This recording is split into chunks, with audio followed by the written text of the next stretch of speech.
Alright, let the quick draw begin.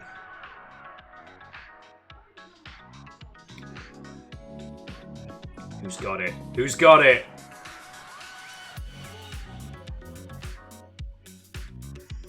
It's Bacon! Whoa! Fastest finger in the West. Well, West Coast, Best Coast.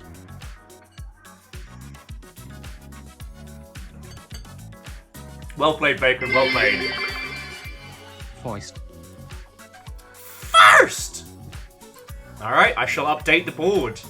I gave everybody warning. You had a 5-minute reprieve, as Fiona very kindly heated up some leftovers. There's so much food. It's glorious.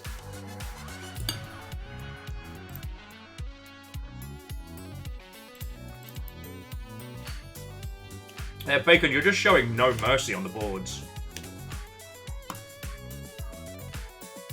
But yeah, be new month, new tally soon. For those of you still clumped up in the pack, don't worry, you'll have your time. Comes down to luck, latency, and bandwidth, and probably some kind of auto clicker.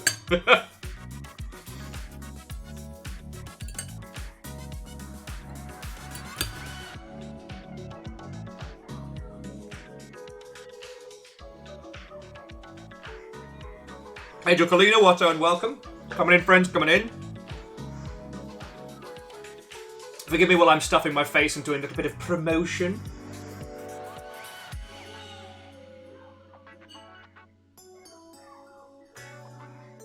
I'm also working out what it is that we're going to be doing today. In theory, I've gotten the Gunman Chronicles to work. Now, whether or not the Gunman Chronicles ends up being a bit uncomfortable, we'll just have to work out together. If it is, we'll move on. Rilu, Watto, and welcome. Hello, hello.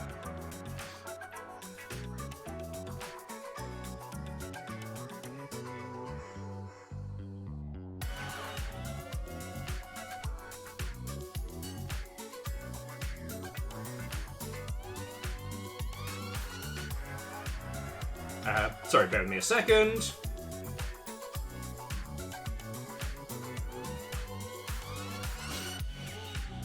Oh, yes. Rilu saying they're full of Baileys and Viennetta. The true British Christmas. Viennetta, the most expensive looking dessert that isn't expensive. Oh, no! Online. Sensors online. Weapons online. All systems nominal. Happy Boxing Day. And a happy Boxing Day to you, Keldra. But it's better than that over here. It's a happy Orange Boxing Day. I know, it's so clever and witty. I'm amazed anyone can stand to hang out with me based on how clever and witty I am. Numbers. Legend. Watto and welcome. Fearless. I feel like someone is actively trying to stop you from winning the firsts. Yeah, Pun Spectre. I'm thinking inside the Boxing Day. Fuck! I killed you, Jack. I'm sorry. Hey, Rilu. At least you know if you do choose to make poor life choices, we've still got you. So the question is... Forgive the background blather. I'm just telling people that we're live.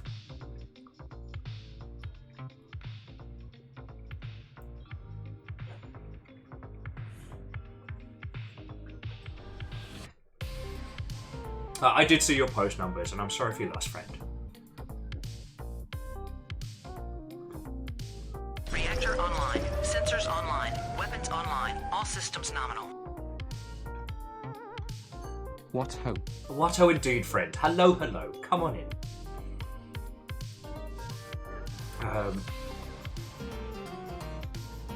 Yeah, sorry. So, Keldra, let me jump on back. Keldra, thank you for 16 months. It feels like you got here 2 seconds ago and have simultaneously been here the whole time. Chromo Capybara, that's 10 months. And friends, while I cannot fix the ills of the world, I can provide you some conversation and company today. And that is what I'm going to do. Favor 6, time travel's real. It's only 1 AM if 1 a.m. is only bedtime if you're a coward. Shadows, Watto, and welcome.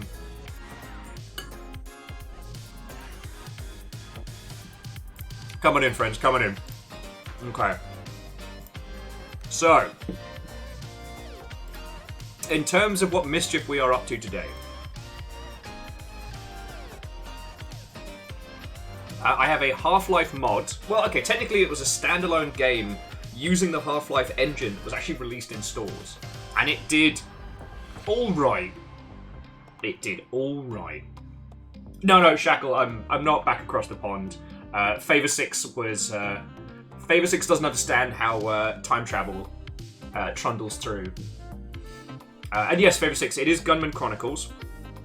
We're going to give it a go, because at very least I want to show you one of the early kind of... I don't know. Gunman Chronicles was often described as a total conversion mod sold as a full game, but in fairness, they made the Half-Life engine do a bunch of stuff it was not programmed to do. So stuff like vehicle controls. At one point you get a whole tank section. Stuff like that. However, it was made by a team that kind of took that whole Firefly concept of, like, you know, the American Civil War in space. And there's a lot of South Shore Rise Again in this, but I could be misremembering it.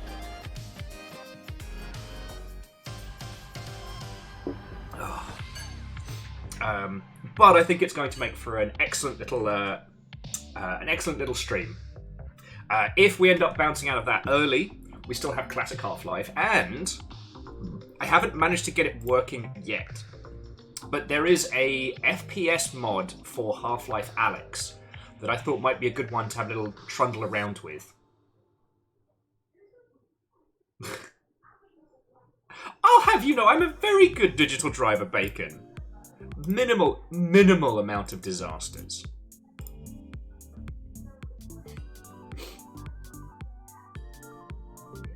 But anyway, friends, I hope you're all doing splendid. I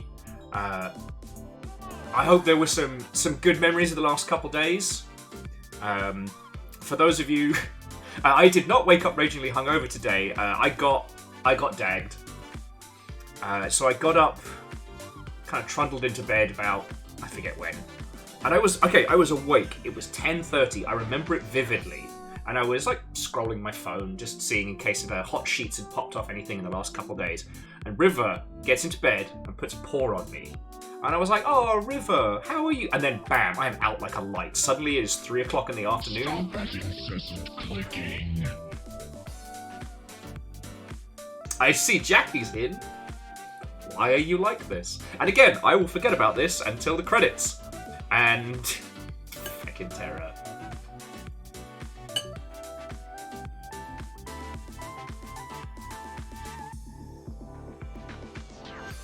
Dustin, I have not gotten any curls with the new beer belt. I have been mostly on... Hey! Hello and Happy New Year. And a Happy New Year to you. Jesus, Andor, that's 36 months at a tier 2. That's a lot of money, and I'm very grateful. Favor 6, Gunman Chronicles is well pre-Halo.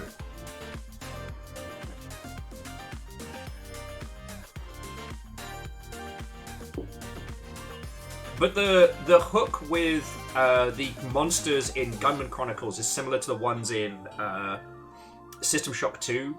That they're not... Is it something like they're not carbon-based, they're silicon-based? And I don't know how accurate or fair that is, but... Alright, friends, we're going to do some promotion today, just so that people know that we're live and doing our nonsense. So, again, I need everybody... Best behaviour, best faces. Alright, everybody scooch on in. Alright, scooch on in. Reactor online. Sensors online. Weapons online. Burn flow, All systems down in front! Down in front! God. Burn flow, thank you for... fucking 9 months. Bleed Nora. Alright, let's try that again. Try that again. Verdant flow blinked.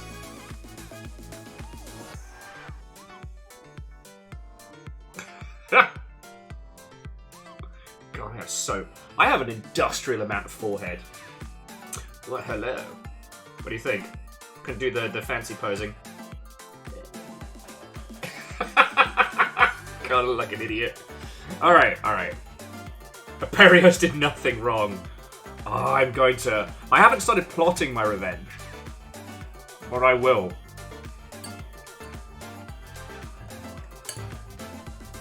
Like, he's not gonna see it coming. But he doesn't realise what he's begun.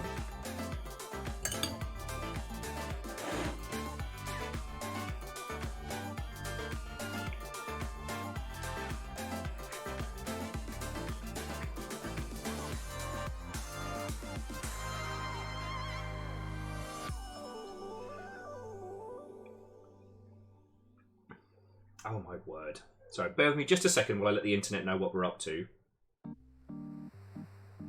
But yeah, so, friends, I hope you had a good couple of days. I've fucking missed you all. Did you get up to anything lovely? Over on our side, we had a couple of friendos over on Christmas Eve, which was lovely. And the goal was to find the most cursed Christmas movies. The opening Gambit won, which was the 2007 Christmas Carol starring Jim Carrey. And I genuinely recommend you watch that movie. Watch it as a horror movie, and it's brilliant. It'll also cure any kind of imposter syndrome you may have.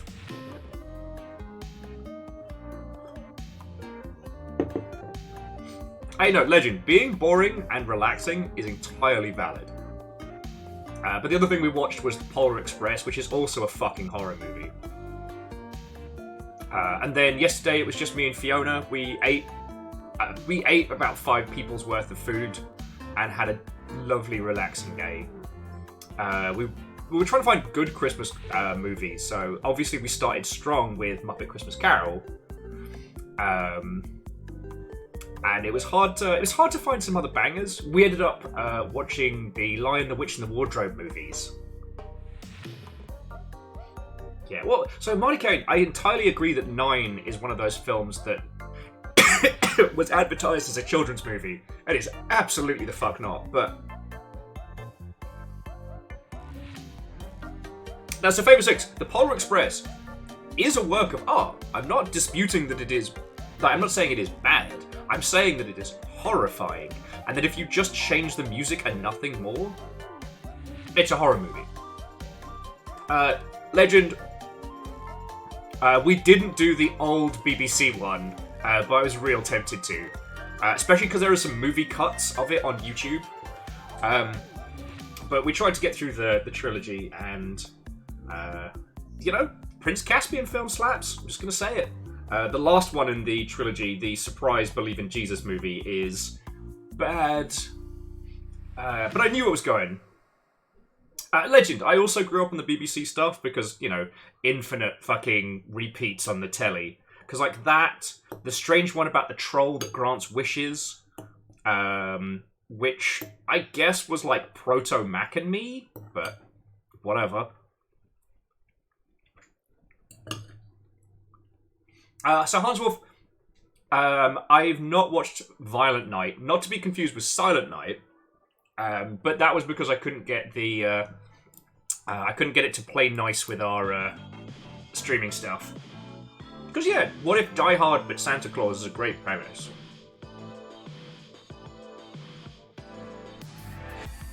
And yeah, Numbers, I did notice that. That was the last time I remember that actor, getting to play good guys.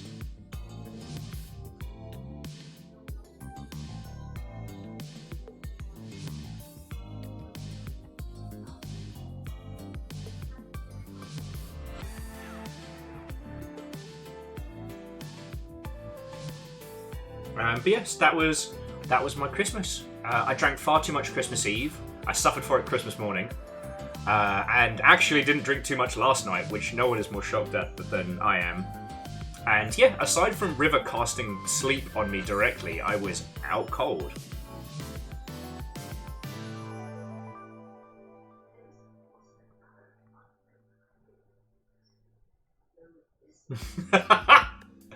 So Dice Goddess says they also just watched through the Narnia trilogy, and Dice Goddess's wife used to be in school for theology and was having a one-side argument with dead C.S. Lewis. Yeah. Look, The Lion, the Witch, and the Wardrobe, both the BBC version and the movie version, are fine. Like, unless you start trying to unpack the subtle messages in it, it's fine. It's great. Like, Santa Claus give kids weapons, they start a fucking war. Like, it's fun. The second one, they return basically as the heroes of yore. But, yeah. The third movie in the trilogy is just terrible. And, yeah, as soon as the Just Kidding Believe in Jesus drops, like, the whole thing of that Lucy and her belief and how she believes in Aslan when everybody else didn't, and that's what makes her the best and special. You're like, I fucking see you there, C.S. Lewis. I fucking see what you're doing.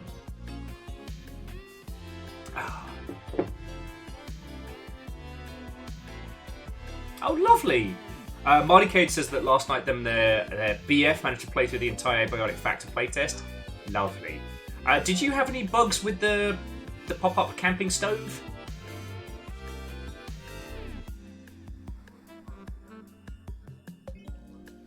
And Fred, Watto and welcome. Hello, hello. Sorry it took so long to get live.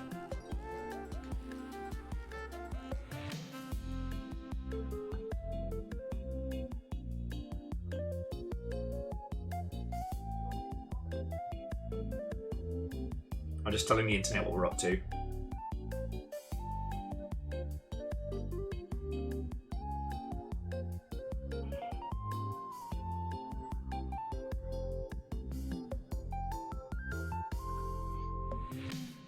Oh, lovely. Sorry, looking back, Dice Goddess says their partners got them Dredge, Dave the Diver, and Verbena for Christmas. That is a lovely triple threat. That is a lovely triple threat. Oh. Rilu's saying they managed to get some beautiful hardback cover versions of the Narnian series a few weeks back. Ah, lovely. I take it that was a charity shop find, right?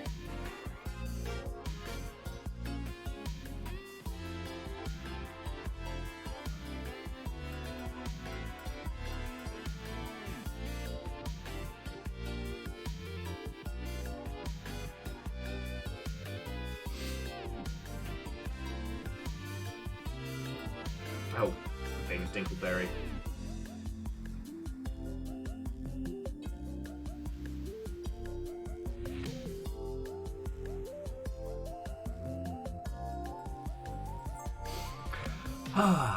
And so, what about the rest of your lovely selves? Our friends definitely spoilt us, but I didn't feel too bad because they were the individuals that I painted the Gundams for, so... I got given a Gundam kit that I'm afraid of, a hardback copy of Die, the Kieran Gillen What If Jumanji but D&D, which was very, very kind, and a shirt with a cat in a giant robot, which is real fucking cool. Reactor online. Hey! Online. Weapons online. All systems nominal. Deus, how are you doing? I've been binging all of Will's past streams on Twitch for free, but only certain months. Specifically streams number 2, 3, 5, 7, 11, 13, 17, 19, 23, 29, 31, 36. 37 and 41. Those are only available on Amazon Prime. Get out, and then please come back. Absolute terror. By the 9. By the 9. I was going to say it's lovely to see you, and then you brought that crime into my household.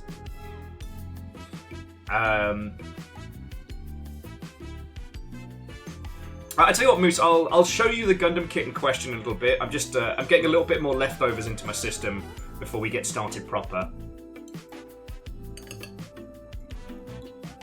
Because let me tell you, it's big.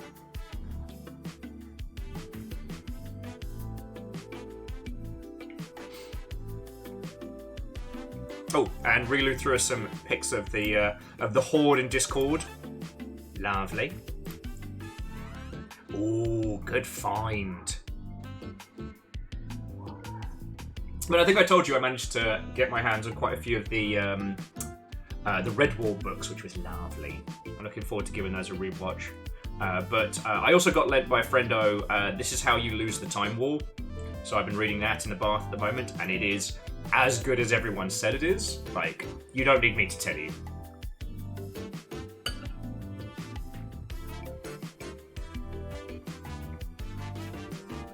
And Quasi, my yesterday was lovely.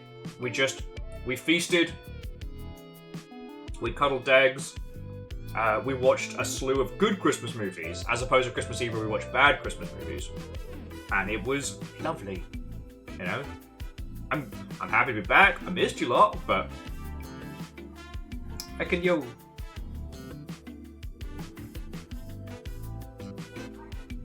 Feckin' yo. No, well, Fred, I wanted to watch Gremlins, but Fiona didn't want to.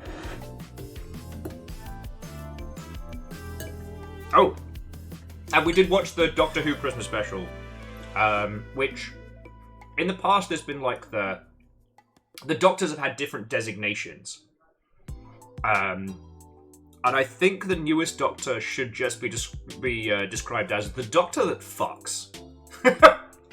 Like, damn. I mean, Fred, take it up with Fiona. For whatever reason, Fiona did not want to watch Gremlins. Like, you sleep next to somebody and you think you know them, and then just, they come out of left field. And Legend, yes, it was, This Is How You Lose the Time War. I'm only a chapter or so in, but I love the premise. See... Pun Spectre, they are absolutely doing it, and they are bringing some flavour that I'm really, really enjoying. Like, there's a wild, bright-eyed mania that I think has that good Doctor energy. I just wish Jodie What's-Her-Face had gotten better writing, because you could tell as a performer they had a really good grasp what the Doctor could be, and they just never got the chance to do it. Fiona was watching the Time Loop episode where the Daleks doing timey-wimey nonsense. And... the writing is so bad. Indeed. But the reason I'm not saying the name is not because I can't pronounce it, it's because now I've read it, I can't say it. My dyslexic ass, once I see the word, I can no longer say that lovely performer's name, so... If I say New Doctor, I'm not being disrespectful, I'm being dyslexic. If I don't think about it, I can say it.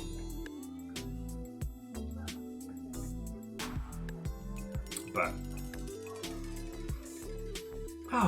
But anyway, I really enjoyed I know, shocking, I know.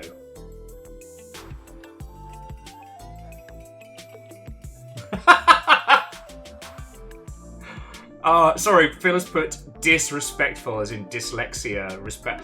I'd love to have that misspelt on my knuckles.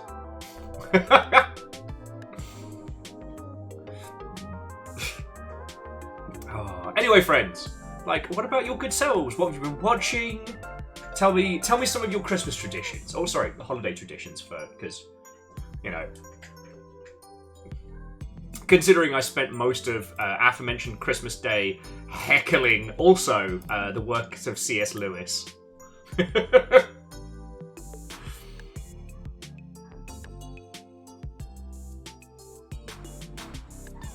Oh, lovely. Legend finished Good Omens Season 1. Such a treat. Because I haven't been able to find the box with all my books in. I was... Before the Friendo Lentis good stuff, I have been rereading Good Omens. It's so good. Well, so yeah, it's a reload. It's one of those things that I can say I can say it. Like, it's shooty. But as soon as I read it, nah. You get a divide by zero error. You can literally hear the Windows 95 error noise, the gong. It does not compute.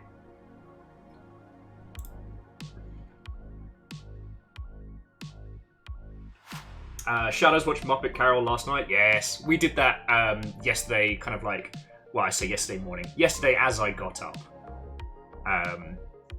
It's interesting that anyone continued to make Christmas Carol films after a Muppet Christmas Carol. To Cordius DM, Watto and welcome. We're just having a natter about Christmas stuff whilst I'm doing the install for the Gunman Chronicles mod. We're going to try that. We're not going to be playing Gunman Chronicles all stream, but I think it's a good one to jaunt around because even if the iconography ends up being a lot worse than I remember, what I will say is that, like, it was a commercial game sold in stores. It didn't do great, but in terms of, like, intent, I don't want to say audacity, but, you know, it was fascinating. It's not as good as Half-Life, but I think it's an important one to look into, you know?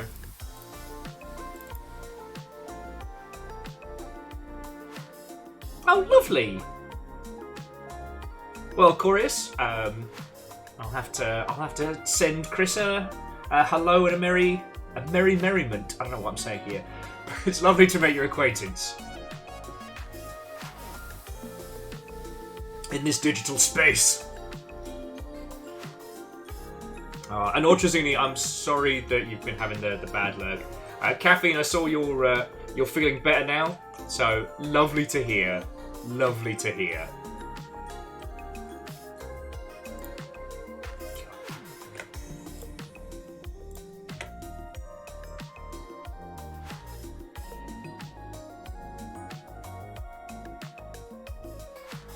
So Ultrazini, hopefully I can provide some company and some conversation.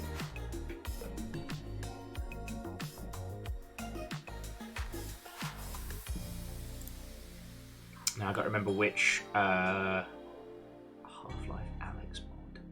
Yeah, so friends, that's the other thing that I might try doing today is seeing if the Half-Life Alex no VR mod is up to snuff. Because, like, even without the tactile VR-ness of it, it's still an incredible game with incredible writing.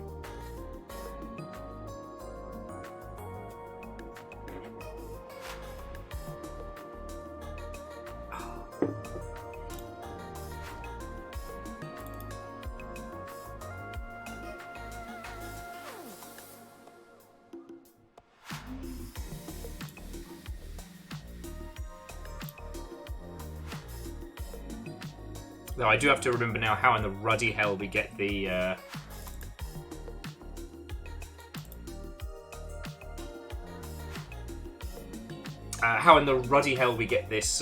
this mod running. Oh, and also I do have the CGI intro to show you as well. Captain Stephanie Barnes, Watto, and welcome. Hello, hello. So Deus was saying in the leading up to Christmas, Wonderful Aunt's Welsh family has been in town, made a full Christmas spread. Oh, mince pies. Oh. Christmas Day, woke up at 3 a.m. and vacated my abdomen. Ate pretzels and watched Kim Possible for 14 hours between sleep. Oh no, Deus, no! I'm so sorry, friend. I'm so sorry. Well, I hope you feel better. I hope you feel better.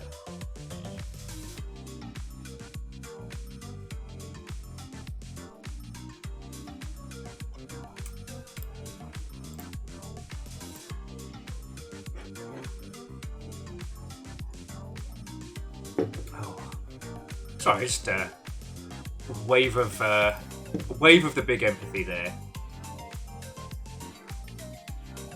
And I'm just heading back into voice chat text to see if I can find the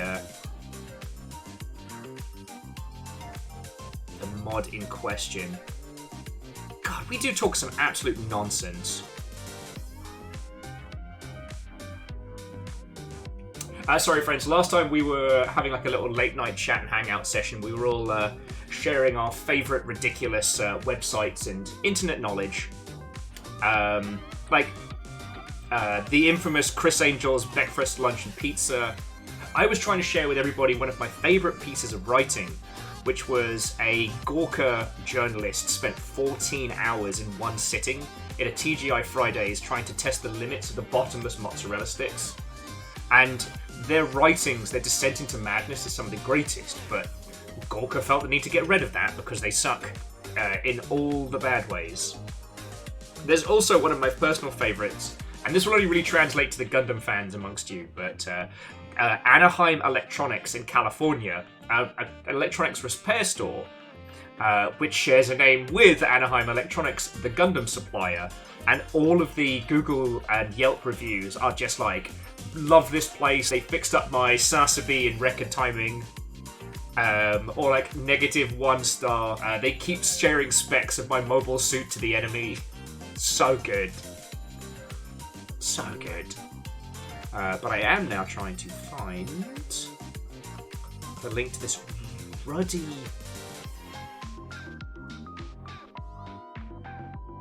Grand Take, I did check the Wayback Machine, but I didn't have any luck.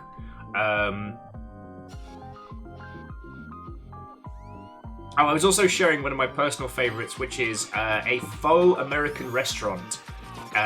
It's a bit of a chain, but the one in Horsham is especially brilliant, called Smith & Weston. Not Wesson, Weston.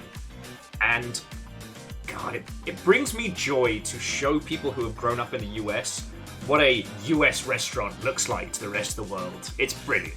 Brilliant.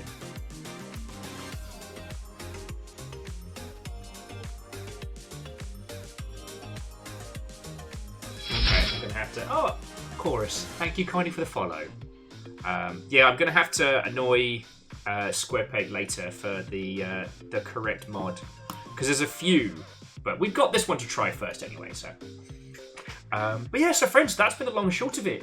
Like, it's just been a lot of food, a lot of good booze. And yeah, just some nice warm time with the animals, you know? No stress, no mess. No fuss, no muss. Haha! I should numbers. I should have meant the long and shit of it.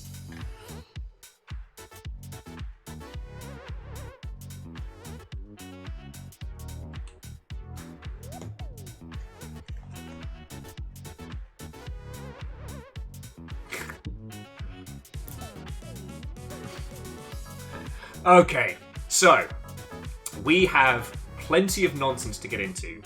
So I figure let's get started. Obviously I want to hear what's going on with your lovely selves, but I have some 90s cheese to share with you. Just gotta remember how to get it working once we're in game. But, so if we pause that, I should... I don't think Gunman Chronicles is on here, is it? Gunman. Oh, it is! Huh, would you look at that? Okay, now got to show you all. And theory. Oh, hang on.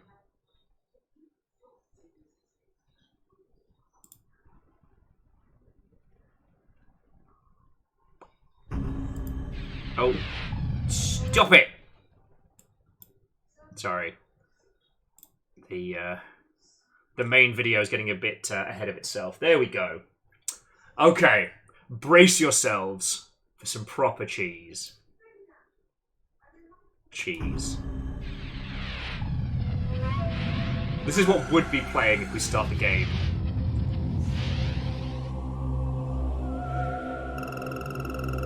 Battle Computer Archive. Status. Exiting Kata Space. Destination. Banzer Prime Science Facility. Mission. Investigate communications breakdown. Feckin' wee!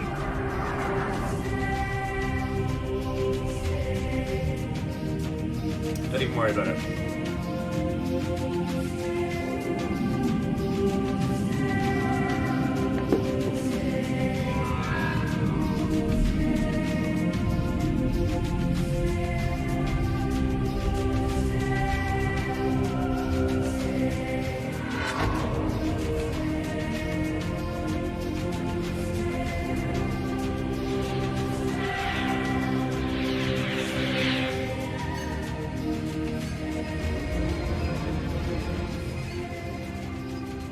And Agent Kalina, that's lovely to hear. All right, gunman. Welcome to Banter Prime. We'll start with a science compound. See if we can find out why we lost contact. Archer, 3rd platoon will cover the surrounding area. Yes.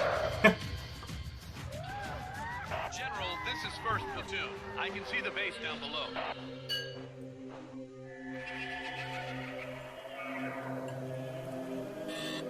Second platoon reporting in. We're in sight of the base. Good. I can't see a damn thing from here.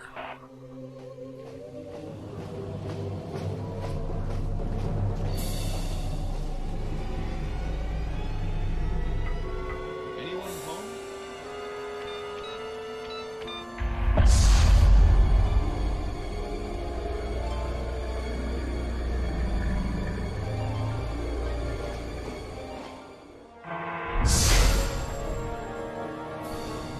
They're in.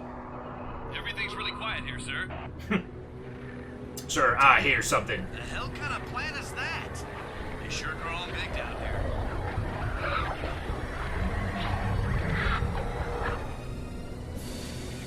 Cooper, I think Hastings' radio is dead. He's trying to get your attention. Look up. Nothing in here. Reactor online. Sensors online. Weapons Nothing online. here. All systems nominal. We're looking for any sign of survivors.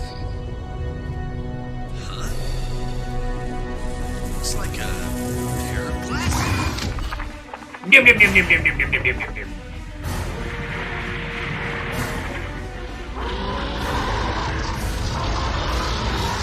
What the hell's going on?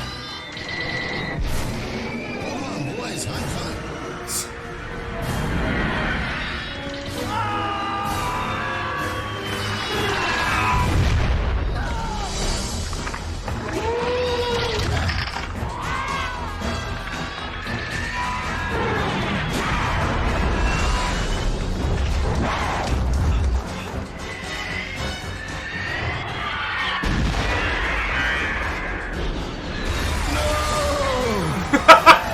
God, I love this tune.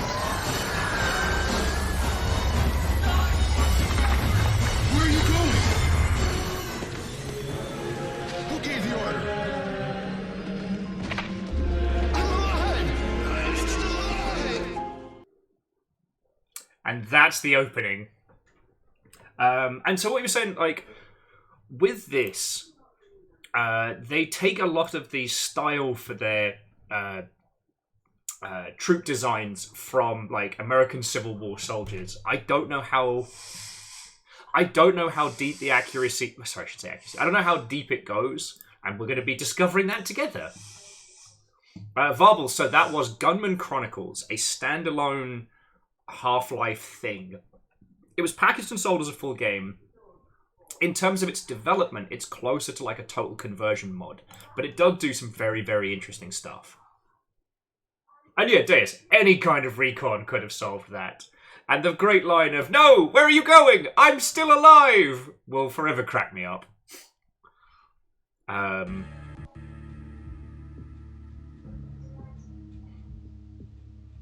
yeah, no, Jackie, that's like the style of that opening video is very similar to a lot of the alright, so new game. Oh shite, how do I load mods again? Content. Allow custom content. Oh, how do I load mods now? But yeah, so that video is supposed to be the backstory, right? Like, you're part of a team that returns to this land after that first expedition. Well, I guess second expedition. Oh, sorry, I can't remember how to bloody run this. I know. I think I'd be more prepared. It's not like I stream for a living. Okay. What do we... God, I forget how we do this.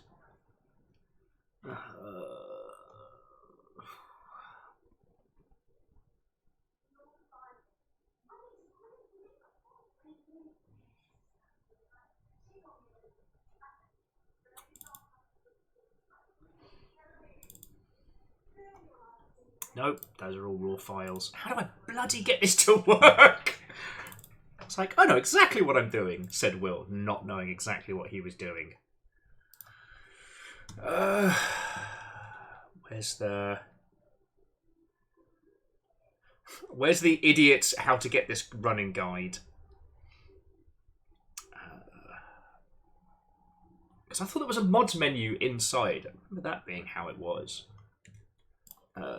Stop that incessant clicking. Fucking terror. Well, Jackie, thank you kindly.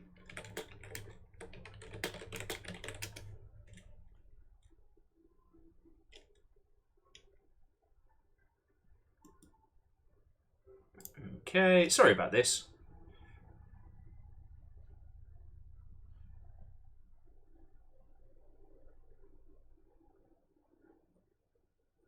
Oh, alright, sorry, I've got to do something stupid.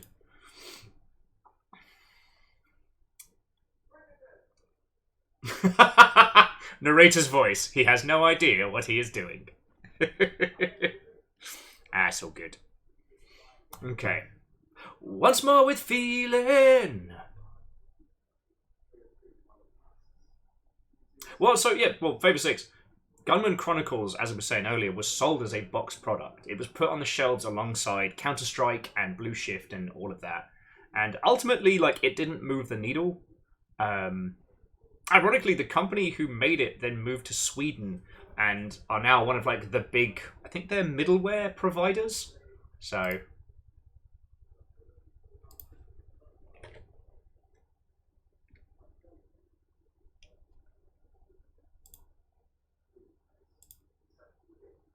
there we go. Gunman Chronicles. That should work.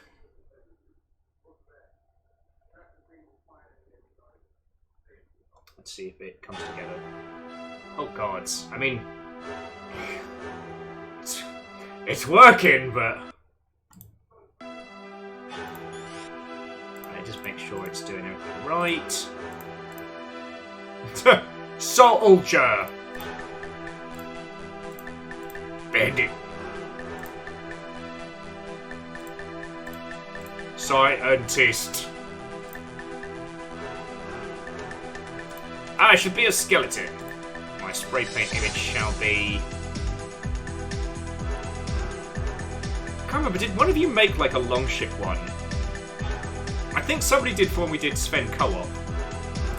Gorilla. That's a sensible dog. A sensible dog. Skeleton does skeleton. And it's Orange Boxing Day, so we've got to do it in orange. Okay. So, friends, miscreants, sci-fi enthusiasts, and lovers of old games, it is my esteemed pleasure to share with you Gunman Chronicles. This is a creature of its time, a lovely little time capsule of nonsense, and we'll go for as long as it makes sense. Once we're done with this, we can either roll into classic Half-Life, or who knows. I have to admit, there's a part of me that's tempted to get us a little bit of the old Half-Life deathmatch going. If I'm being perfectly honest, I don't know how many of you are interested in playing that yet.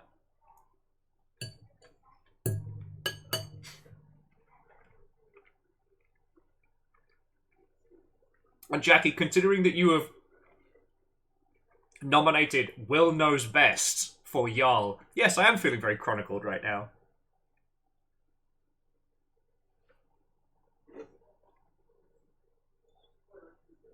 Yeah, Fable 6, unless we end up zipping through this, I don't think we'll get to the point of doing the tank sections, but we'll see how it goes.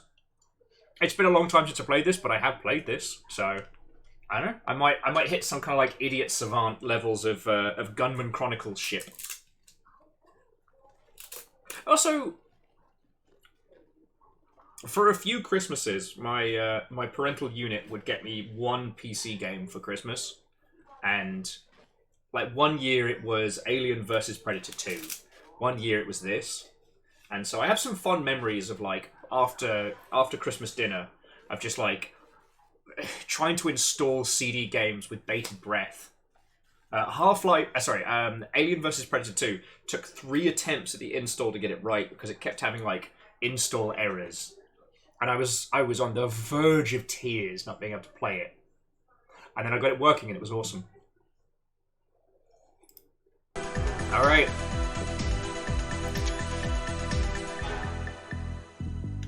Let's get started. This should have all the English language lines. Good morning, Major Archer. The following news highlights have been custom filtered for your special interest. They're the courtesy of Hypercast Networks. For further information on any topic, a complete report is available at Fucking no charge. Be sure to supply your regimental ID for further discounts. Reports from the front lines are grim. The Department of Mandated Colonization confirms 12 additional frontier planets have been infested by xenome species. In spite of the arrival of massive numbers of gunman troops, panic continues to spread among the colonists, and haphazard civilian evacuations have begun to mount in direct defiance of colonial mandate. While critics warn that the outbreak of xenome hostilities across so many fronts has stretched the fighting force to its breaking point, gunman leaders deny these speculations. Still, despite sustained fighting over several weeks, even high echelon leaders cannot deny that losses are high. And for the first time in its history, the human species is faced with the possibility of colonized worlds being abandoned to a belligerent and predatory alien race. Get it? Predatory. I guess what I had forgotten about this is it's basically doing Starship Troopers, but replace the hyper-fascism with reports this, like... several recent arrivals of gunman neural specimens to the Medical Intelligence Facility. While complete mapping of salvaged tissue remains difficult, there are rumored to be powerful memories of a massive alien queen correlated between neural samples rescued from several different worlds. Experts discount such claims as fearful conjecture. Sup, spinning guy? It's difficult to separate fact and fantasy when charting mnemonic traces. They use the same point to dispel the far wilder claims of bloodthirsty creatures made entirely of shadow, which have recently caused much upset among colonial conscripts. Last evening, Dr. Varkas Kalhorian, civilian scientist and founder of the Citizens of Full Disclosure, called a press conference to state his belief that the xenomes have been genetically modified and deliberately placed on inhabited planets by an unknown faction. I demand an investigation by a neutral party of all records related to the infestation, including a complete review of documents I believe unlawfully suppressed by the Department of Colonization. Administrators who could have contained this threat when it was negligible chose to sacrifice colonial lives rather than endanger their profits. DMC officials declined to respond to Dr. Kalhorian, except to once again invoke the classification of all such documents as top secret under the Predatory Species Act. Lawyers for both sides continue to prepare for what will undoubtedly be a protracted battle. Oh. Today, in technology, all gunman troops are being armed with a new line of configurable weapons, first pioneered by frontier inventors. Soldiers who volunteer to use prototype models would love to do Alien vs Predator 2 at some point, and the narrative structure of it is still top tier. Xenome warfare. Weapon packs are working overtime to supply troops with the latest models, and plan to continue shipping upgrades and modifications as they become available. Major Archer, your regiment starts training with these weapons today. Next week marks the 5-year anniversary of the Battle of Banter Prime, where the first xenomes took the lives of 2 platoons of gunmen and their selfless general. His brave actions allowed a few of the gunmen to escape and spread the first official warnings of the xenome plague. I do like it's actually Memorial showing our fires are being prepared around progress. the Western Spiral Arm. A veterans organization near the frontier plans on detonating the blue giant Gamma Valkyrie in the general's honor. He always said he wanted to go out with a bang. We think a supernova's only fitting. You were with the general on Banter Prime, weren't you, Major Archer? If you wish to book passage to the Valkyrie system, Hypercast would be happy to make all arrangements. You have 10 days of discretionary leave at your disposal. Shall I make tentative reservations? Major Archer? Major Archer? Major Archer?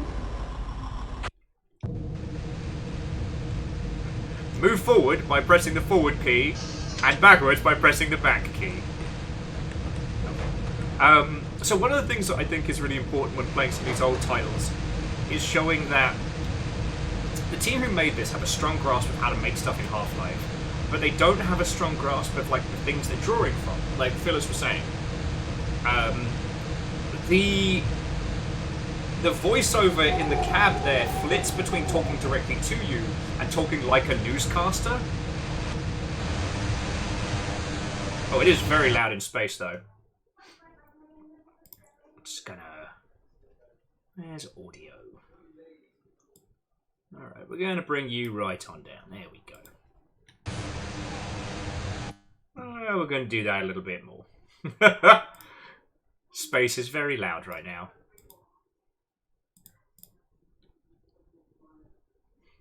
Okay. There we go, that's better. The equipment on the station is wearing out. Must be all the asteroid dust and grit. So we'll go do some shooty gun bang. Sir, they're waiting for you in the briefing room.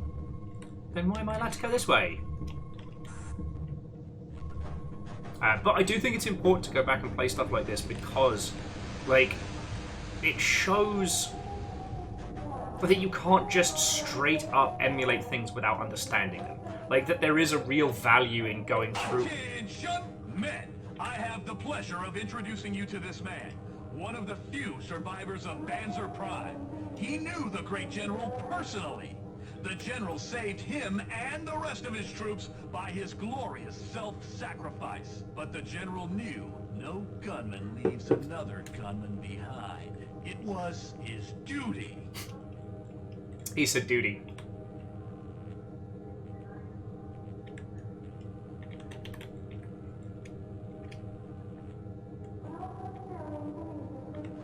What's our mission, sir? We've received a suspicious signal beacon from an uncharted jungle planet. You men have been assigned to investigate and take action.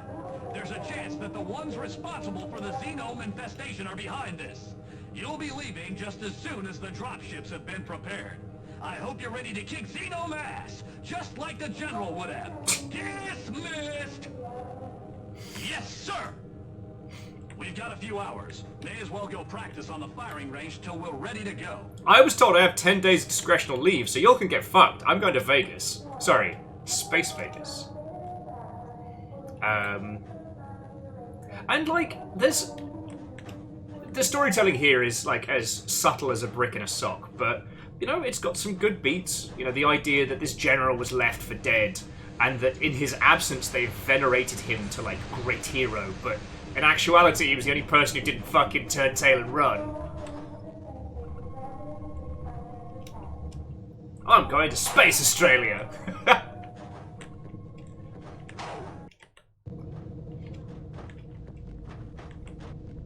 Uh-oh. Looks like another damaged ship is about to dock. Whoa! Let's get out of here! Fucking what? You'll have to duck to get under this, sir. Excellent. Oh yeah, this is the training course. I'm going to have to stay down here and stop this leak. You go ahead and climb up the ladder. Hey, up here! And also, all the soldiers have the same voice. That side is blocked. Get a running start and jump over to this side. Back in we. Excellent. I don't have clearance to shut off this force field, but you do. We've got to get out of here. The glass is cracked. I think that should work. Tiny katana, let's go! Whoa, that looked like a nasty fall. Looks like you're hurt. Look for a medical station to heal yourself with. I'll find an easier way down, sir. Come on, sir. Hurry. Good job. Oh, that guy's fucked. Whew! That guy's super space dead. At last! The force field came on just in time. Too late for Jones, though.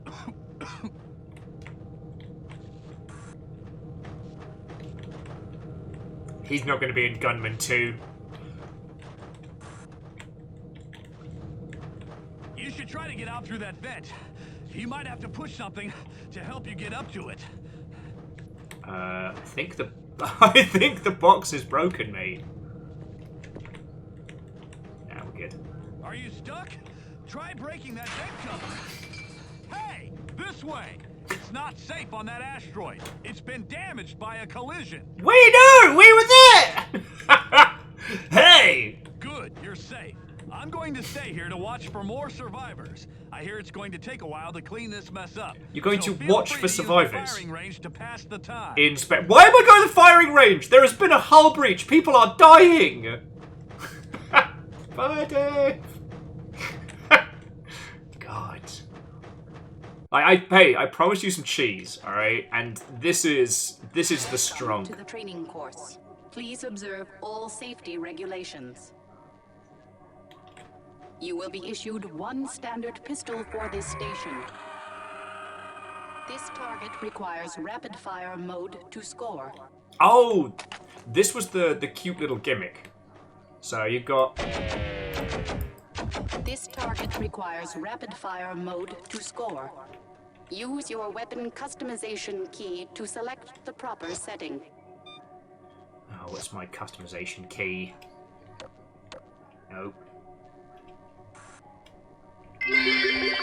Got find bloody... Today farm poultry prepare to get children sick through curses. They call it Chicken Boxing Day. Akira Zero, Watto and welcome. Welcome to Orange Boxing Day. I got Gunman Chronicles working as a mod. Now I've got to remember what the fucking controls are. God. I'm not saying that I miss it, right? I'm not saying it was something that was necessarily good. But... oh, config is just mouse wheel. Alright, cool.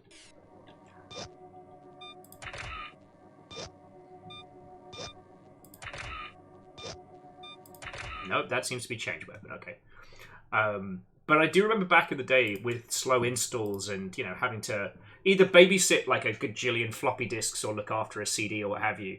Because, as we all know, if you leave your game alone while you're installing by disk, it will go wrong. You have to watch it. Okay. Customize weapon. Wait, is it just second mouse? Oh, there we go.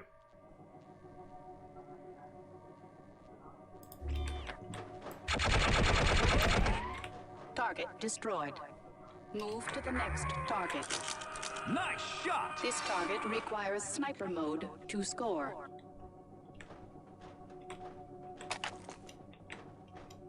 Yeah, check it out.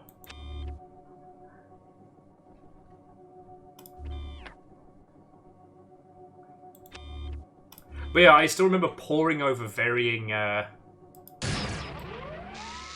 Target destroyed. Move to varying the next target. physical This manuals target during his requires installation charge mode progress. to score. Like, when I finally got a physical copy of System Shock 2, like, I read that thing, like, front to back whilst it was installing. And, like, I remember all, like, the hand art from Warcraft 2 and stuff like that, like... Target destroyed. Move to the next target. This target requires 400 damage points to score.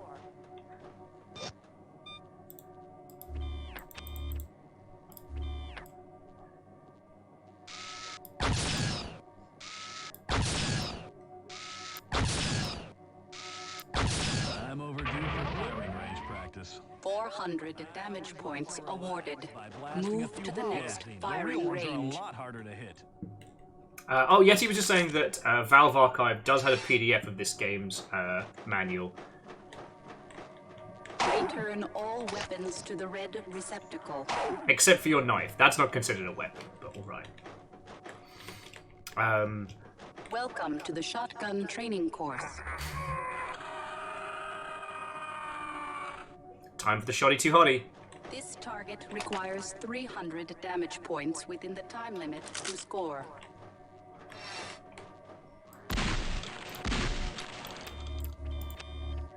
Using your weapon customization key, increase your firepower and try again.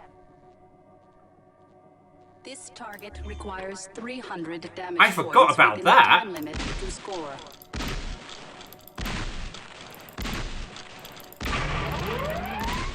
300 damage points achieved. That's fucking cool. Move to the next firing range.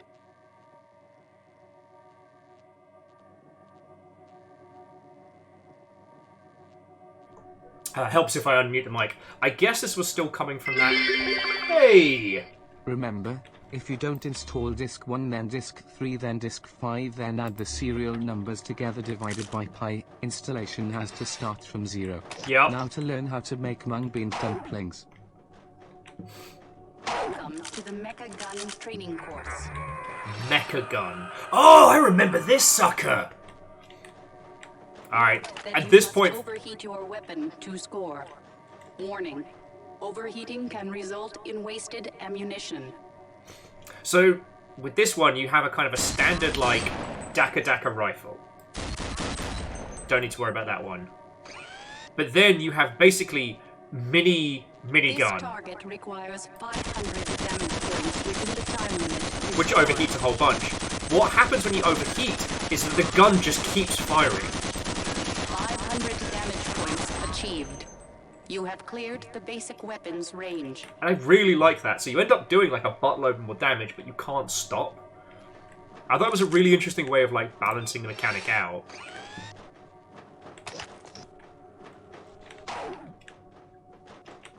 Because like, this game isn't without things worth talking about, that isn't worth showing you. It's interesting to see a small team, through a combination of naivety and audacity, try and make something feel massive. Even though they have 2 character models, General Bloke and Bloke. And they were coming out of the era of it's all about the guns, right?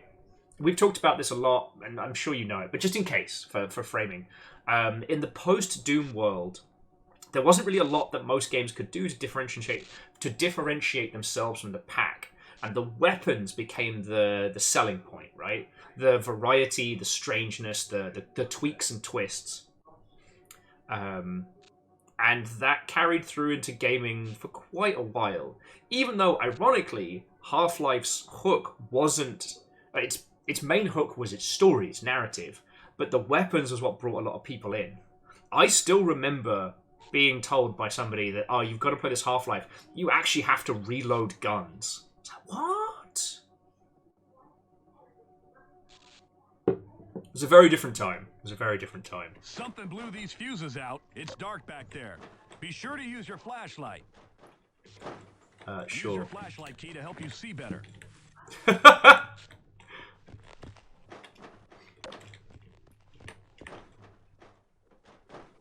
Yeah, so Shadows, like, things like Ratchet & Clank definitely came from that philosophy. It's just, Ratchet & Clank ended up being more than the sum of its parts. Welcome to the vehicle training course. I know what you're thinking. What good is a tank in space? But it's good to keep your skills sharp. The instructor is waiting over there by the tank. What good is a tank in space? You know who would ask that kind of question? An asshole! It's a tank! Now this was kind of like the revolutionary part of this. Because, like, you gotta understand, like, controlling vehicles in games, 3D games, was still pretty rare. Okay, let's get started. Enter the tank by walking up to the side and pressing your use key. Now, it wasn't that there were no vehicles in video games before this. Terminator Future Shock had, like, actionable vehicles. But... Drive the tank to the other side of these crates!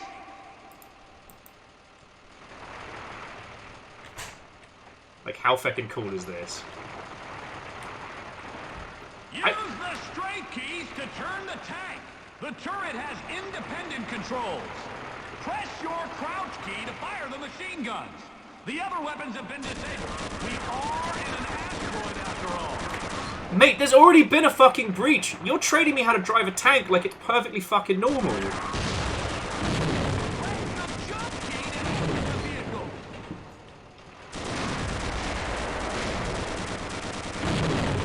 Yeah, no, Quasi, absolutely. Although, I mean, Quasi, you don't need me to tell you this, we all know this, but, like, the addition of... Shut up! The addition of vehicles in video games has always been a technical challenge, right? Like, it's not that Halo was the first console game to have the genius idea of adding tank. It was more that... Come on up and we'll start the next firing range. You may have to park the tank next to the ledge to help you jump up here. But Half-Life was able to... Half-Life. Halo was able to have these very large environments with, I mean, surprisingly simple technology. Okay, you're ready to start the explosives training course. Today, you'll be learning how to use the multiple unit launch engine, or MULE. Also, this course will teach you how to use the MULE ammunition packs as grenades, in case you find yourself without a launcher in combat. Because of all the explosives, this is a very dangerous range. So I'm going to leave you to practice on your own. There are plenty of emergency medical kits in case you set off an explosive too close to yourself. I'll be remotely piloting the target drones that you'll be fighting later. Now, what you have to understand is this is a very dangerous piece of equipment, so I'm going to leave you unsupervised.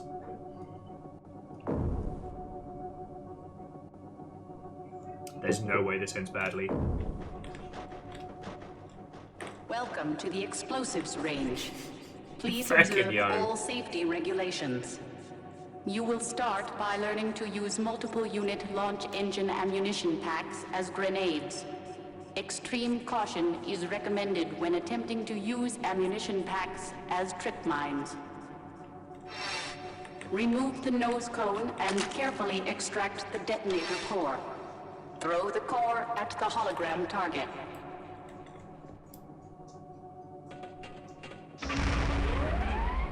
Using your weapon customization key, set the payload to cluster bomb and throw it at the next hologram target.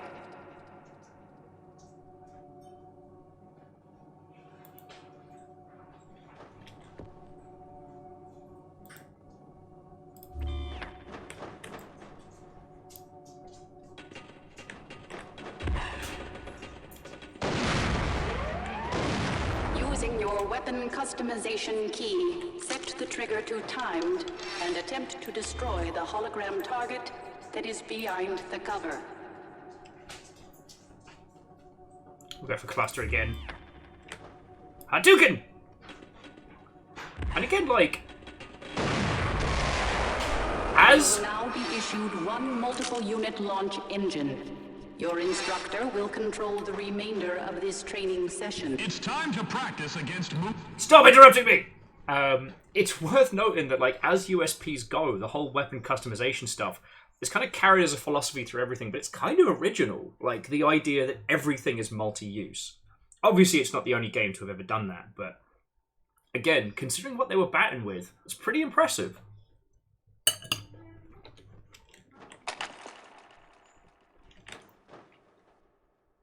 Because I suppose most of this is just reskins of... I think you'll notice that a homing flight path is best against airborne targets.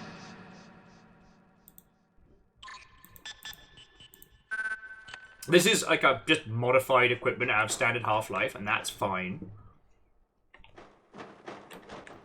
But they've taken it further than just, you know... Jesus, this guy flies around. They've taken it further than just... You know, pop a skin on the rocket launcher and call it a day.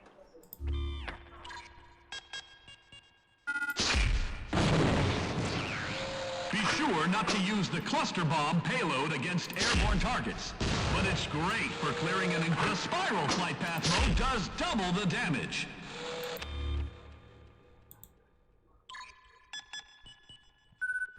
Oh, because this fires both barrels at the same time.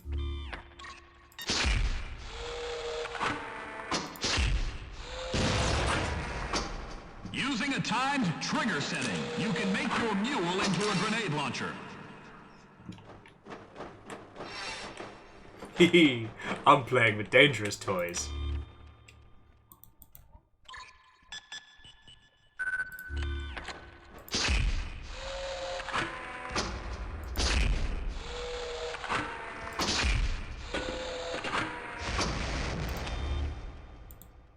Well, except for the feckin'...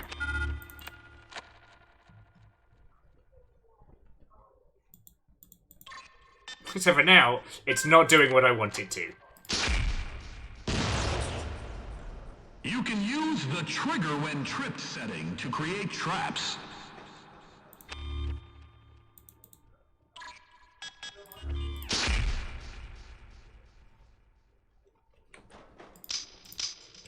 Like, how fucking cool is that? A rocket launcher becomes a grenade launcher? How very Unreal Tournament of you. Yes, it is.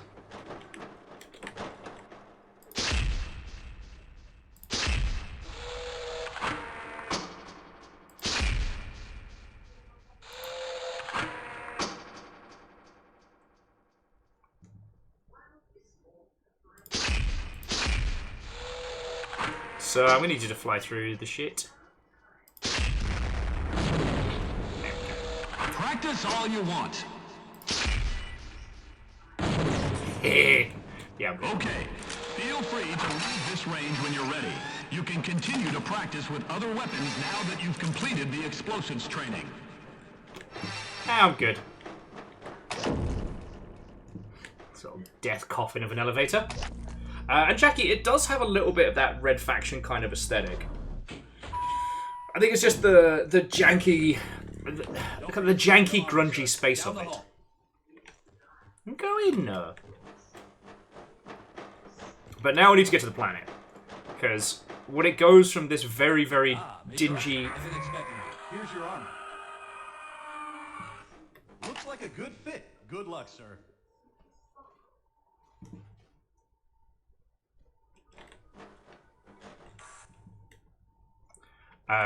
It goes from this very, very dingy kind of like budget space to what's meant to be like a silicon-based jungle. Good luck on your mission, sir. Better hurry. The dropships are ready to take off.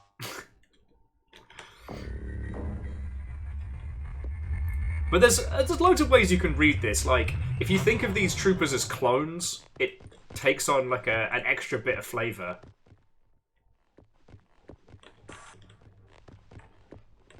And I guess it's just two of us in this one? Welcome aboard, Major Archer. Wow, you were not liked. Sir,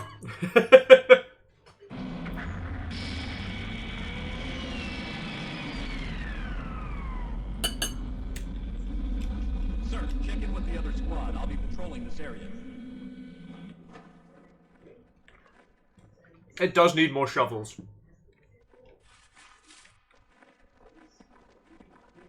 Our standing orders are to search the area for the origin of the suspicious signal. What's so suspicious about it? It contains an obsolete but high-ranking gunman code. Okay, let's get started. Split up and secure the landing zone. Yeah, Jackie, there was a waste for transport and caffeine. I was thinking exactly the same thing. Distinct. Can I have a gun? Excuse me? It's called Gunman Chronicles, and I can't help but lack my notable lack of gun. Alright. First guy to die gives me theirs. From space, it looked to me like this whole continent was covered with ruins.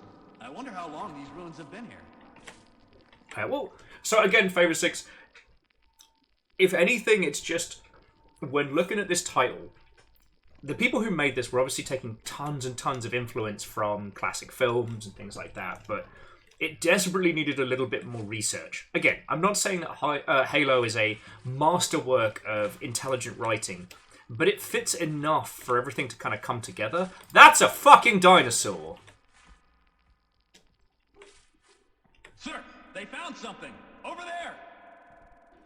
It's a fucking dinosaur. Holy fucking shit, it's a dinosaur. Yeah, get fucked, crickets. Holy shit, what the fuck? You'll fancy some low poly Monster Hunter? Oh. There's something out there in the jungle. How did you get up there?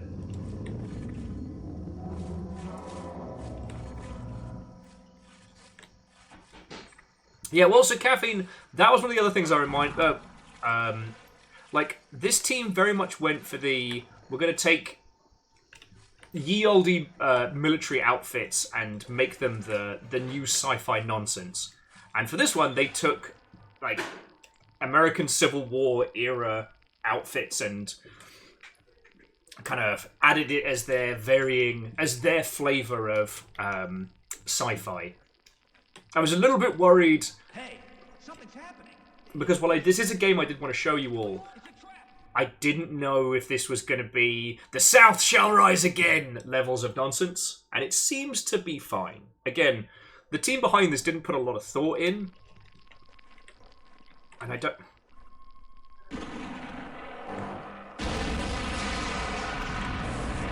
Fuck is your problem?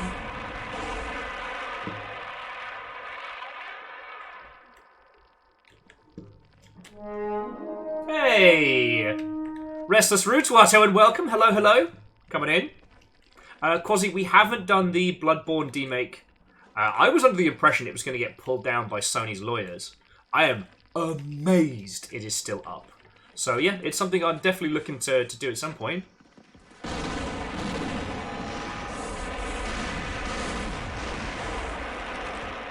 Oh no! We're under attack! Am I not allowed your weapon, mate?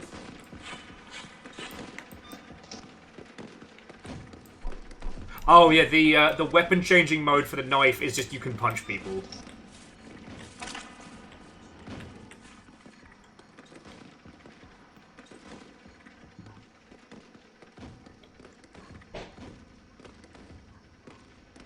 Yeah, Edwin. Halo Master Chief Edition's got that good, you know? They killed the dinosaurs! Fucking manimals! I don't know where they came from, sir. It was an ambush! Who's they? Sir, the enemy is holding the position with a tank and several gun turrets. We have no chance of winning against the tank, so you need to find a way to flank the enemy bunker and take out the turrets in there. Otherwise, our dropships won't be able to take off.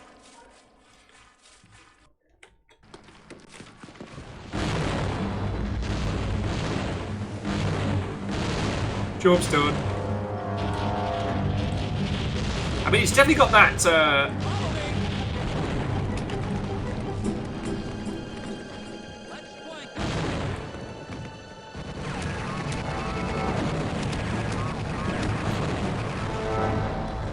They said, let's flank, so I tried flanking, and apparently I went the wrong way.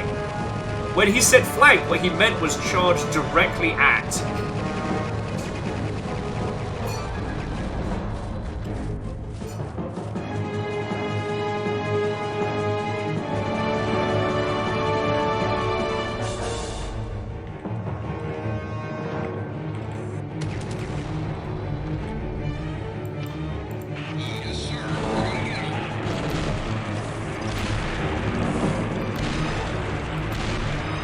I'm already doing very poorly.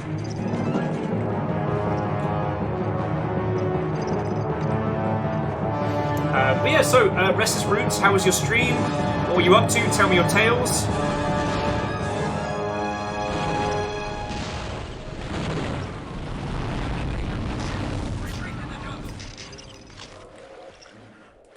I do not like these fishies. Ow! Ow! No bitey! Enemy dinosaurs coming towards us! God. Yeah, no, the audio is a lot. I'm still tweaking it. Jesus, I'll put that right effect down. Retreat! Retreat! The dinosaur is approaching! Oh, fucking hell! Why are you attacking me? I understand I'm delicious, but damn. A few people have joked that Gunman Chronicles is one of those games where you may need quick load and quick save duct tape to your buttons. Just gonna...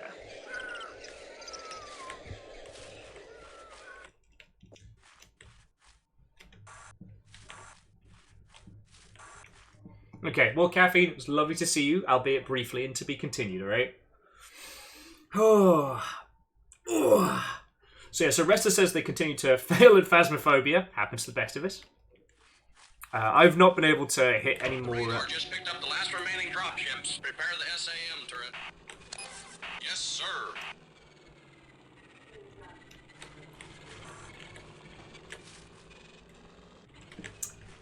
I haven't been able to do much Lethal Company since last time we played on stream, so I've definitely got the itch.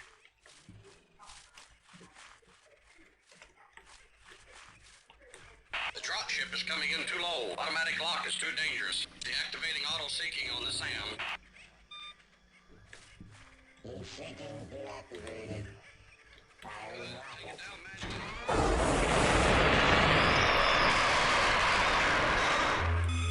Dropship is down.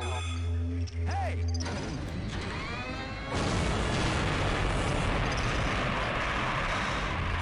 Well, he's not going to be in Gunman Chronicles 2.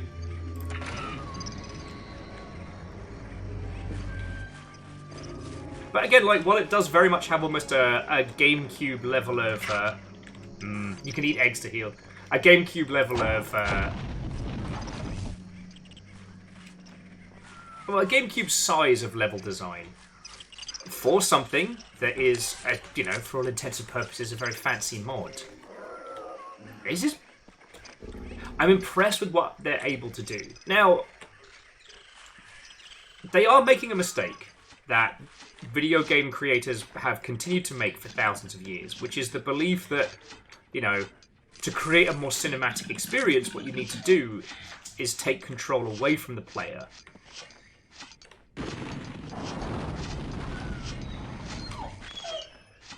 Amos, you're fine, buddy.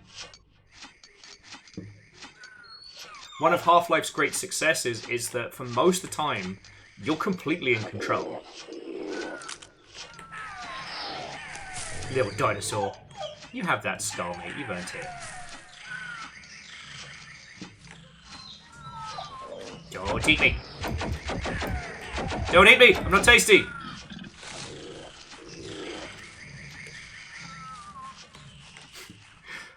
Yeah, I was just doing the whole egg in my head. What happened? Why is he attacking us? Why is he with them? What did we do?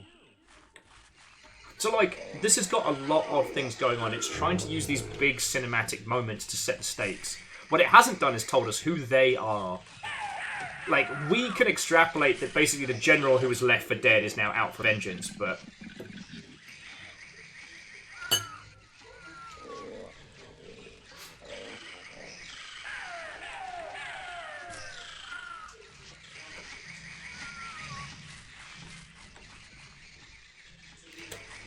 honestly, friends, I think I'm just enjoying like a nostalgia trip. I think I'm enjoying just a return to the games of my youth.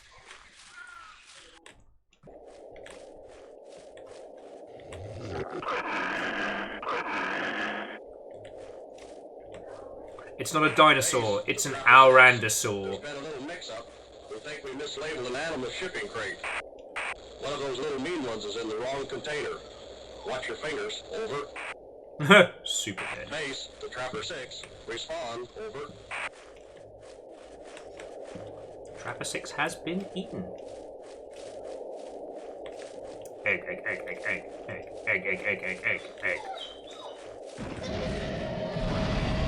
Big Dino!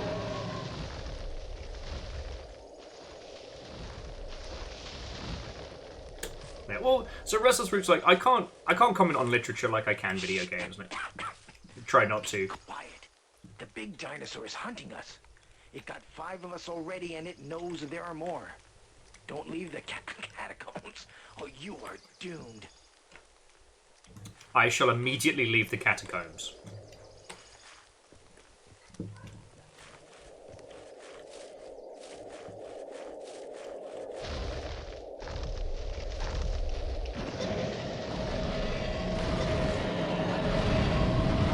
But, like, I respect what this is doing. I respect how it's flitting between kind of like a Jurassic Park meets Tomb Raider and a sci-fi future shooter.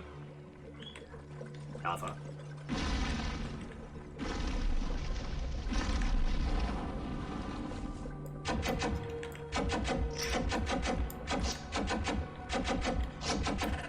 Fucking scorpion!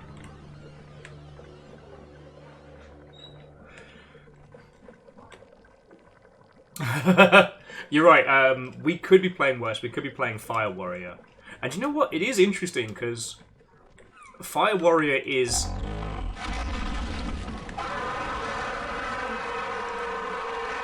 oh, God. Well, that bug's dead. Cold ankles with, "It's me, Fire Warrior!" I'm here to do questionable things to money! Fire Warrior is an interesting stopgap, and definitely an example of when IP translations were at best a...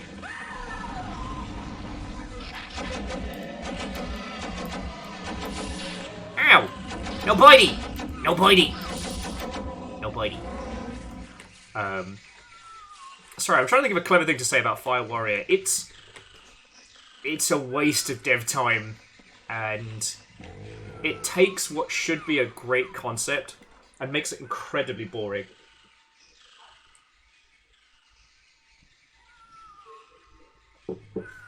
And Fearless, I don't even know if I'd put Fire Warrior in the post-Halo category, because it doesn't learn from any of Halo's nonsense.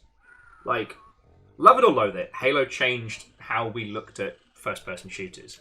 I would say for the better, but there were a lot of developers that kind of resented its success.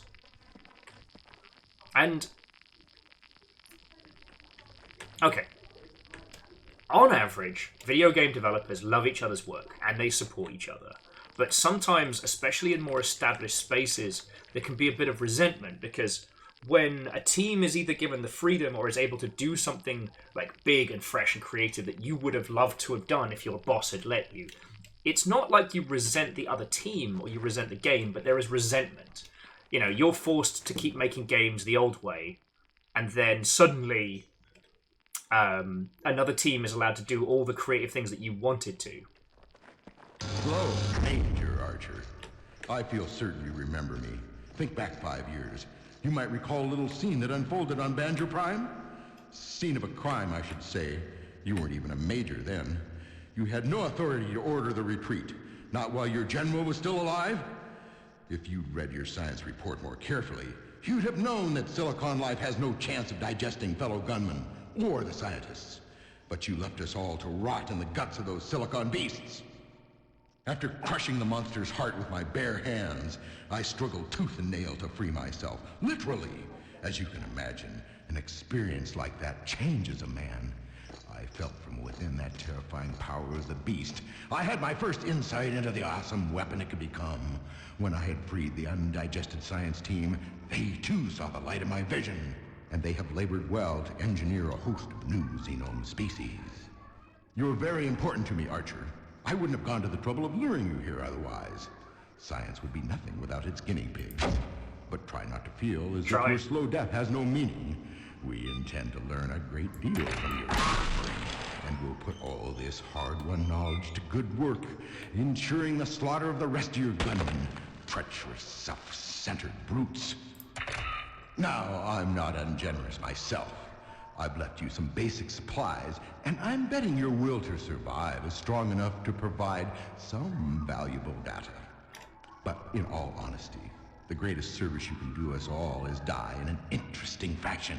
Yes, my friend, now it is your turn to find out what it's like to be eaten alive. Vengeance, dinosaur, yada yada. Well, so Fearless, the only thing I'd say on that one is it's not that teams were looked at Half-Life and looked at Halo and couldn't work out what. It's that, as is so frequent. Hang on, you're being very loud, game. I need you to chill for a second. As is so very frequent, is that something like Halo drops and has every studio head, every middle manager actually plays it because of the size and the impact. Then they come back to their teams and go, "Oh, I've had this great idea." The resentment often comes from the fact that those teams would have made those creative choices had they been given the creative freedom or the ability to do so. The resentment comes from people up on high trying to enforce these ideas that they've seen in other games without understanding how they lock together. Yeah. And Grand Take, you're hanging out in a sphere of the internet where we have knowledge above and beyond. Above and beyond. We got the good shit here. Hell, if we ever get into the Jedi Knight modding scene, then, oh boy, I could bore you all for days. And yes, it was the magical force field. And yeah, they did not wait very long to reveal the core hook of this. So, I don't know why that dinosaur's supposed to be the monster chasing us, because it looks just dorky and cute.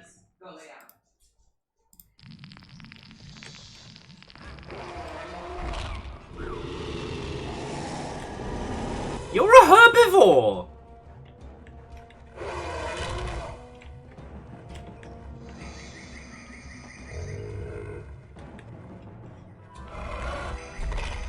Meep! Knock it off! No bitey! Right, restless brutes, have a lovely rest of your evening. Sleep well, happy holidays. Merry Toyota-thon to all who observe.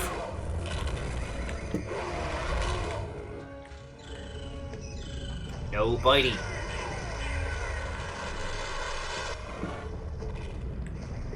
And see, the other thing about this one is, like, the pacing is all over the place. Like, we've gone from 0 to 1,000, whereas Half-Life had the patience to let us stew.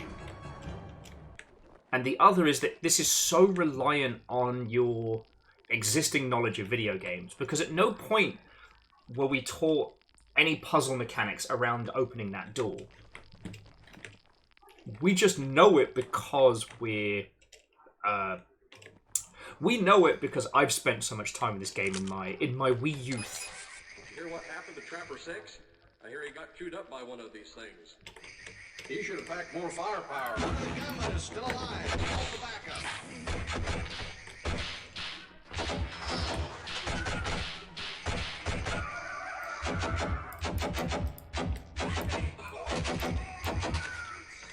Nerds. Gun.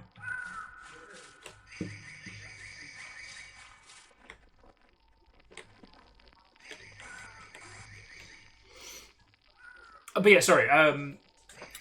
This is one of those titles that's very reliant on you having a very, very high literacy of games at the time.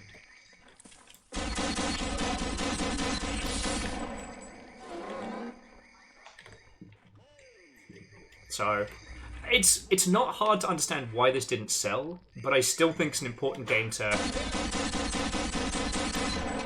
I still think it's an important game for us to at least faff around with for a bit, you know? What I might do is set a timer for, like, should we say, like, half an hour from now? And then we can move on to either classic Half-Life or something similar. This is not the only game that came out of...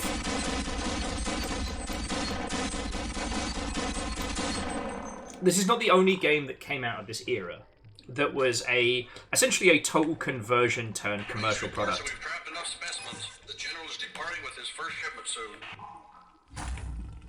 One of the others, if you're feeling spooky later, is called Cry of Fear, which was a mod so successful that it was released as a standalone game. Whereas this is technically a licensed game, right? Like...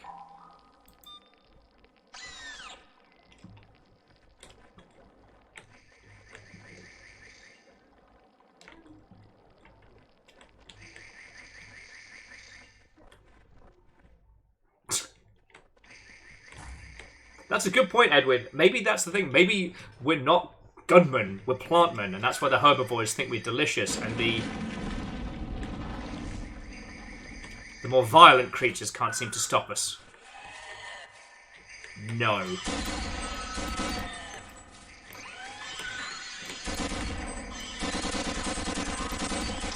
Oi!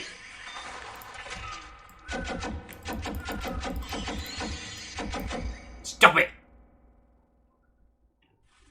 Bad bites. Bad bites, no fighties.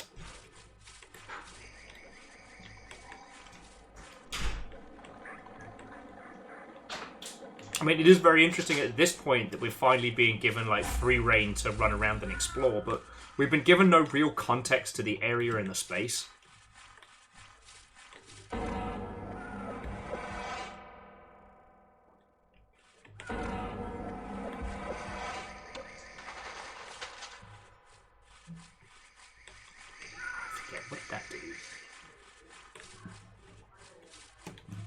Trying to ruddy remember. I used to know all the little quirks of this one because, again, I didn't have a lot of games the ones that I did have, I would pore over as a child.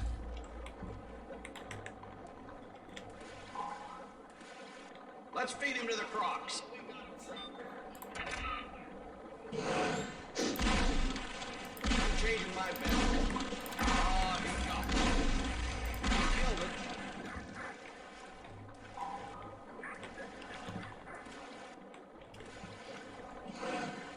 And another one. Oh, crap. Let's just blow him up.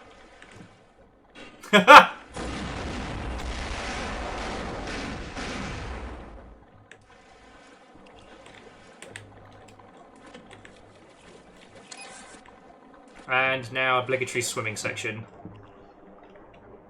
Oh, I can't remember if there are any underwater monsters. I know there's these little ankle biters, but I can't remember if they do the Half-Life thing of the bastard shark.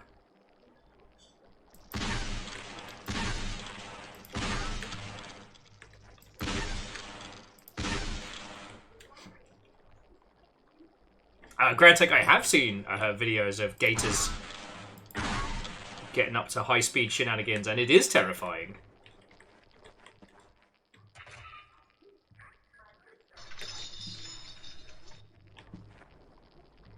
Now, one thing I should say is that, you know, this was a commercial product. Like, as I've said with a lot of games that we've covered here, is that when you look at things like this, I hope you don't see, you know, something worthy of derision. I hope you see something... Stop that incessant clicking. How is there a bastard shark on Twitch? Favor 6, thank you. Also, feck you.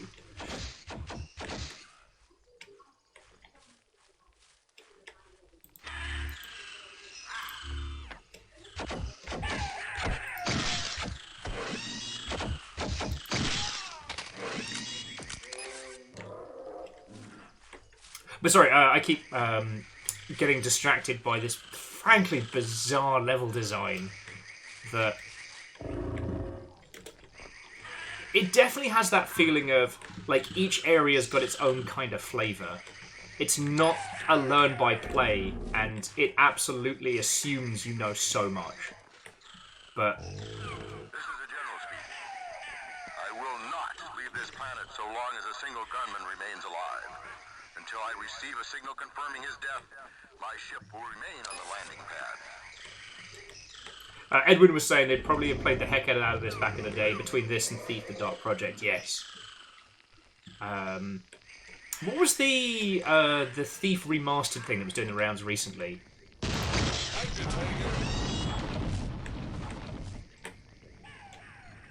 Because I know a few people were raving about how good that was.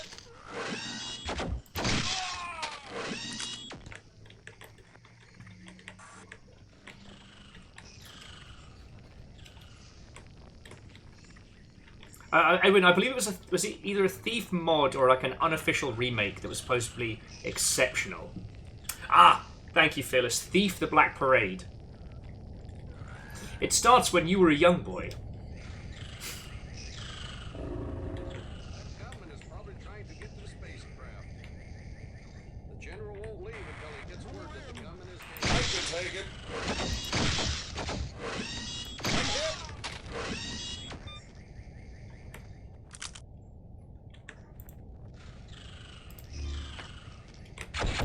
Take it. Dies. I can take it. Dead.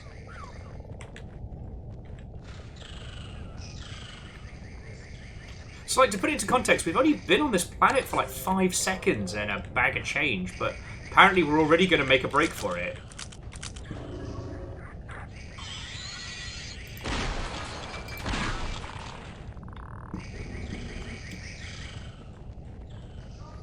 Where's the go button? I forget.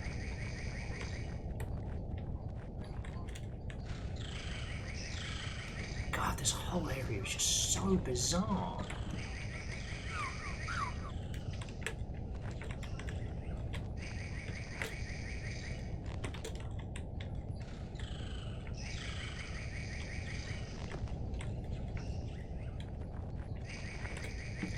I'm supposed to be moving one of these boxes or something. God.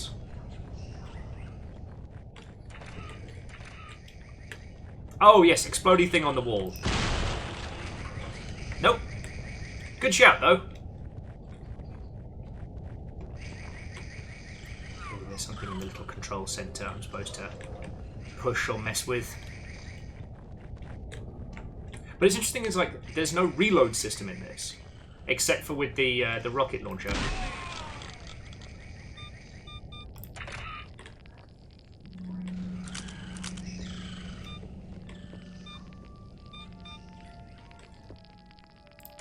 It has a little bit of that hint of the John Williams about it sometimes.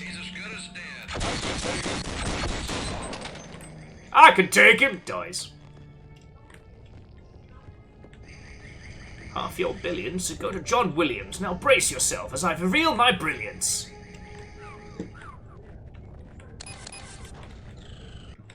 Preparing for liftoff. All personnel clear out. I am sure that travelling through space in this is totally safe and fine. Don't even worry about it.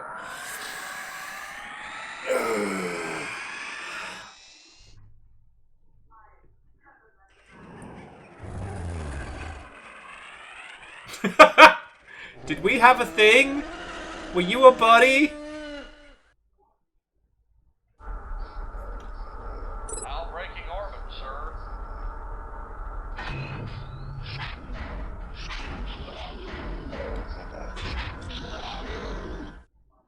I'm disappointed in this planet's reptile specimens.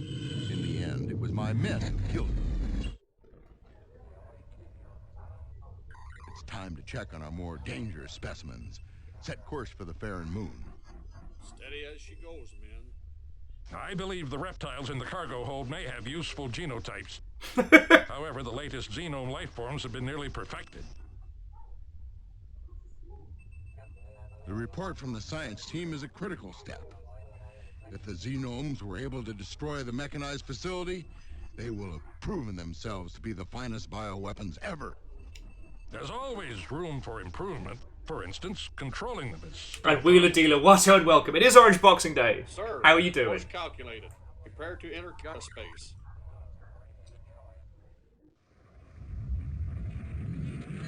I got a bad feeling about this.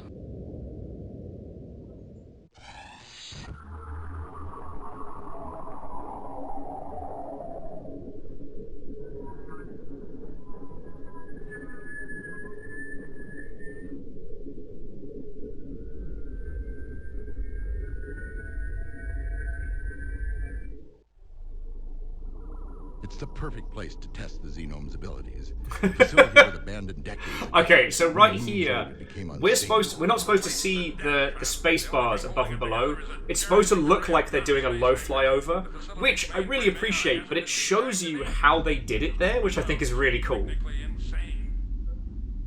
We'll know soon. Contact the science team. Again, this team was closer to like a total conversion mod team than like a true build through.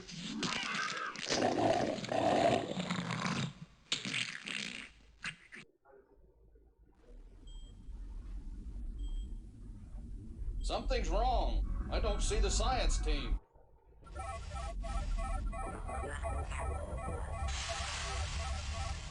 What's that? The genetically engineered super aliens have gotten loose? Who could have seen that coming? No, Tony Tino! We can't maneuver like this. I'm dropping the cargo to gain altitude. The science team is on their own.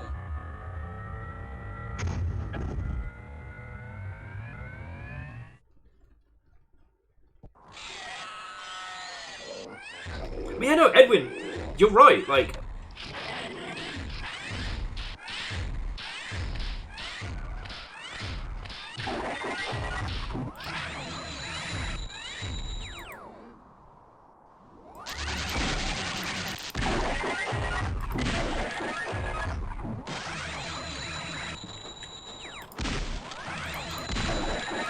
Like, what this team was able to do with so little...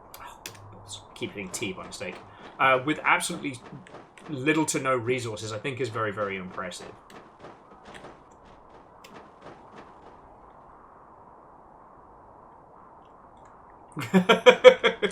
Anyway, it does have that vibe, but Yeah, at least Anachronox had humour for days.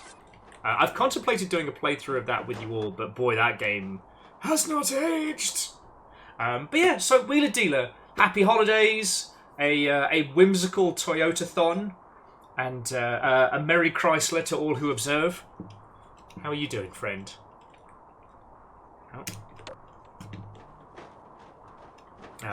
As I said, I don't know how much longer we'll spend on this. And friends, if you have any Half-Life flavoured requests for the day, I do not mind in the slightest. What is interesting, though, is when you put this alongside... I think Opposing Force is the best example. Like, Opposing Force isn't perfect.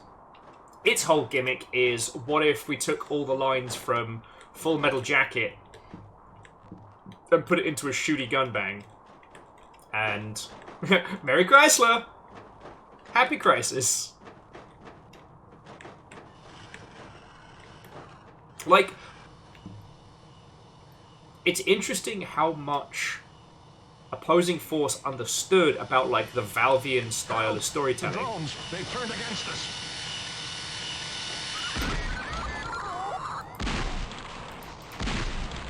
Thank you. You've helped to save my Xenome. That fucking... Thank you, you've helped to save my Xenome! As he dies to some whimsically adorable thing. Sorry, my apologies. Lance, an excellent question. What the hell is that? That's just some pure cheese. And I'm not against it. But again, the sin that this game commits repeatedly is making you work out one-off mechanics. So things like, at no point up until this part of the game have you had to break your way through a cargo container, you know? So unless you played this, like, back to front, upside down like I have, you wouldn't know that. And I do remember as a kid getting stuck in that part.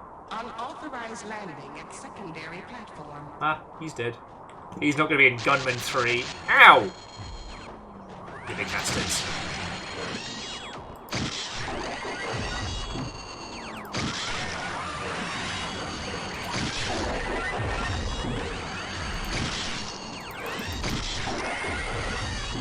It's also very clear that, like, both the combat and level design are very evocative of Doom and Doom clones. There's no real puzzle, there's no real hook to each of these areas. It's a new coat of paint and a new threat. You know what I mean?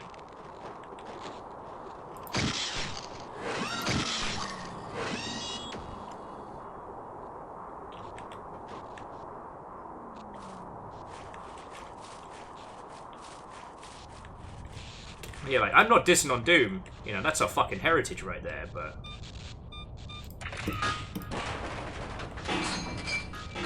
I have big fists. But like I said, this... Where's the General? He was supposed to take us back to...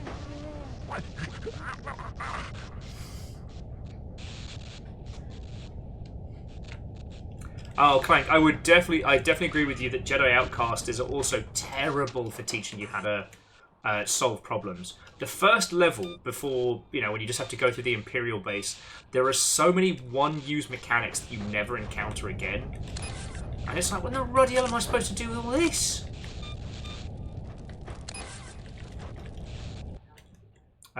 This also has the old... And again, I keep calling these problems. They aren't necessarily problems, but they're things that we grew out of.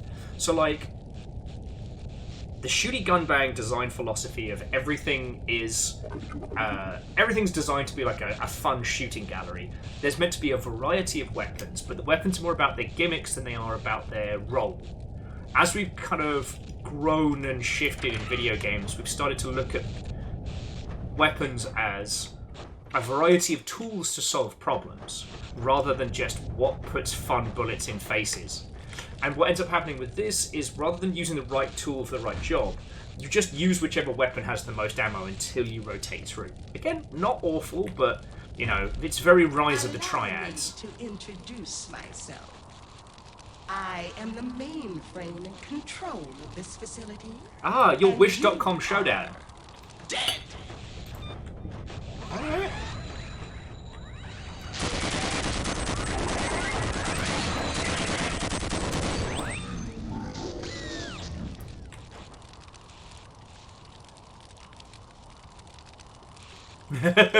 Verdantflow says, when I die, I hope it's that humorous. Yo, I'm trying... I hope that I have the wherewithal to say, like, avenge me, especially if I've died of natural causes.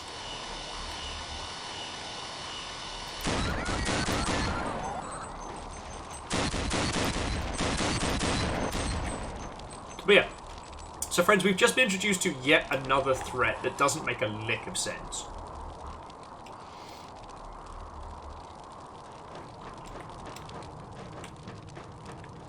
And I guess this is why I wanted to play this for you all today, is because this really does show how far we've come since Half-Life, since Halo. You know? I love Quake. I love Quake with my whole heart, but it is absolutely just... We've got the tech, let's stick a bunch of stuff together and just see how it looks. Alright, it's good enough. This is your general. First, I'd like to congratulate the science team on the success of the Xenomes. You've exceeded all our hopes. However, I'm afraid your triumph has complicated matters a bit. Our readings show your Xenomes are spreading quickly enough to pose an immediate threat to the facility. I've been forced to call my troops back to the base for repairs. Any members of the science team who didn't make it back in time for evacuation will have to find their own way off Barren Moon if they wish to return to Ignis. Again, good luck, and don't let the current turn of events spoil your sense of accomplishment. So, the invaders originate on the planet Ignis. I will deal with Ignis after I take care of this Xenome infestation. So, we've just been introduced to the mainframe AI, which is sentient and is pissed off because the aliens got out of containment or what have you.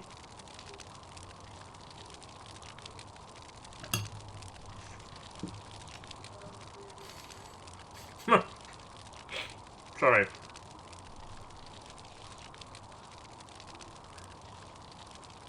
Lance with, your experiments are a great success, and that's a huge problem for you, but not me. Many people will die, but that's a sacrifice I'm willing to make.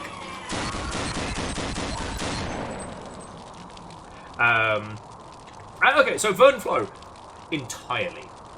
And again, I hesitate to call Gunman Chronicles a failure, right? You know, with a little bit more time, a little bit more literacy, like, they really could have made this even cheesier, even more over the top, you know?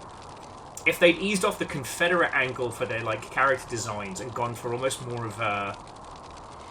I don't know, like, Golden Age Flash Gordon. You know, you could be the Lord Flashheart of this universe.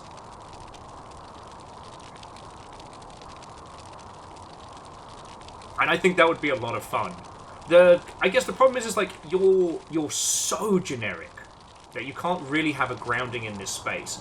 You're not bland enough to be a self-projection character, but you're not interesting enough to have, like, a weird, fun motivation. And Geographic, see, that's another good point. It does smell like Marathon. But it smells like someone who played Marathon for a few hours and went, oh man, robots are fucking cool. Let's add a robot baddie. You know? Help me reach it. I have to fix this.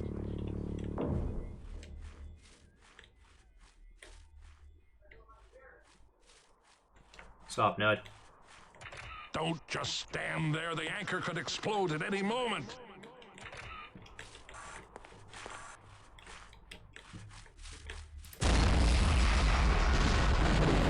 Drones, destroy the human invaders.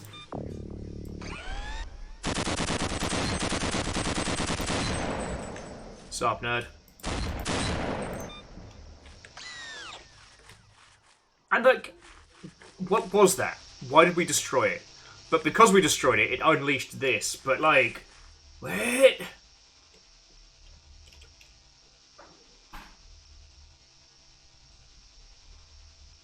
Well, so, Lance, I think the strange POV comes from the updates they just did to Half-Life to add more, like, native HD support and things like that.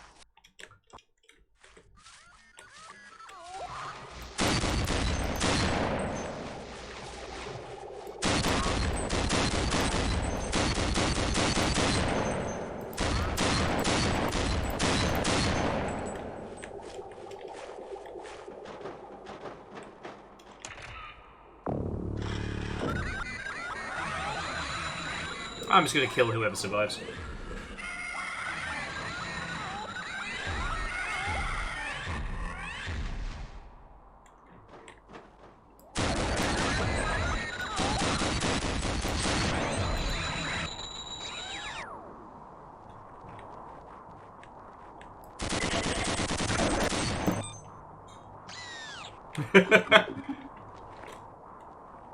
I mean, what I will say to this game's credit is, like, the variety of environments we've already been in is so good. They don't have too much rhyme or reason to them, but they're really impressive for the time. And for as much as I've been talking about the ridiculousness of it, like, I'll level with you. It's definitely fun.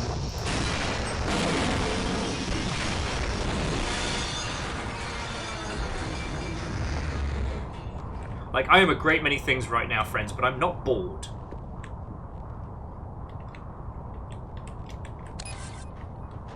It's also worth noting that this isn't the just OG CD install version. This is all of the assets and audio files in the ilk put together as a mod for OG Half-Life.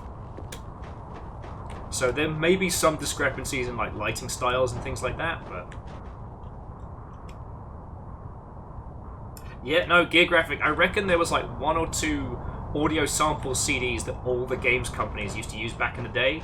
There's this one dragon noise that has haunted me throughout my life that was used for the dragons in Warcraft 2. He's dead. We're all dead. The mainframer's turned against us. The Xenomes are damaging the counter-space anchors. The Xenomes are out of control.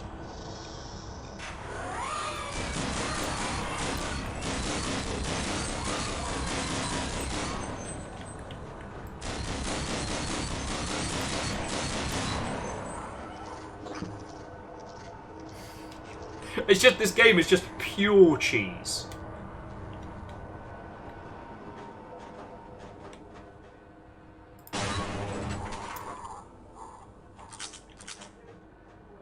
Weapons locker? I hardly know her!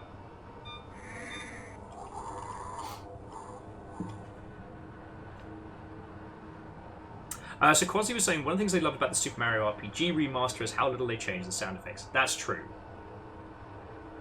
Numbers, congratulations on getting your Honkai Star Rail Hot Lady. Well done.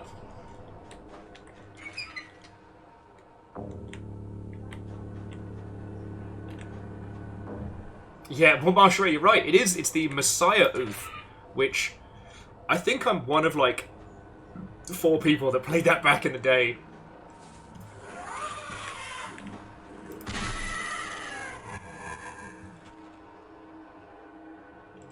Congratulations on your Hong Kong Star Wife.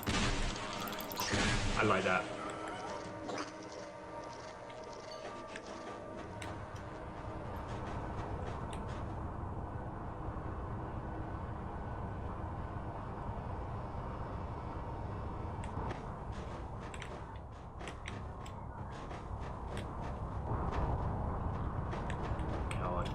Actually, one thing I am looking forward to talking to some peeps at GDC next year is that...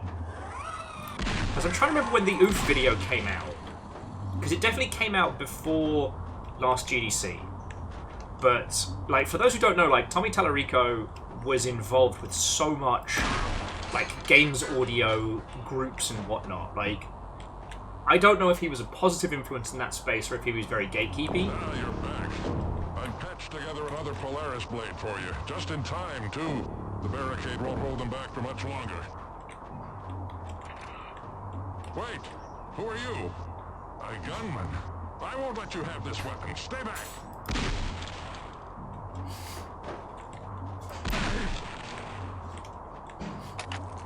Killing scientists for the hellsies of it. Why not? So range, go short.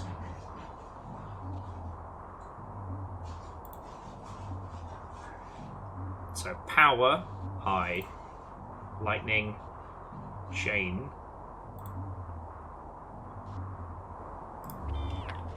I think that's how we use this. This thing does damage.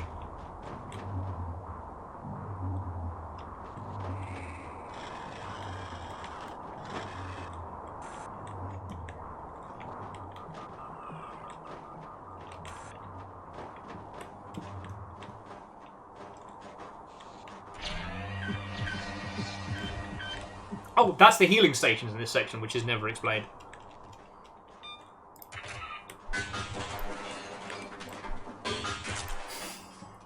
I punch metal!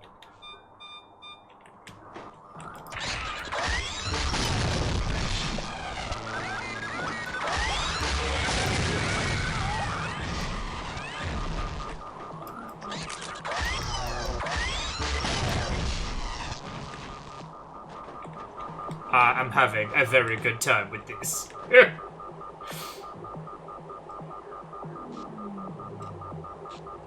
Yeah, Verdant Flow, again, I think that's the FOV, because they're supposed to be two-handed weapons, but, like, with the Daka Daka gun, you can't see where the other proverbial hand is. It's not too bad with this one, because it's got a buttstock, and the pistol's one-handed, so it's fine.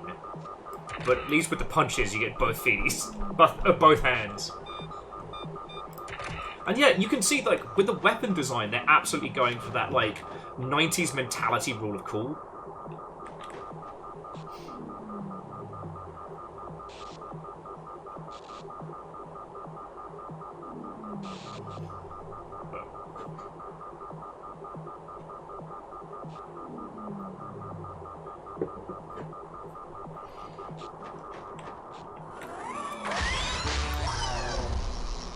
Heh.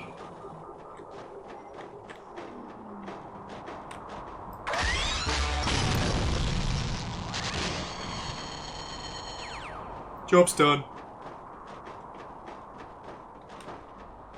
But yeah, Lance, the thing I'm going to be very curious to hear is like how the H-Bomber guy stuff has impacted, because not just video games live, but he was involved at a lot of like video games music and video games audio spaces.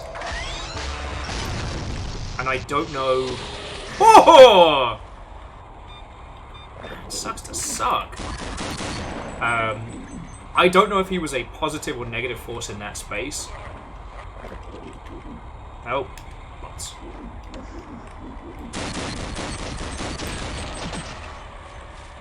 Oh, those things are walking sentient beehives, by the way. You know, standard stuff, standard stuff.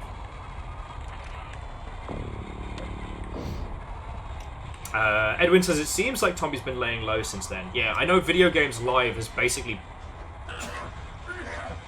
Even our most powerful weapon won't make a dent in that tree. And PVS, happy day off. A wonderful Orange Boxing Day to you. As I'm sure you've gathered, we're continuing our Half-Lifeian traditions. And we're cheesing our way through Gunman Chronicles here.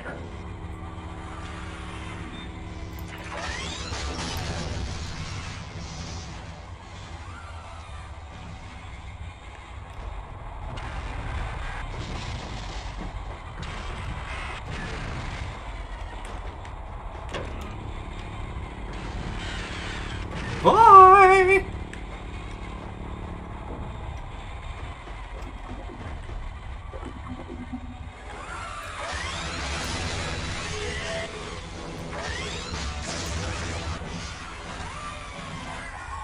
God, I love this weapon.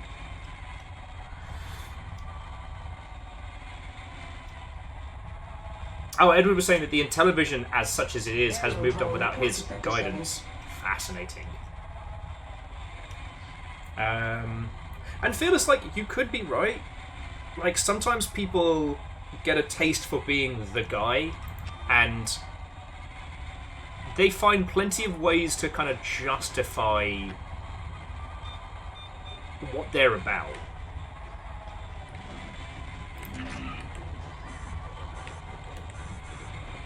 Oh yeah, just over here. The old room clearer. Love to see it. That sounds bad.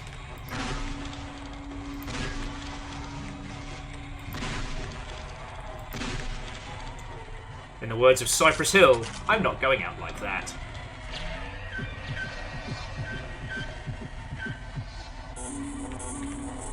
But yeah, naming no names, I have encountered some individuals who have definitely, what's the word, over-exaggerated their involvement in certain projects because they like being the guy.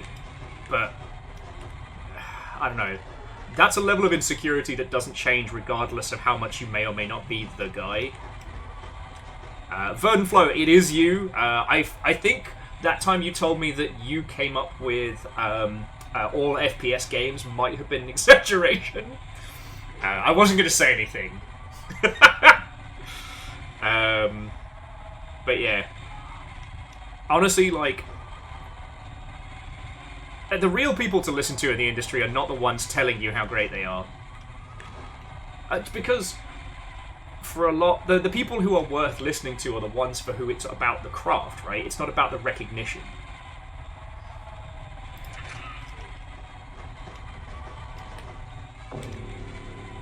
Now, I don't resent all people that... Sci-Fi Gun says woo! Sci-Fi Gun says woo!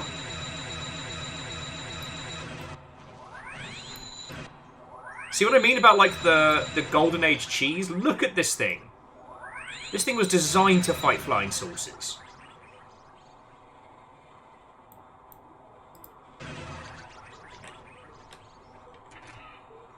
Sorry.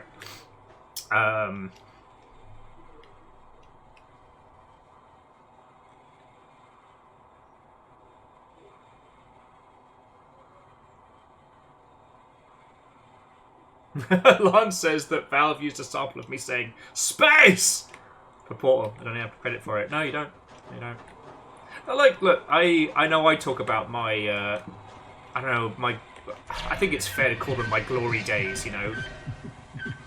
Being involved in some big, successful projects. And I do talk about them a lot. But I hope that I give context of being one tiny cog in a very large machine, you know?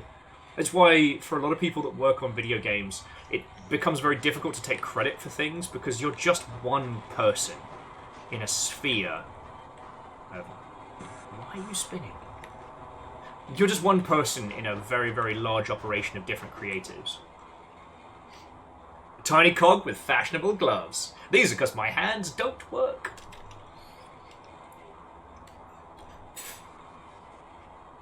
Oh, Edwin, that's way cool. God, there's a bunch of projects I really want to volunteer to do some voice work for when I've got the ability to set stuff up, because I need more practice, and there are a few games I've played the last couple of years that... Oh wow, you are not doing okay. The difference between, like, voiced and unvoiced would be like night and day.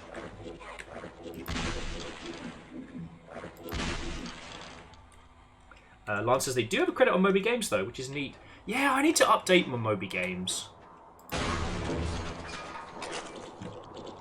I mean, I had to make an IMDb when I applied for BAFTA, so I feel like that was way more self-aggrandization than we need.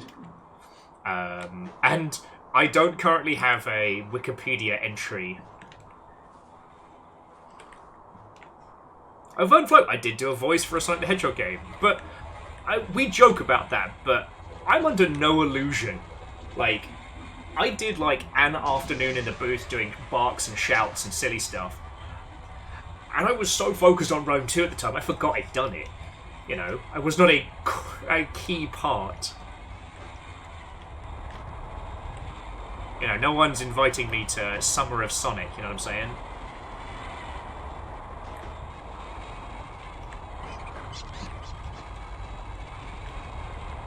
Don't touch me.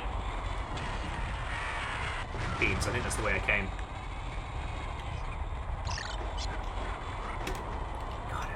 Also, I think the movement control has been updated with this, because I feel like I'm moving so much faster. I'm screaming around this. Quasi says they're a lead engineer in a non-gaming team, so got tired of the team putting them on some kind of pedestal. They finally went and showed them how much of my commits I make over the last 6 months. The team is 30 engineers, and we're talking like a 500-to-1 ratio. Yeah, and that's real good of you. Like... Because, you know, it can be a real easy way to climb to the top, to just not correct people when they say, oh wow, you do so much, like, oh. You know, it's real easy to let other people put you on a pedestal. I don't know. I think that's where a lot of those guys that have to be the one, where it comes from. You know, other people start talking about them and they get a taste for it. I don't know. All drones, safeguard the plasma cores.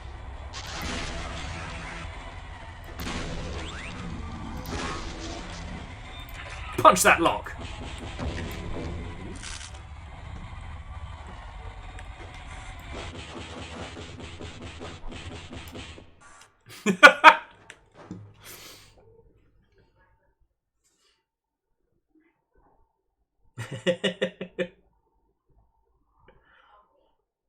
And Ishkar, what on, welcome.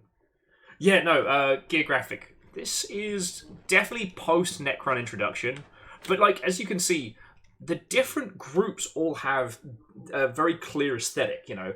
The gunmen are, you know, American Civil War sci-fi soldiers. The Xenos in this are all these, like, they're supposed to be silicon-based life forms, so they have this weird kind of, like, pale sponginess to them, and the mechs all have this, like, everything glows. You can also see from the animations which ones have been hand animated and which ones are reworks of existing creatures from Half-Life, Blue Shift, and Opposing Force.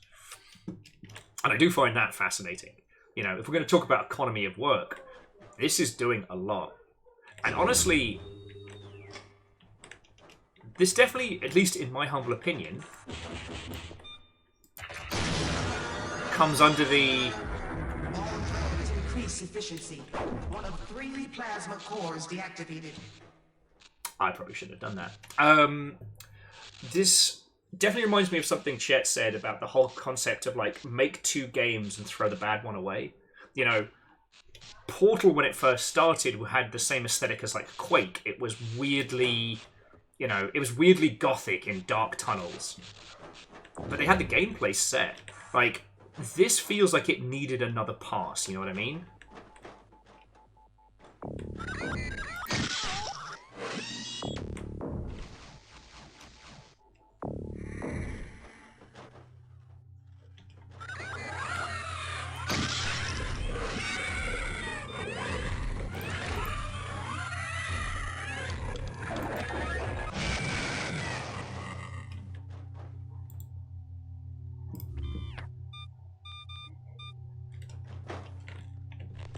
I'm gonna start using the shitty gun bang more.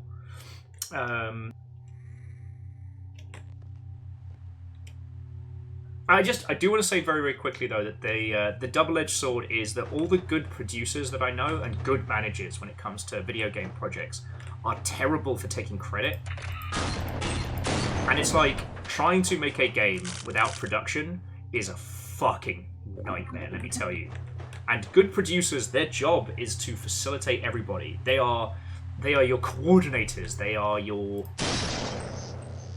the glue that holds about 8 different disciplines together. And again, the good producers I know are the fucking worst for taking credit. You know? Yeah, Edwin. Removing the missile part of a missile seems safe and totally smart.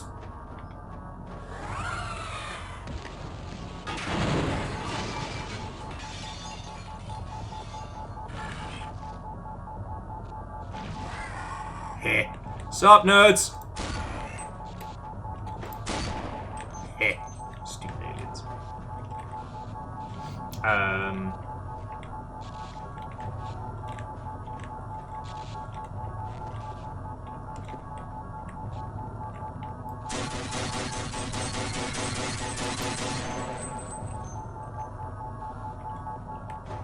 Yeah, I'm about to turn this off and get myself into a lot of trouble. I can sense it.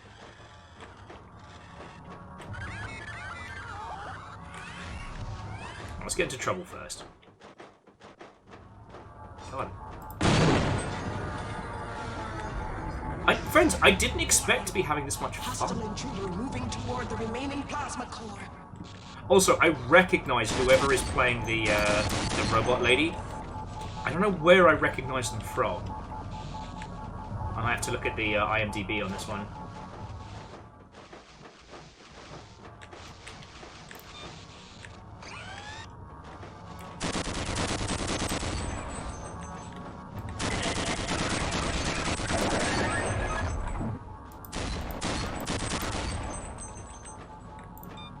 And yeah, I agree with you all. A house is just not a home until you have a gigantic plasma gate to get you through the day. Third place is Cynthia Jones. What else have they done?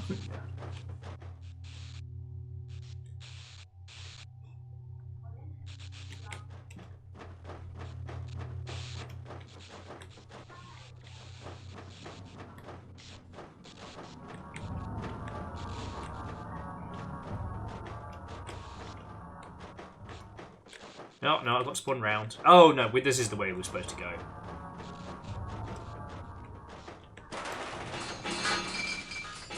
I think I broke it! I think I broke it! This feels very Mr. Bean in space at times. God, I do not remember if the game was this fast back in the day. I feel I'm zipping around at like breakneck speed. Charge teleporters.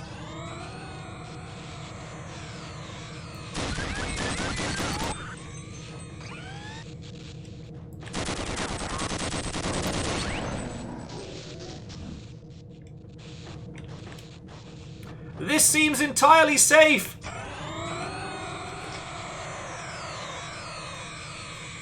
Yeah, you're right, Aldous, that was a load-bearing laser.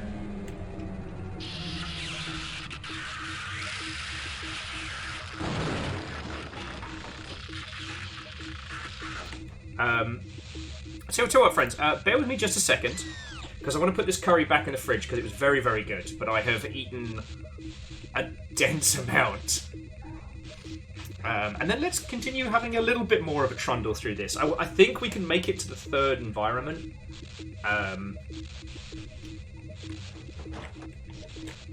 Because I will say, I'm having fun with this. And, like, it's very classic. You know, it's very pre-Doom 2016, like, run, gun, let's have some fun. You cannot say this is boring. Perhaps boring to watch, which is what worries me, but, you know. But, I mean, I guess the creative question is how much of the fun to gun comes from its core DNA, the fact that Half-Life has excellent weapon control. Or did this team add enough that they can take a level of credit for it? Do you know what I mean? I mean, that's... It wasn't my decision to come here. It was the General who chose to test the new xenomes on the Farron moon. Quiet! At first I trusted you, but it was you who brought the xenomes here. And why not? This moon is a lifeless junkyard ruled by an obsolete mainframe that serves no useful function. No useful function? For 50 years, I have been constructing Kata space anchors to keep this moon in its orbit. My xenomes are superior to your drones. They will kill you. And my drones will kill you. Great work there, mate. Way to heckle the gigantic... Yeah, way to heckle the super space monster.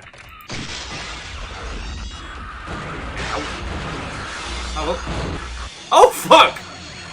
Alright. So yeah, Legend, I do like the run gun fun as a descriptor. And here's the thing, Marshall Ray, I love saying boomer shooter because it's got a real good feel to it. But it's wrong. It wasn't my decision to come here. And it always drives me up the wall. Because all the boomers I know didn't fucking play video games. At first I trusted you, but it was you who brought the xenomes here. But unfortunately the Gen X Hex doesn't quite have the same applicable. Mainframe that serves no useful function. No. And yes, Clank, Wish.com Showdown is angry. For 50 years, I have been constructing but space anchors I've said this a million times. I can't complain about the fact that video games have their own language and then get mad when that language is not what I would have chosen. Intruder detected.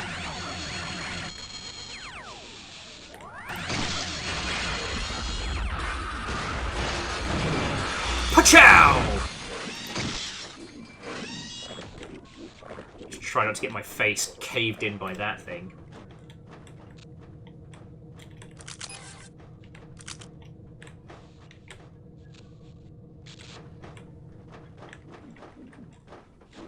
Yeah, showdown.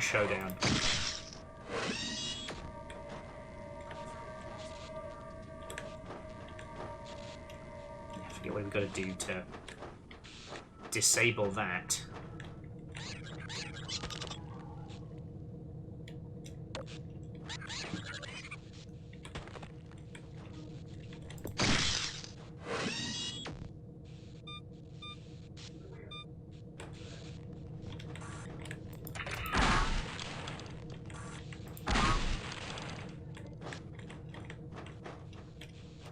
It's extremely hard to work out like where you got to go and what you got to do.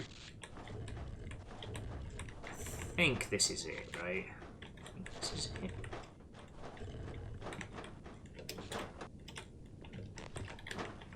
Signal your suit to make a duck jump. No, I should have the feckin' chemical gun. I deserve it.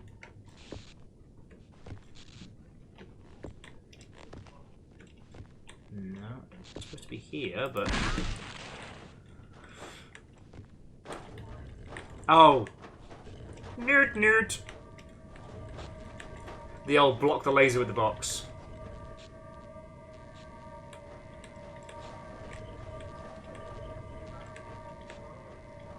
Box laser! And Ishgard, that feels right. You know, it's one of those terms that, like, it's catchy and it sounds right. That's why it... I know you're in here somewhere. Stop. Hold still.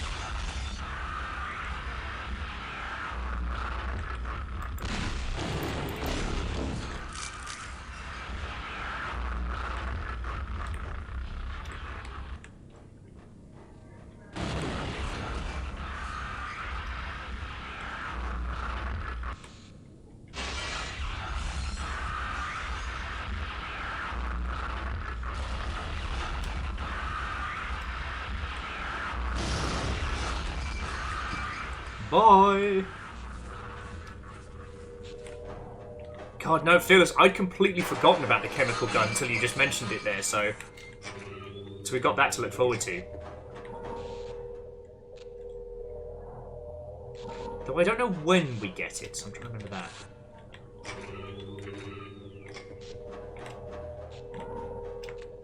Time to save before I get exploded. Friends, I keep telling you I'm going to stop playing this, and then I'm still going. I don't know if you've noticed that, you know, you can say a lot about this for its cheese and its just unapologetic everything pizza. Tectonic stress approaching critical. Increase power to all But you cannot say this is boring.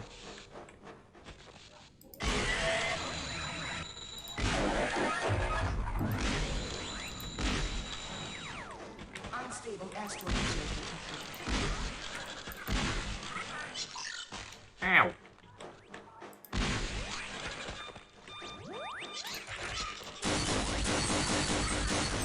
Stop it! Unstable asteroid field detected. Those things shoot little missiles at you that if you miss, if they don't hit you, they turn into like little creatures that come bite your ankles.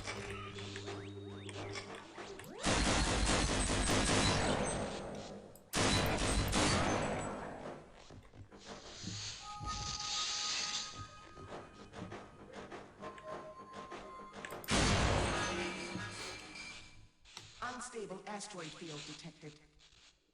So PBS says, I've been trying to figure out a game, trying to figure out a game is fun for 90 minutes. It's probably fun, or at least enough to keep you engaged. Oh no, I completely understand that. And if we're just looking at it from a surface level, then yeah, there is no doubt that part of this is fun. But like as video game, I don't know what to call this, we're simultaneously creators and enthusiasts at the same time, but what is this doing? Right?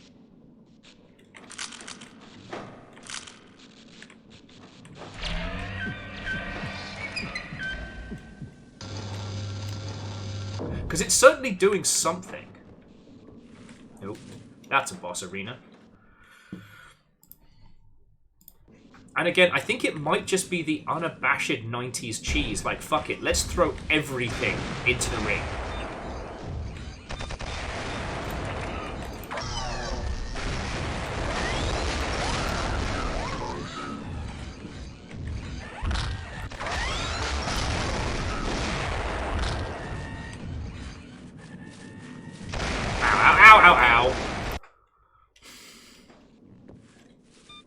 personal. I think I might just have to run for it.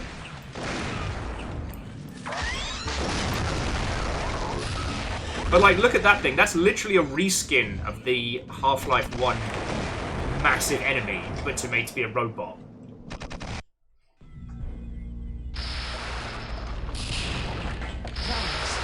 The intruder must not be allowed to disrupt the operation of this media shield tower.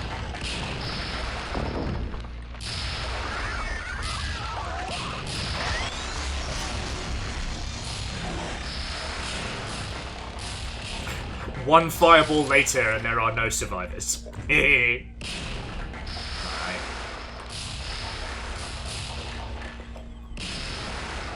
But the problem definitely comes from areas like this, where it's hard to work out what it is we're supposed to be breaking. Because while Fred Durst is very clear about sometimes you've got to break stuff, the problem can often arise from knowing what to break.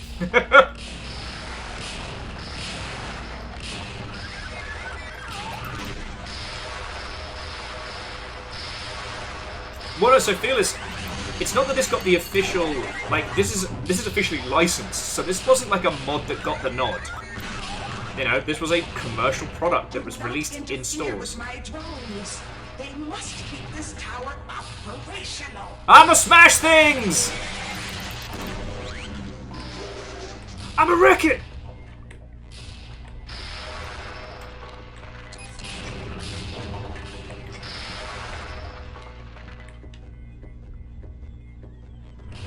If you shut down this tower, you will perish with the rest of us. Haha. Or not. Later.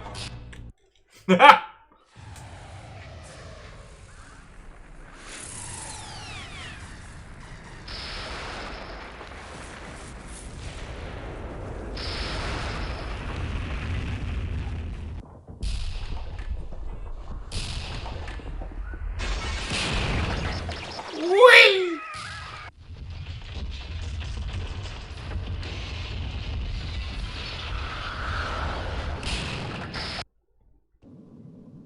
Three hours later.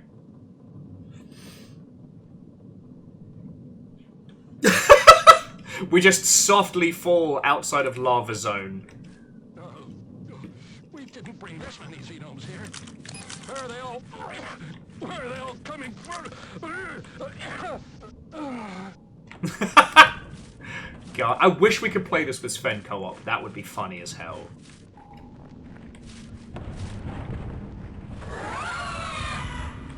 No.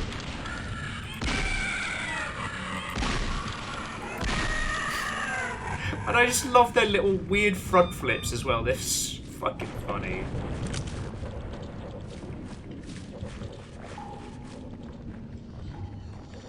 And it makes no attempts to explain or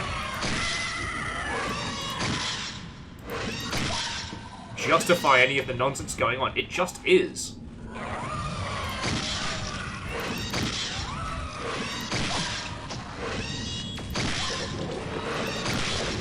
Listen, Beedrill.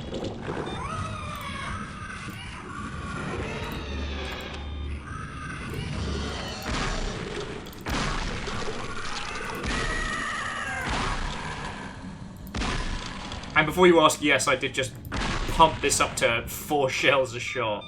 Let's get fucking jiggy with it. But no, jumping back. One, I find the way in which video games end up naming themselves to be incredibly fascinating. And the one that always makes me chortle is the argument between roguelike and roguelite. Because the kind of people for whom that matters are hilariously ridiculous. Like, oh, this isn't a true roguelike. Hey.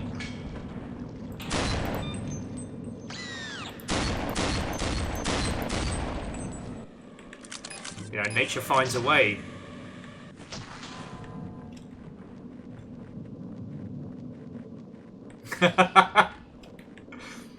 But, like, the irony is that even what could be described as a true roguelike isn't really.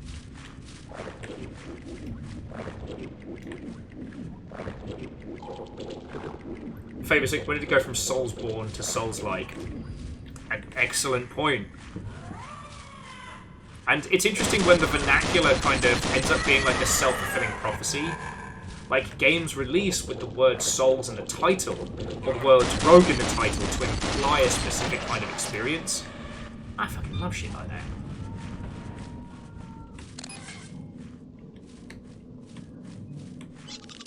Ow. Bastards.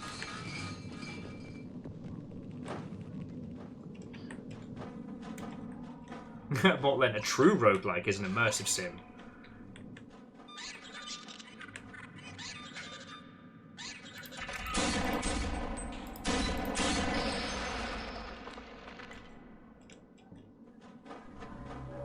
Well, so the reason I bring this up, Legend, is that I don't disagree with your choosing on it, but to the average consumer, it doesn't matter.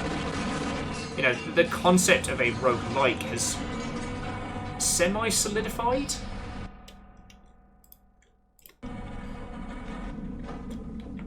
You know, a roguelike game means that, you know, when you die, you start again. You know, there's a style of level progression that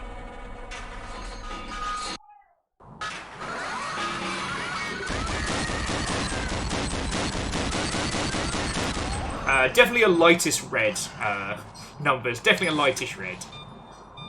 Alright, what's full? You're full, alright. Who wants to get exploded?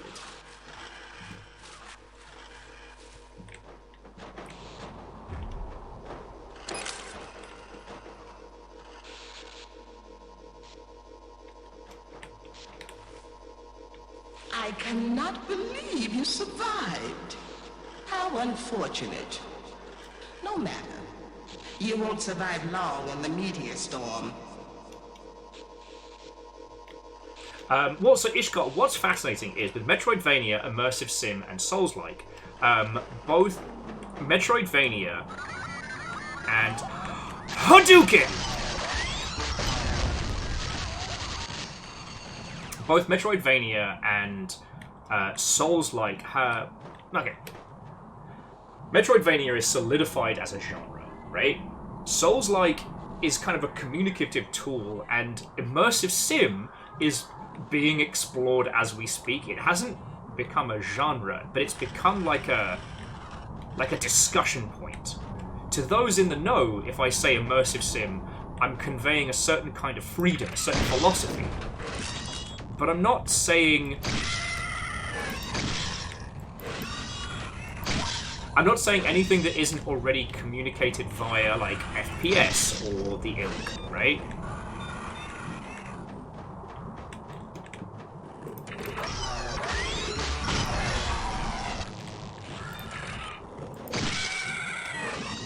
And ultimately, these... the language that we're talking about is used to communicate to consumers, or between consumers, what they're buying, what they're playing, what they're selling. You know, Souls-like speaks to a design philosophy as well, as kind of does Metroidvania, but Metroidvania communicates to those in the know that it is a 2D game, it has backtracking, it has, you know, item progression that enables movement, things like that. Yeah, Lance. Counter-argument. And you know, numbers, that's what's so fascinating, because Hollow Knight is a game that when you start playing it... Is the RE4 merchant an immersive sim? Ah! He's certainly a bastard. What are you buying, stranger? What are you selling? Fuck, I lost my train of thought.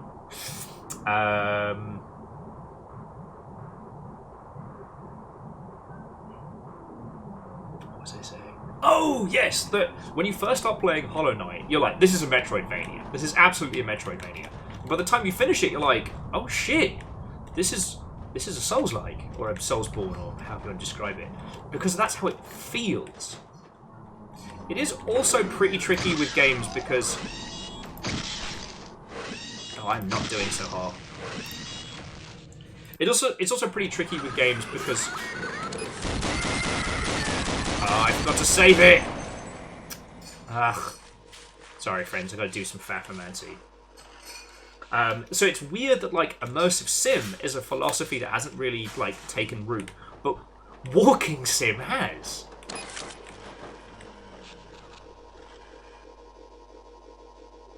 Yeah, and Lance, that's the great thing, is that you're right, a lot of it comes down to the direct link between mechanics and aesthetics creating the feel of a game.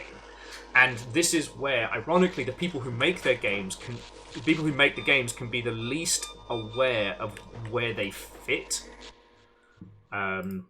Like shit, if we ever get the chance to just like sit and steal Zalavir's time for a bit, we'll do the whole Witch Stranding thing.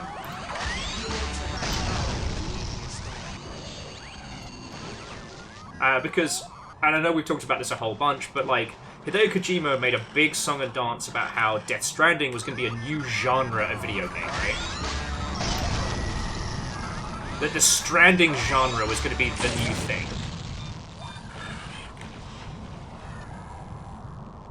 But in actuality, like, Death Stranding is a third-person open-world game.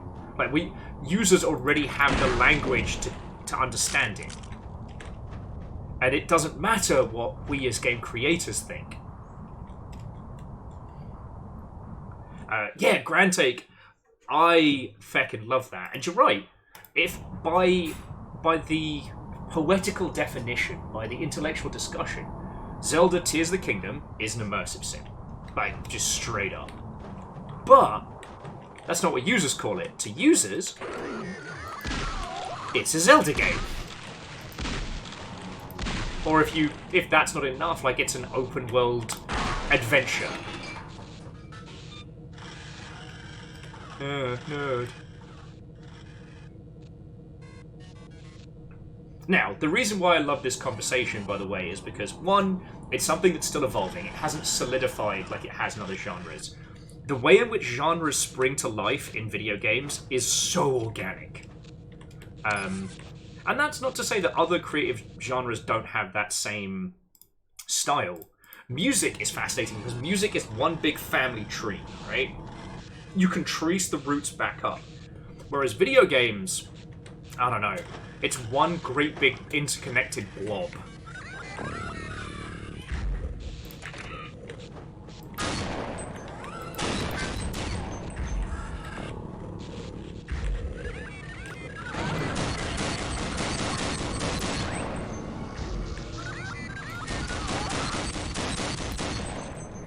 Why am I being safe? I've got the big gun. Oh, because we're almost out. Alright, well, we used the shoddy too hardy.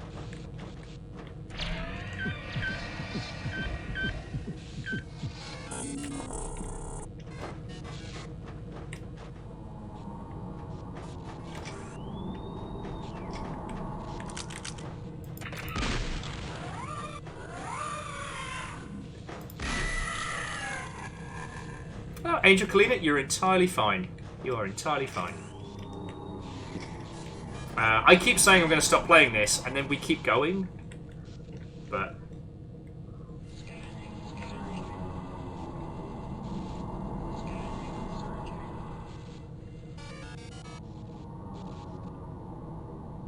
yeah, PVS, I agree also it took me a long time to... It took me a long time to be okay with the romantic definitions when it comes to video games. I used to be the fucking worst pedant when it came to like genres and inspiration. But, you know, the games that we experience are changing and evolving and growing, and the way in which we communicate that to each other has grown and changed and shifted with us. Like, how come Vampire Survivors, or games like it, are like Vampire Survivors? They're not called roguelikes, even though they have a very, very similar mechanical setup. And that's because Vampire Survivors as a title hits a different emotional beat. And the games that emulate from it, they have that same feeling. And when you start combining feelings... Report to the surface. Repel xenome infiltration. Because once you start adding feelings to the equation, well, shit, then you're into some real good art.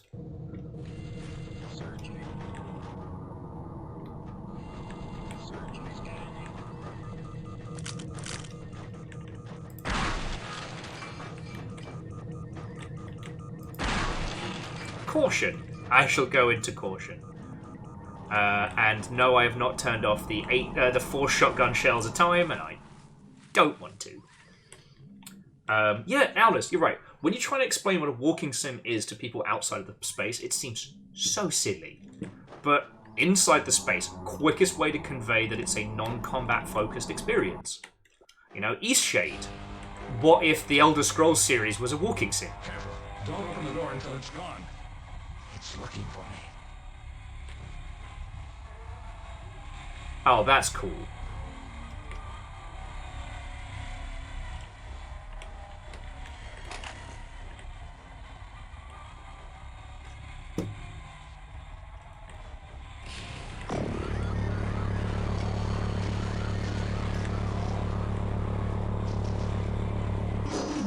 I want to see if it gets him.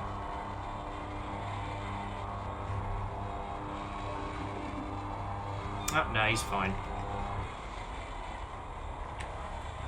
Just wonder if I can see a clear angle to explode some bad guys.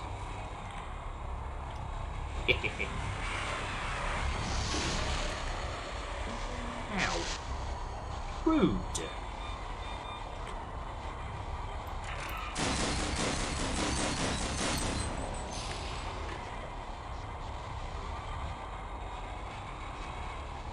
Yeah, and so Favor 6, this is one of those spaces where obviously I'd lean on the knowledge of people who know, like, music and music history better than me.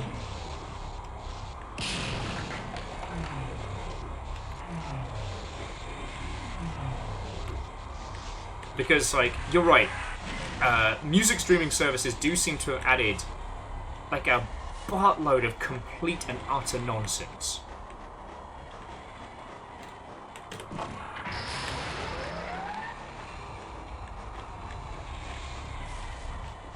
But, like, actual music does have, like, a genealogy, a history. And especially growing up when I'd hear about stuff like, you know, house music or...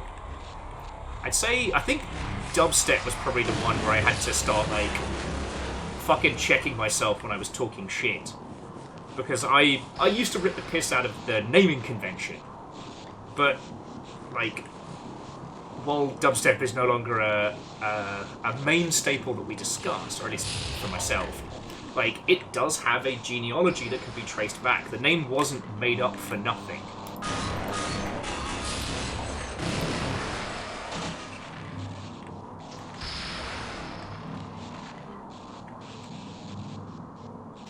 But yeah.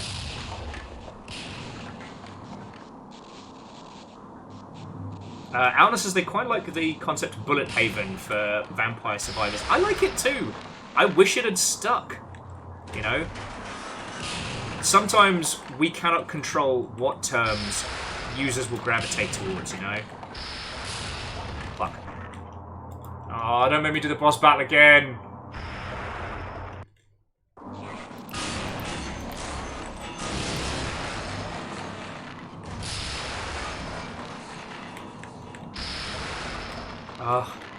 Again, the movement controller is so much icier than it has been, so I'm having to fucking work out what I'm doing. I think it's really fascinating that we have things like bullet hell, which has solidified, but very few things have become kind of an articulation on it. If you know what I mean? Even though it's the best descriptor for a lot of, like, heavy, chaotic nonsense.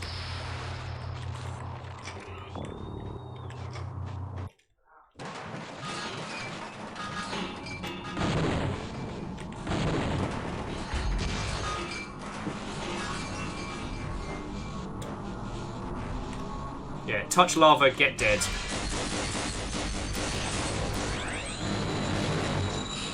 Keep the shoddy going, because there's going to be a lot of surprise enemies at this point. Severe meteor damage reported in Sector 6.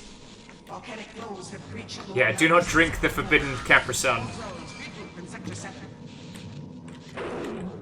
Also, it's very hard to see a red button in an area flooded with red warning lights.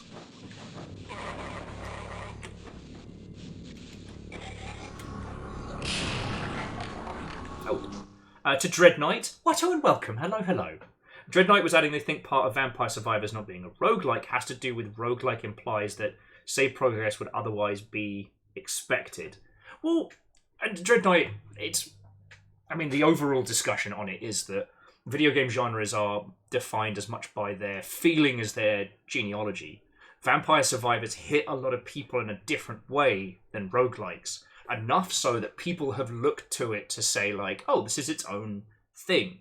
If we wanted to be intellectualists about this, we could absolutely define Vampire Survivors using existing terms.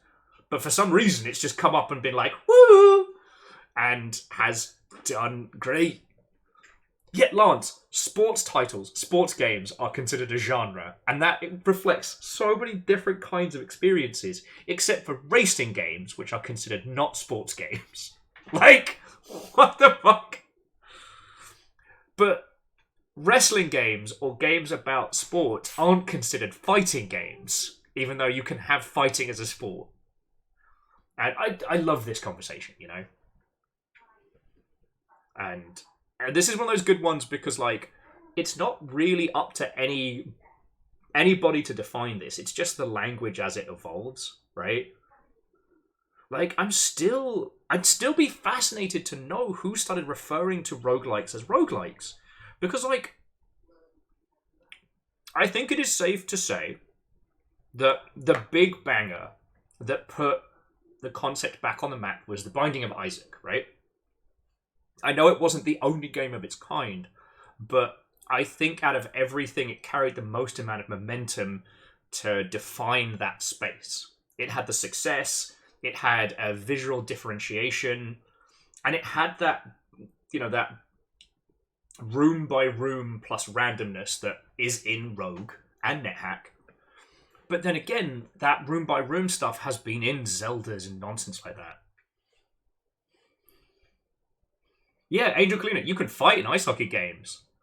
Why aren't they fighting games?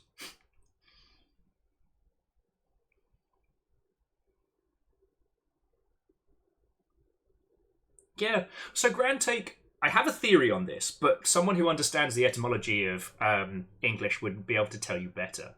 Because Grand Take was saying that it's strange that literature, theatre, and film use so much of the same genre language. And I think it's because the user is always observing in a passive way. And so what's important is the genre that sets the thematics.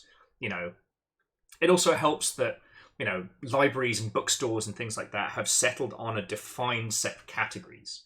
You know, it would be very difficult for you to come up with a new genre of literature. Not impossible, but very difficult. Because you'd need to come up with something that was so drastically unlike anything that had come before and be successful.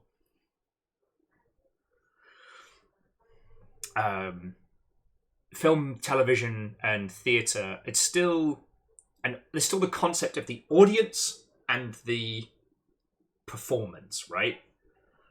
With theatre and film, like, you separate the two, but it's still, you put on a show and you watch that show. You know, there's two separate groups. There is a line, there is a fourth wall involved. So I think that might be it, but honestly, as I hope I've said, like, I understand video games far, far better than other mediums. So I don't want to be the be-all and end-all in this one.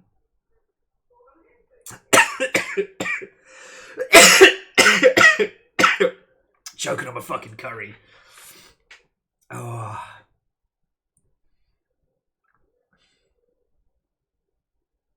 You know, PVS, I find this all fascinating. And yes, you're right. What does roguelike convey? What does a survivor, like a Vampire Survivors-esque convey?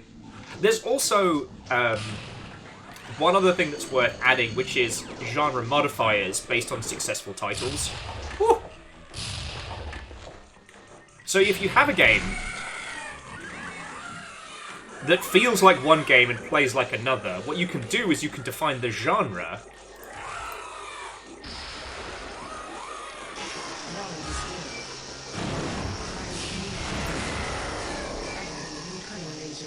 So you can define the genre and then use the modifier based on an existing game. Because we said it earlier, one of my favourite games is called East Shade, where you play a painter walking around a strange island, painting portraits and landscapes for people in exchange for stuff and things. There's no conflict base in the game, but you do have to collect resources to be able to make more canvases and more paints. And you can get high as balls on some drugged up tea. It's great. But I find when trying to describe it, it's the quickest way is it's like, look, it's a walking sim painting game. It's Elder Scrolls Walking Sim Painting Edition. And so I've used a genre, I've used a popular game, and then maybe an additional modifier, and that allows me to convey everything across. Do you know what I mean? And I find that's how we do a lot of definitions.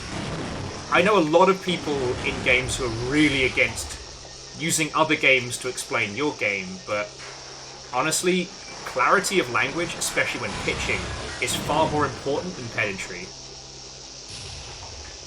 If your game is a shooty gunbang game about being in space, you might as well fucking say it's an FPS. It's Halo meets, I don't know, fucking Kafka's Transformation or whatever it's called. You know? Or at least that's one of my personal philosophies.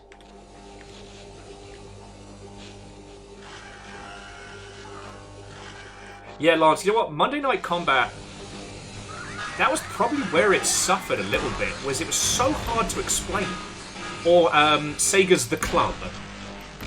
It's a shooting game, technically, but in actuality, it's a, I don't know, it's a sports game, it's a, you know, it's a fucking speedrunning game, like,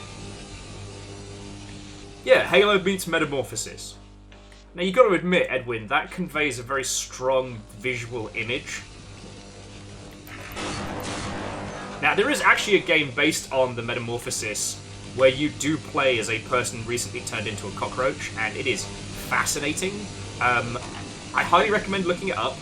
I won't stream it, however, not because I'm against it, it's fucking great, but because it is pure Chunder City.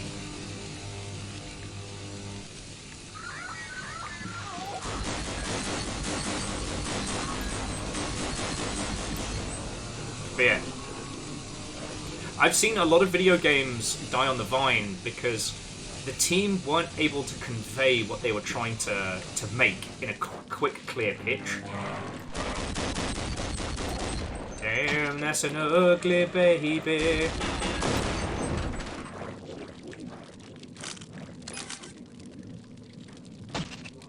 Ow! Oh, not cool, Big Bug, not cool. Also, the level design in this whole place makes no sense. That's a fucking med station. Why is it there? But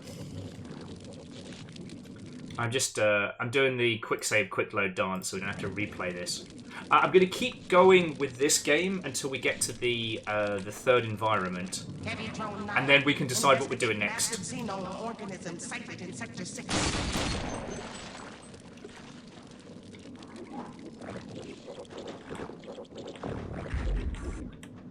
The fact there's no rhyme or reason as to when these things are decoration and when these things are doors is...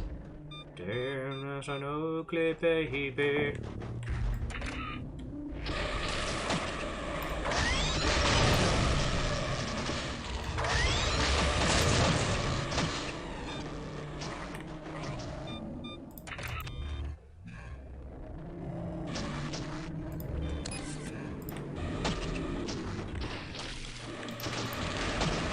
I can't remember if we have to... Oh, God.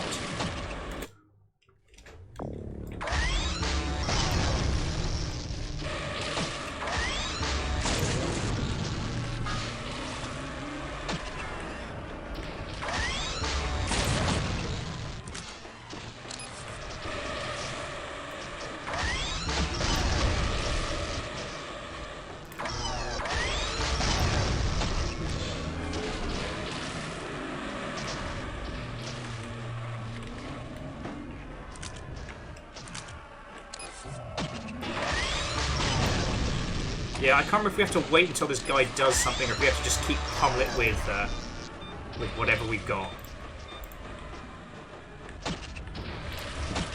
Ow! Ow!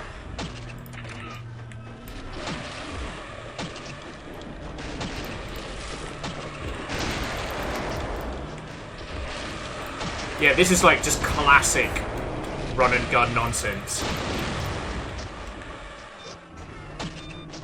Fine.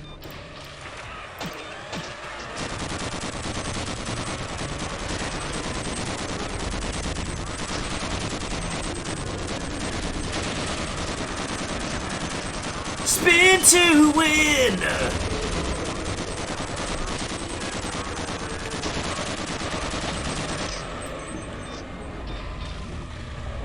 Boom, shellac, boom. Now fucking die! Oh, fuck off! I think I won. Sorry about that. That was Rambo's famous move, was spinning round in circles to avoid getting shot. Not a lot of people know that. Yeah. Saves for days.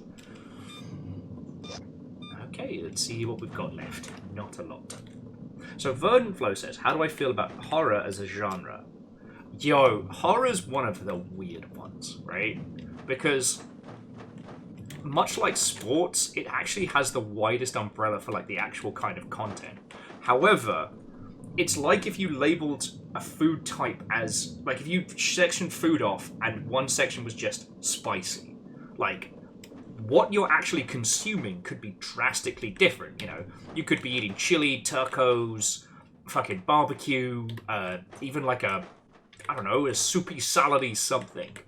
But you know it's gonna be spicy, right? That's kind of where horror's at. Like, it's the important thing to tell a user, right? Because a lot of users do not want to play scary games, and that's fine, you know? Like, that's totally fine. We as creators are kind of semi-responsible for letting people know what they're getting into. Like, it's fine to throw some subversive setups in it, but like...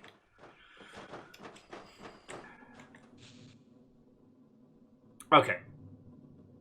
Big old caveat on that one. It is fine to do a subversion of expectation, especially in non-commercial games. Just so long as you're not... Oh, beans. Nope. Nope, nope, nope, nope, nope, nope, nope, nope, nope, nope. Let's get there. Big fighty bad word. I'm not paid enough to fight you!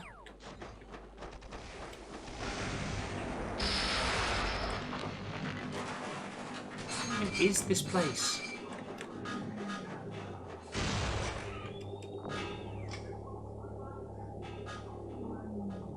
But yeah, so horror is kind of fascinating because, yeah, it doesn't just say, this is a spoopy game.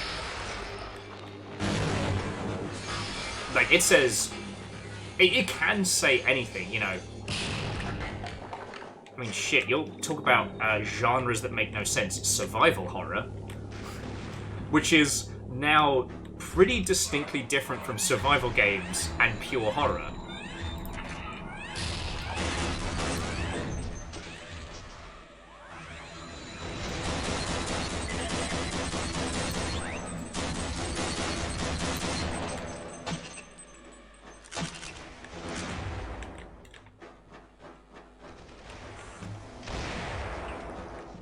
God, video games are so fucking fascinating. Now, Vern Flow, marketing Gone Home as a horror game would have changed the vibe so much, and you wouldn't have even needed to change anything about the game.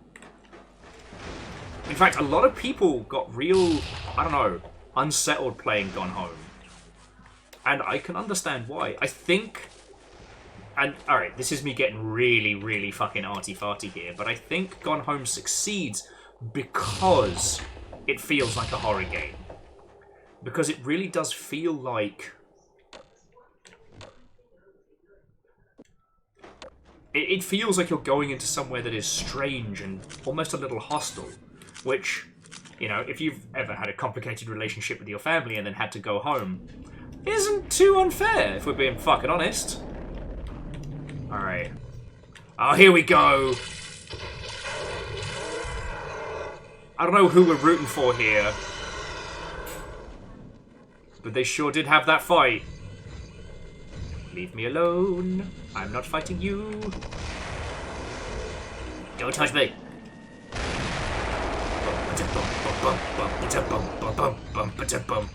Hey, don't touch me. Don't touch me. Oh, my big oh, God.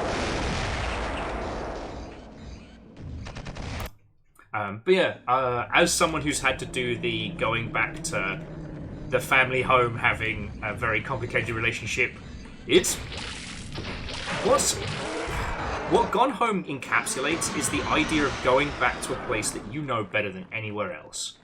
And how horrific that could be. You know, it's not... Because it's not your space. It is hostile, even though you know it. Even though there isn't anything there. It feels hostile. When I went back to pick up my stuff, I brought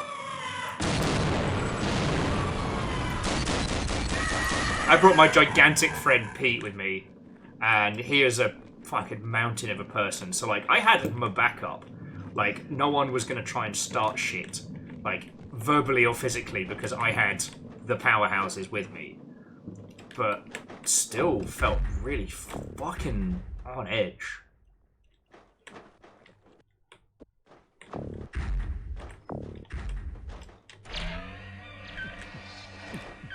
Why is there a giant healing station here? This makes no sense. Again, this is old school, like, post-Doom level design. This is not... Like, Half-Life, things have logic. There's a sense to them. They are where they're supposed to be. In this, everything's just everywhere, I guess. But it's amazing how much of this I remember from, like, muscle memory. Which I did not expect. Oh, I hate this place.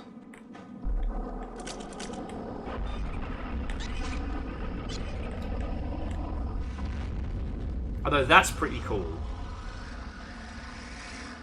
That you get blasted back by this huge explosion.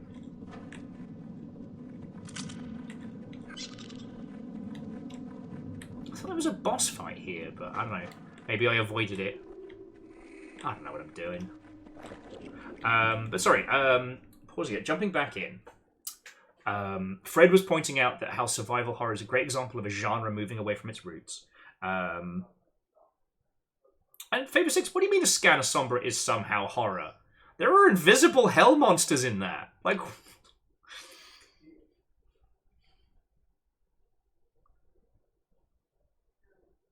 Alanus was adding that with horror, there's the additional damage modifier because the vibes can redeem the game or sit back and let the non-horror mechanics carry the load. Yes.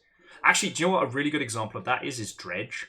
Dredge is really scary in the beginning. But as you progress in that game, it gets less and less scary, but the fishing mechanics get better and better.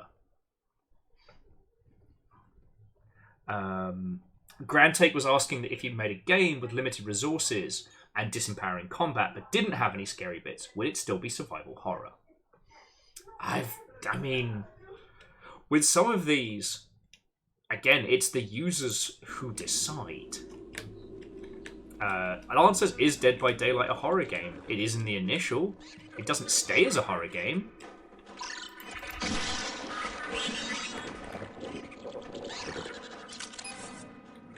Like, once you get far enough into Dead by Daylight, it's no longer a horror game. It's a competitive...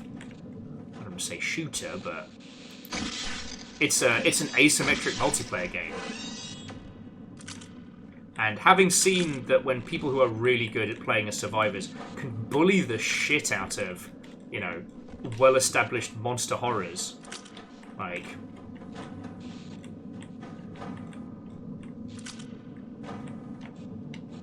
It's heckin' fascinating.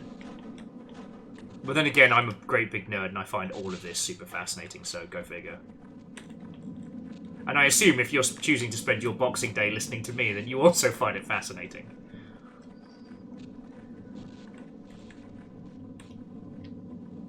But yeah, and that's why I love this, because, you know, there's a lot of things in video games that if you try to define it empirically, like scientifically, doesn't make sense. But if you just adhere to the rule of vibes, it makes perfect sense.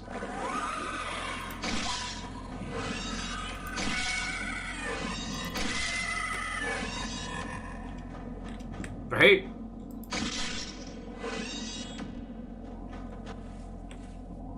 Oh yeah, no, and Angel Cleaner, absolutely.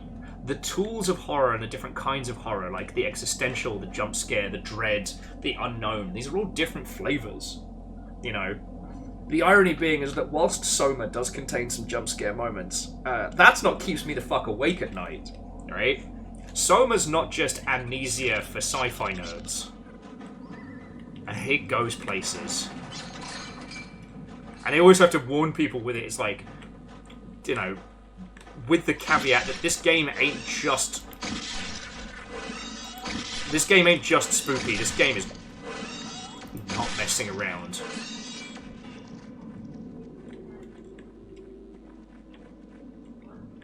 Yeah. And Lance, it's interesting that we have horror games, but we don't tend to use comedy as a defining factor.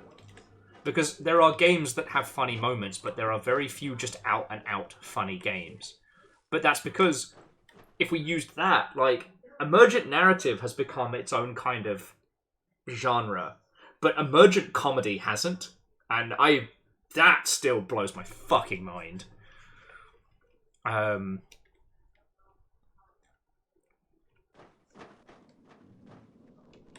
Yeah, so Alnus, I've had a similar vibe with Phasmophobia, that Phasmophobia is at its best in the beginning, and I think Lethal Company may have some...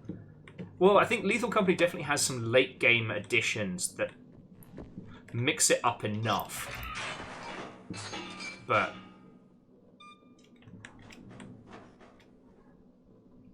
Philo says, there's the film genre of horror comedy. Do we have anything similar with games? Well, I would agree. I would say yes, but then I realised is that none of the things that would fit my definition of horror comedy are supposed to be funny. Well, I know how this song and dance goes. Ow! Inconsistent mechanics! Fucking trouble.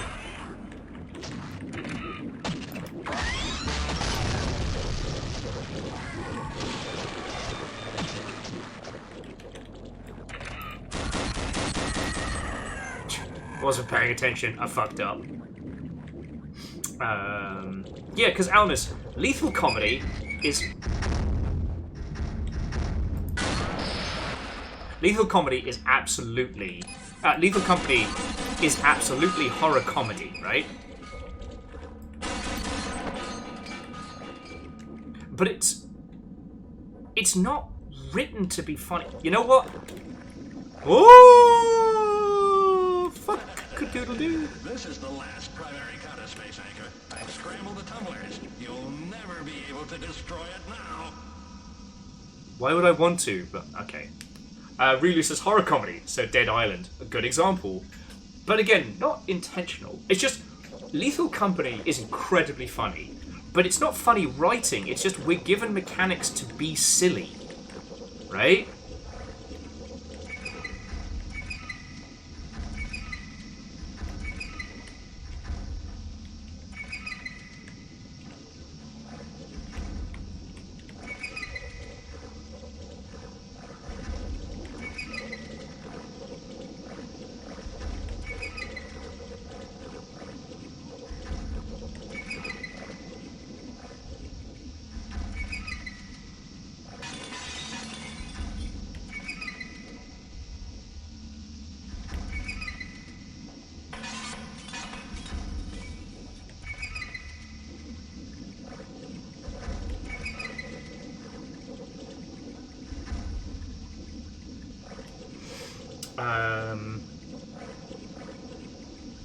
Dread Knight was saying that Lethal Company feels like absurdism.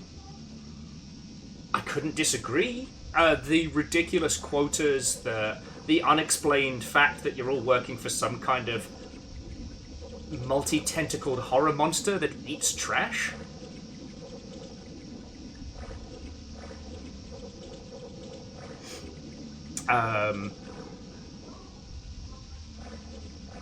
But I would say its construction is absurdism.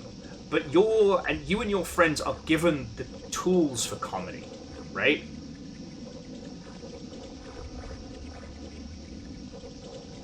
Yeah, PBS, that's a very good point. Not just the mechanics, but the permissions of it. It is always pushing you to do ridiculous. To Morgulun, Watto and welcome. I do love Half-Life. Every Christmas, every holiday period, we play through a bunch of Half-Life stuff. And we're playing the mod release of Gunman Chronicles, one of a handful of games that were released on the early Half-Life engine as commercial products. Oh.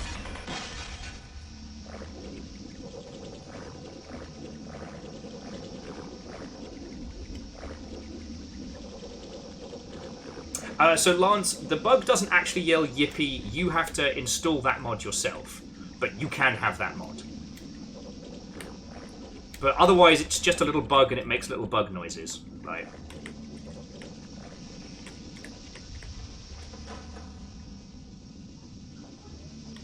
Also, for those of you who have just joined us, as I said, this is the modded version, and Half-Life recently got an update which has fixed a bunch of, 1,000-year-old problems. However, the reason why we're holding a machine gun with one hand is we're not actually supposed to be able to see it.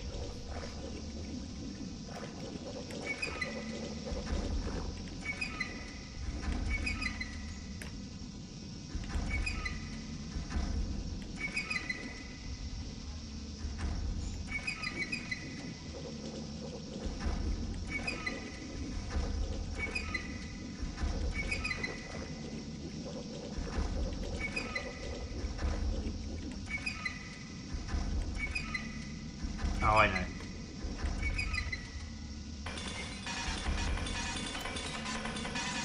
So long, Space Anchor.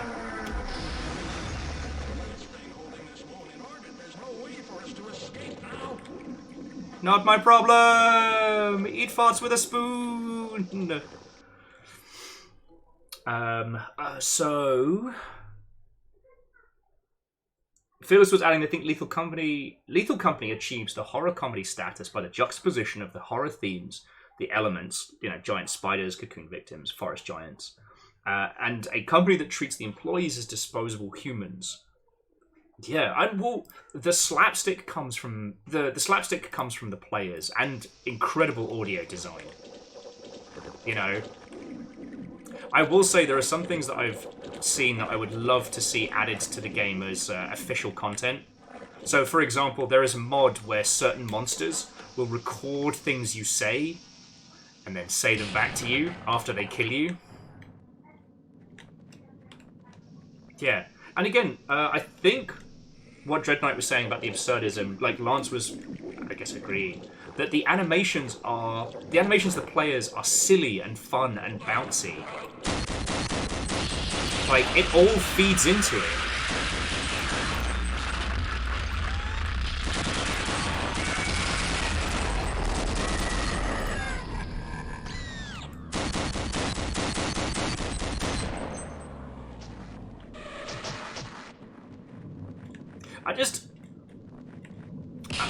Now, this is just a personal whinge, alright? This isn't apropos of anything, but I'm sick of being told in press releases that this game that I'm about to play is the new paradigm of multiplayer games. That, this new thing where I shoot guns at people and the guns go bang. That this is going to be the future of video games. And then we play something like Lethal Company, which genuinely feels like the future. That was made by one person whose previous game experience was making Roblox games. I'm going to be a bit mean right now, but I could not give a hot fuck about the finals. Great, you made Capture the Flag with 3 teams. Pat yourselves on the back. You are a Unreal Tournament 2001 mod. Or 2003, I lose track. You are a janky, colourful, I don't know, less fun Apex. what's been really fascinating is like people have been talking a lot about how the finals need so much drastic tweakage. So fearless, sorry, everybody's fearless again today. The finals is a recently released multiplayer shooter. It's free to play on Steam, so if you want to give it a try, it's worth a trundle through. But with the core conceit of the game is it's a three teams of 3 people all trying to steal a vault, like a capture the flag game. It's got destructible environments like Red Faction, and it's got high-speed, like parkourish mechanics like every other shooter you played. But the thing is, it just boils down to 3-way capture the flag.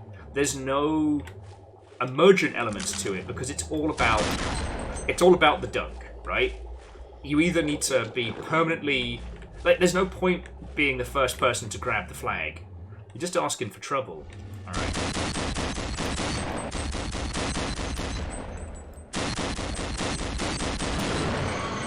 Yeah, get fucked. Sorry.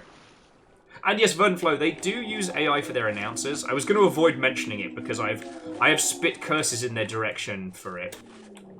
They've got so much money for marketing, but they couldn't afford to pay people to actually voice their stuff. Yeah, fuck off. Sorry. But that's not my point there. It's just, with all the advertising assets and PR stuff they've sent out, they're repeatedly saying to everybody, like, we are the future of shooters and video games. And I'm like, no, you are a hodgepodge of leftovers. And whereas, like, Lethal Company is brilliant. It's an evolution on Phasmophobia and turns the Phasmophobia's kind of like comedy elements up to 11. Right. Dukin! I do like how this game just lets you build your own BFG.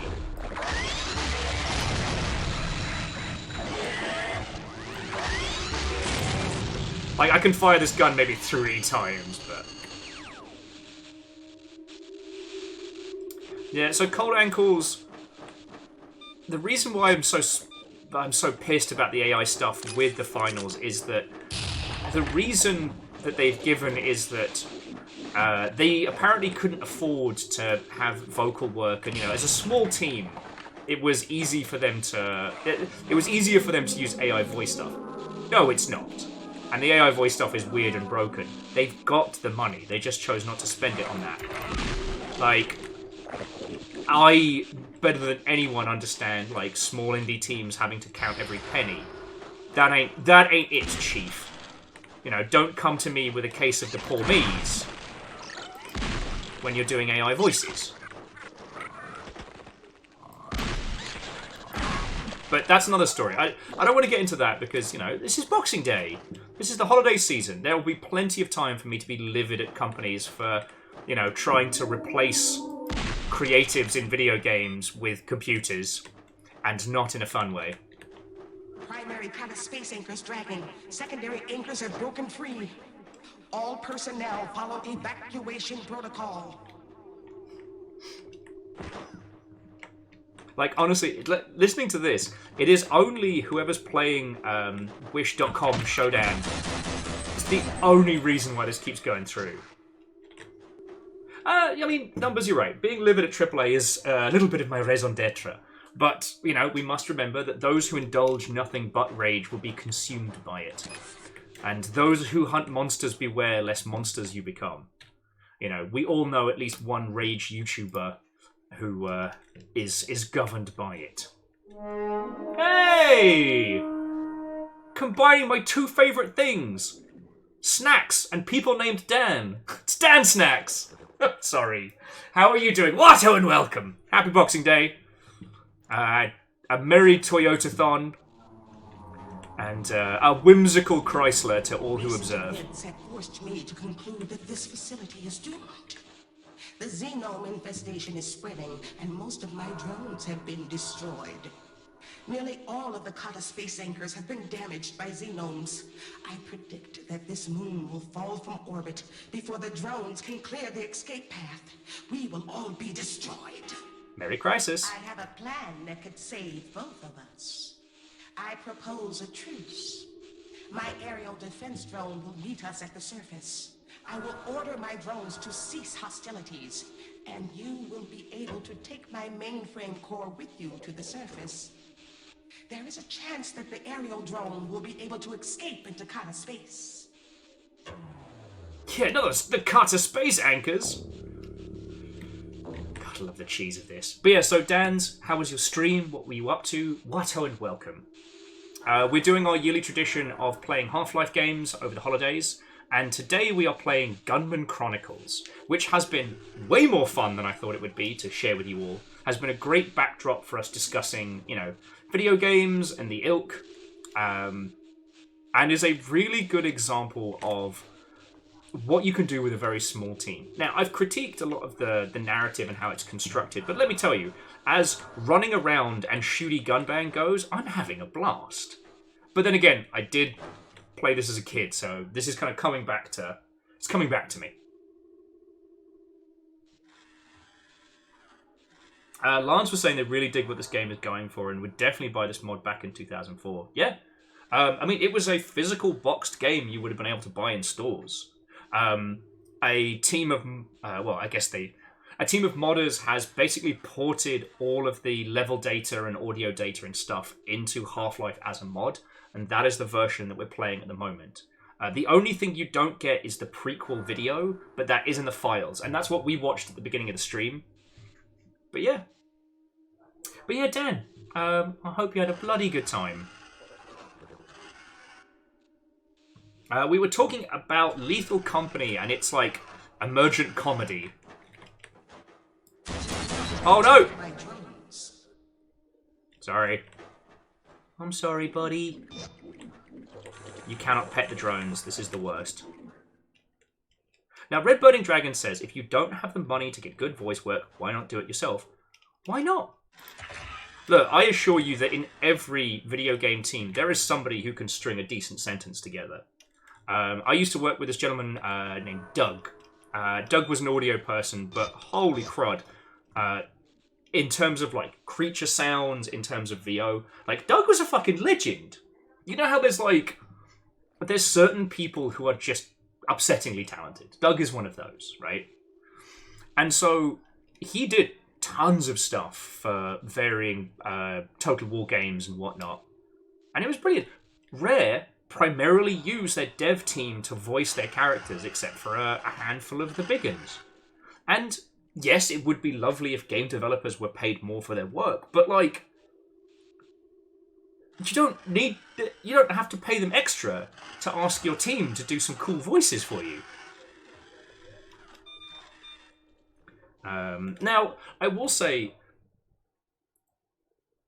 text-to-speech and AI voices, generative AI VO, whilst in the same sphere, should be regarded as two very different creatures, We've been using text-to-speech stuff in games for 1,000 years, and its disjointed robotic nature can give for a really interesting effect,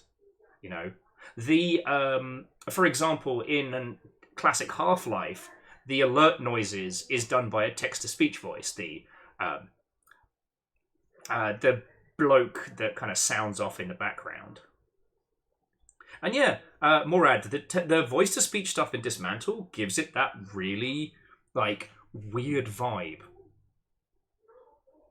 But yeah, the generative AI stuff is very unsettling and bad, but it's not just that it is bad, it's that its goal is to remove creativity from a part of games, which we've discussed a lot, No, Alnus, Darren Corbin, Logan Cunningham, beasting Bastion was... now, I don't need to tell you that Bastion is good. I don't need to tell you that the narrator for Bastion was one of the strongest suits in that game. You don't need me to tell you that. You fucking know that. But it does bear witness. if they hadn't had such an incredible performance from Logan Cunningham, I don't know if Bastion would have done as well, because it's quite a simple title when you first encounter it. And what Darren Korb got done with a fucking wardrobe and some blankets, top tier. Top tier. But you can't give that to a generative AI. You can't put that heart and that warmth into it.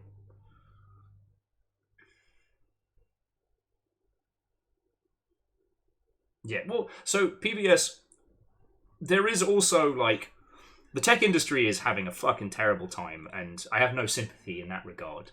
You know, AI generative stuff is, I wouldn't say it's the new hotness, because so many teams lost so much money from the last new hotness, but that's currently the paradable tool. For what little VC funding and money is out there, you know, the thing that they're all looking at is generative AI. So including that in your game does increase your chances of, like, acquiring additional funding. And, you know, I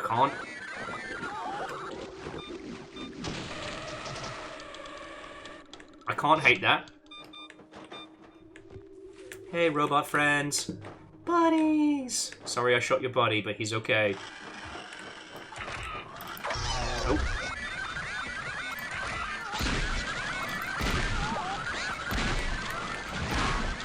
Friendly fire is still on, however. Yeah, Lance. An AI could not build that wall.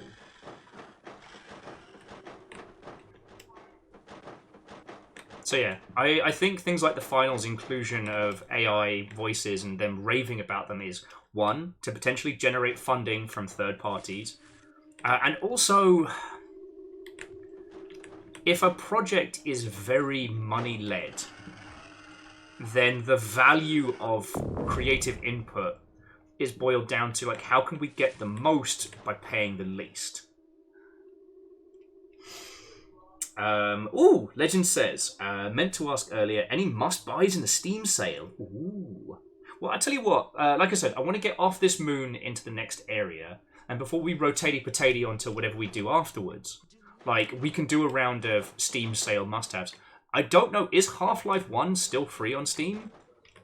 Because, you know, it would feel very... I have unexpectedly lost contact with 2 of my drones in this section. My sensors detect unusual movement. Oh, this bit. This is a reworking of the Invisimonsters from... This is a reworking of the Invisimonsters from Opposing Force.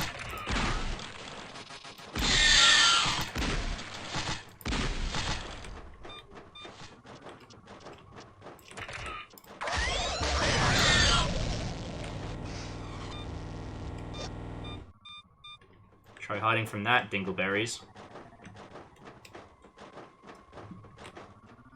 So yeah.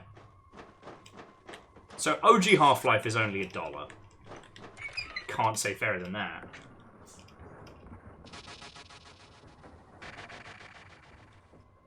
Don't bite me.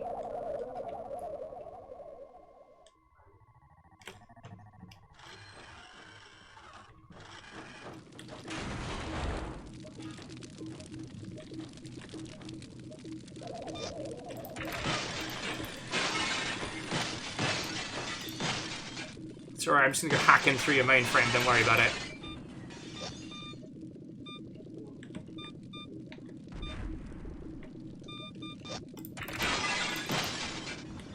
Yeah.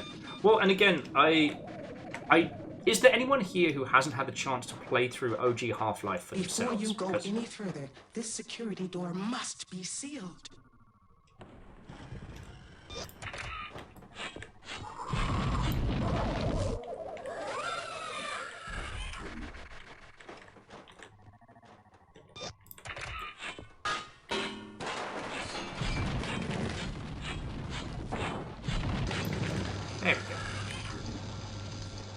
Because, I mean, that's an absolute banger of one. And when, like, the sheer breadth and depth of things that are still available for mod-wise. Like, we haven't even covered Azure Sheep. We did poke or Pokey, or however you say it, 646, A Previous Christmas, because that slaps. Then there's We Hunger, one of the OG zombie games, back before zombie games were a thing to, a force to be reckoned with.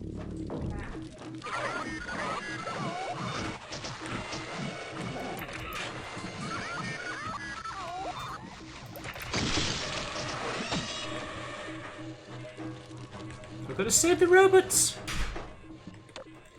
I have sealed all access except through the ventilation tunnel. My drones will close it off behind you.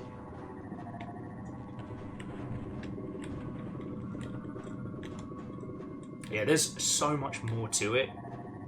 And I do highly recommend, even though it is so brilliant, I highly recommend playing through like OG Half-Life before getting to Black Mesa.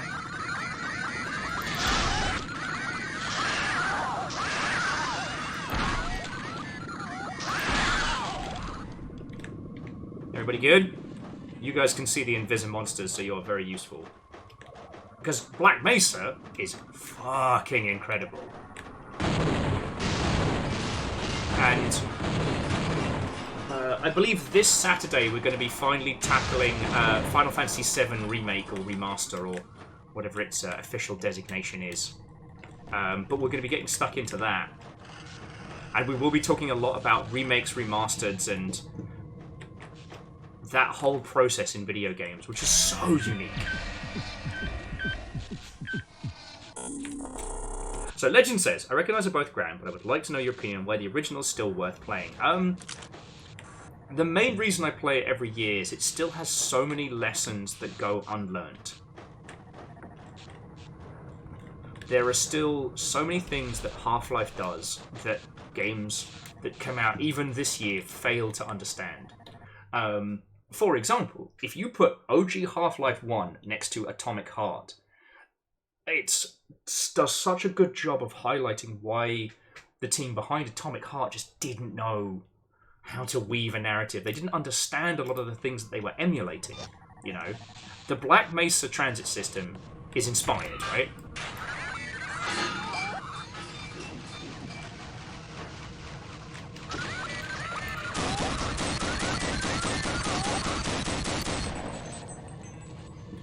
And the Black Mesa transit system does so much narratively, it's brilliant. You know, same with like the diving bell journey through Bioshock and stuff like that.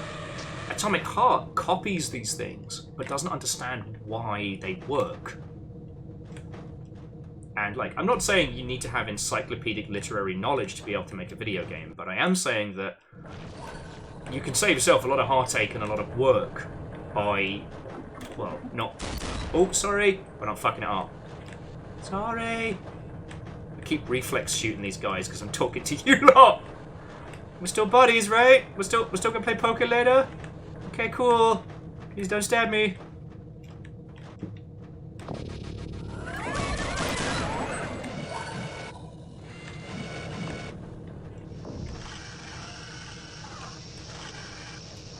I am now granting you access to the inner chamber.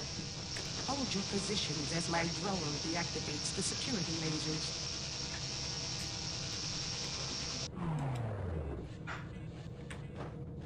Oh, Legend, Half-Life versus Black Mesa. Okay. Well, it's because Black Mesa looks at what made Half-Life so brilliant and then articulates on it. So you know what I was saying about how Atomic Heart doesn't understand how to tell a story in an FPS perspective? Black Mesa is like, what if you looked at... What if you did? What if you knew how to do it? What if you started with that? And then use like modern technology, modern knowledge, modern storytelling. This is the final security door. It is my last defense against the xenome organisms. Sensors indicate that the surrounding area is free of threat. Wait there until the door completes opening.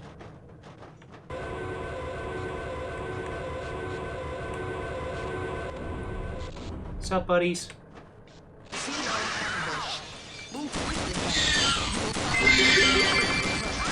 In case I don't see you before Monday, Happy New Year. Hey! Andor, feckin' thank you. That's fucking 30 bits, about 30 bucks worth of bits there, friend. 1 million thank you. And, in case I don't see you, Happy New Year. What was it I said? May you outlive Twitter, and may you succeed beyond its failings. To preserve my critical personality and decision-making clusters, I have encoded the barest subset of my neural magnetic patterns into this mainframe core module. Remember our agreement, Gunman. You must transport this core module to the surface and rendezvous with the aerial drone.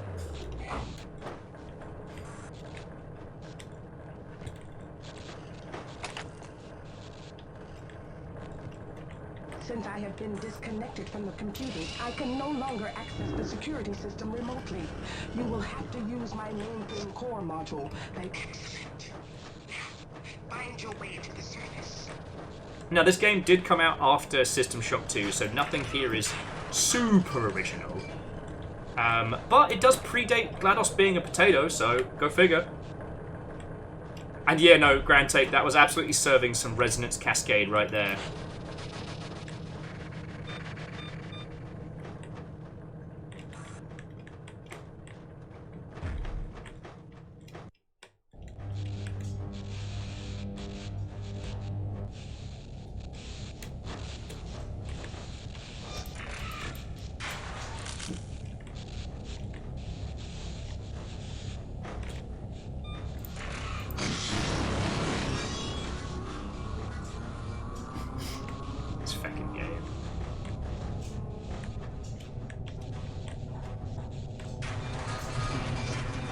I guess we're doing Unlikely Allies. And help, I've fallen and I can't get up! You got this, little buddy. I semi-believe in you.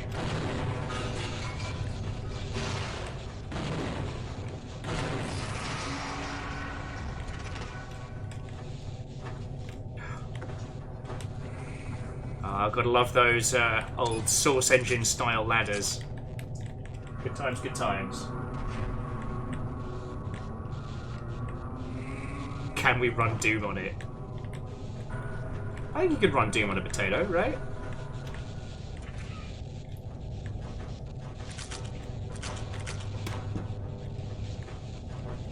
Actually, I haven't checked to see if you can run Doom on a potato. I just assume you can at this point. It makes me exceedingly happy that the peak of human technological advancement has boiled down to, can we run Doom on this?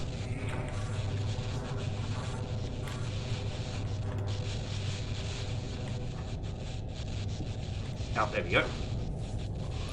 The exits have no rhyme or reason. Don't even worry about it.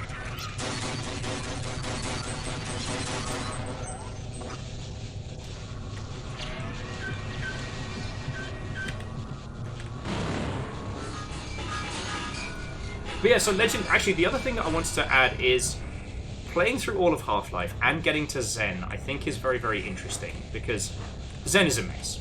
Zen is an absolute mess, but you can see what they were going for, right?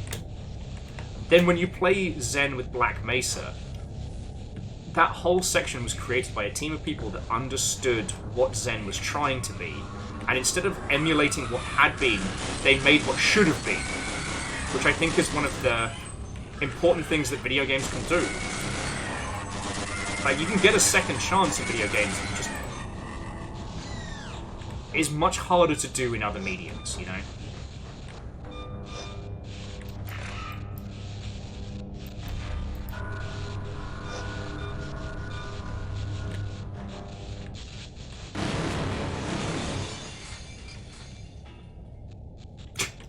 Moose says if we ever get contacted by aliens, our measure of their technology will be how quickly we can run Doom on it.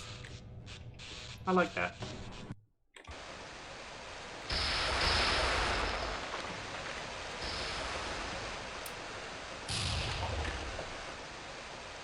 Yeah. Alright, kids. We have finally reached the surface. The aerial drone is waiting for us. We'll do this together, alright? Hurry, Gunman. Murder robots on 1, 2, 3. Murder robots!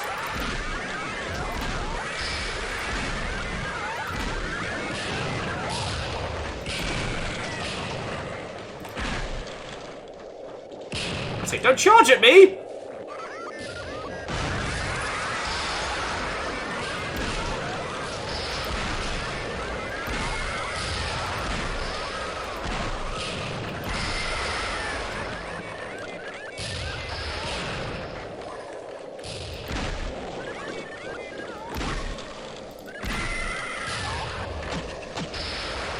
This is fine! This is fine. Yeah, you got this, kids.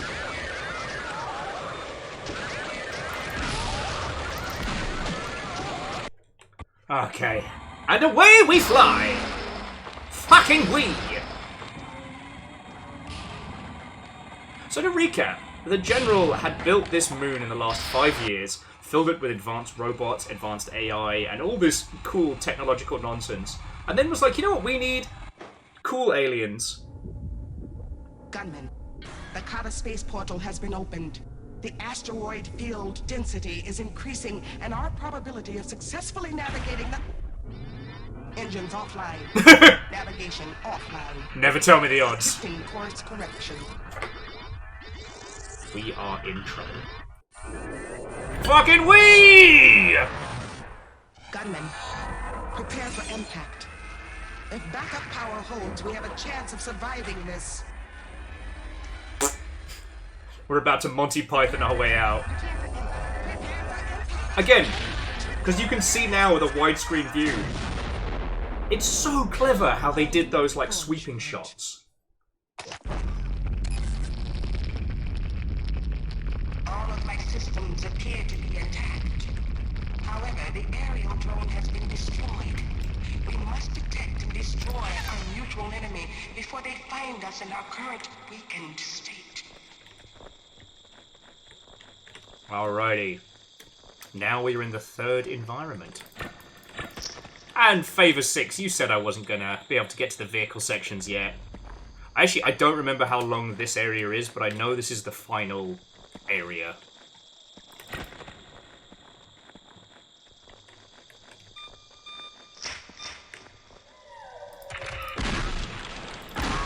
Jesus fucking Christ! If I say, mate, I loved you in, was it Serious Sam?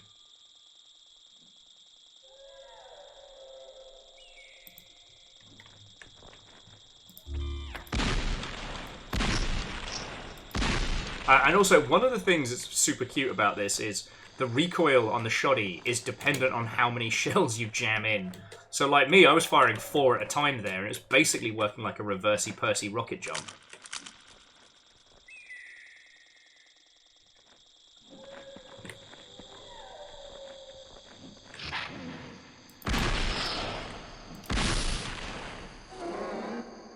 Robo-dinos. Okay, so the General has robo-dinos, or brain-controlled robots. Brain-controlled dinosaurs. He says that a meteor landed around here somewhere, but it sure didn't sound like a meteor to me.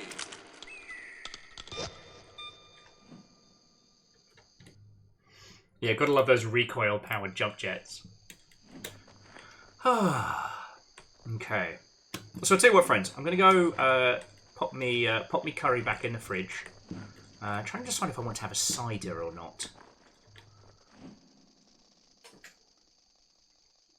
But talk amongst yourselves, friends, and we can decide whether or not you want to keep going with this, or if we want to rotate onto something else. You know, the Half-Lifeian world is our Half-Lifeian oyster.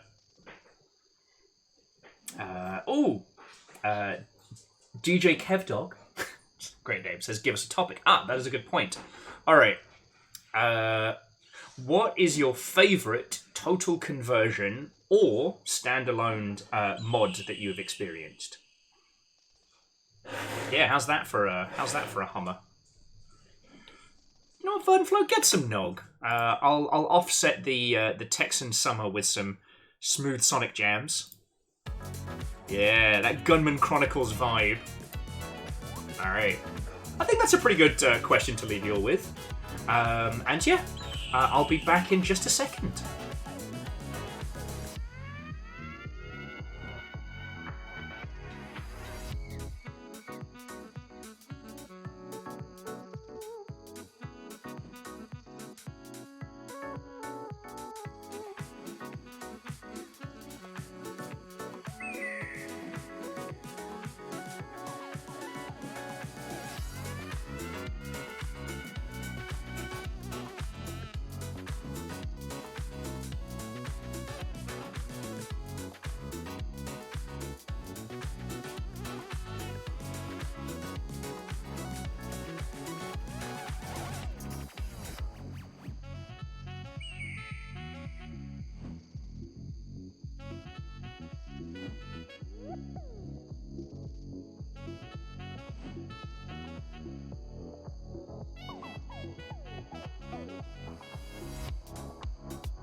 Hello, hello.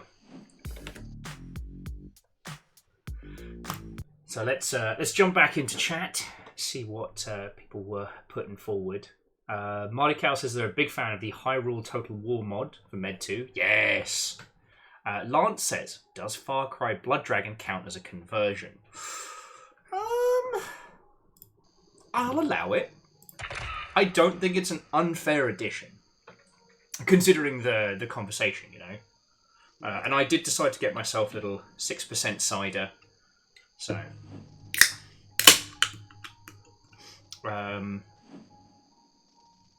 yeah, actually, so Lance, today and tomorrow is going to be Half-Life flavoured stuff, but we are actually going to do a playthrough of My House on Thursday. So, yeah. Because it's incredible, and the thing with My House is that it's not just a great mod, it's a great mod that uses the very language of modding and Doom to tell an incredible story. Though we may have to use some of the guides for some of the additional endings, because it gets very complex very fast. And Sturdy, Watto and welcome. Hello, hello. Happy Orange Boxing Day to you. Cold Ankles saying Elder Kings for Crusader Kings 3 is probably the most recent total conversion. Actually, let me put the jams back on for a sec. Byaku as...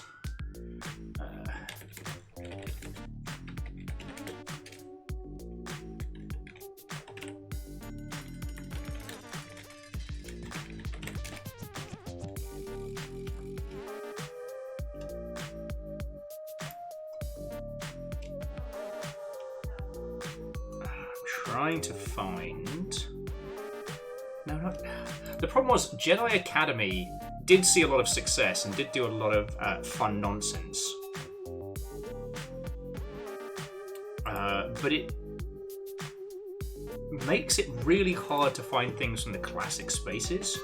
Sorry. So let me see if I can find the name of this one. It also gives me an excuse to sip on this and chat to you all. Okay, so home. Alright, ModDB. Search by... Okay. Jedi Knight. Yeah, Star Wars. Here we go. Dark Forces Jedi Knight. Jedi Outcast was rad, but the mod scene for it was just so good.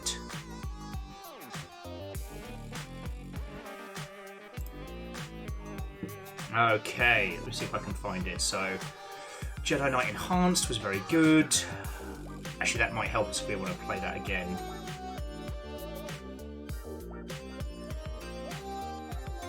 I do apologise while I'm trundling through these.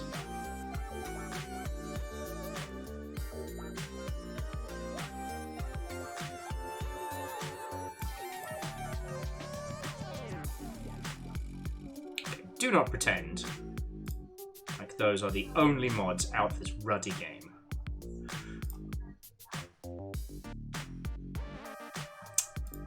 Balls. Alright friends, I'll have to come back to this one.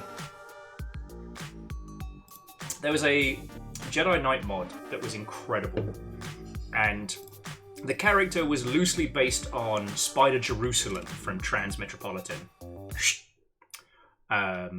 But it did so much. You basically played like a sci-fi, not quite Star Wars detective, and it was excellent.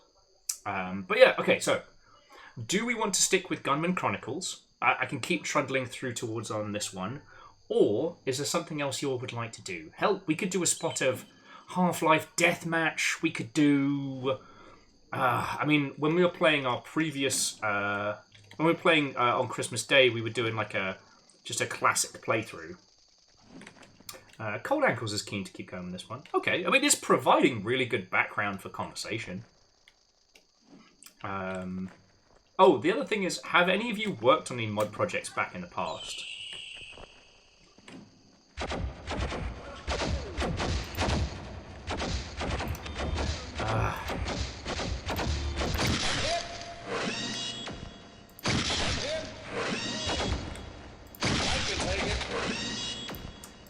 I fecked up.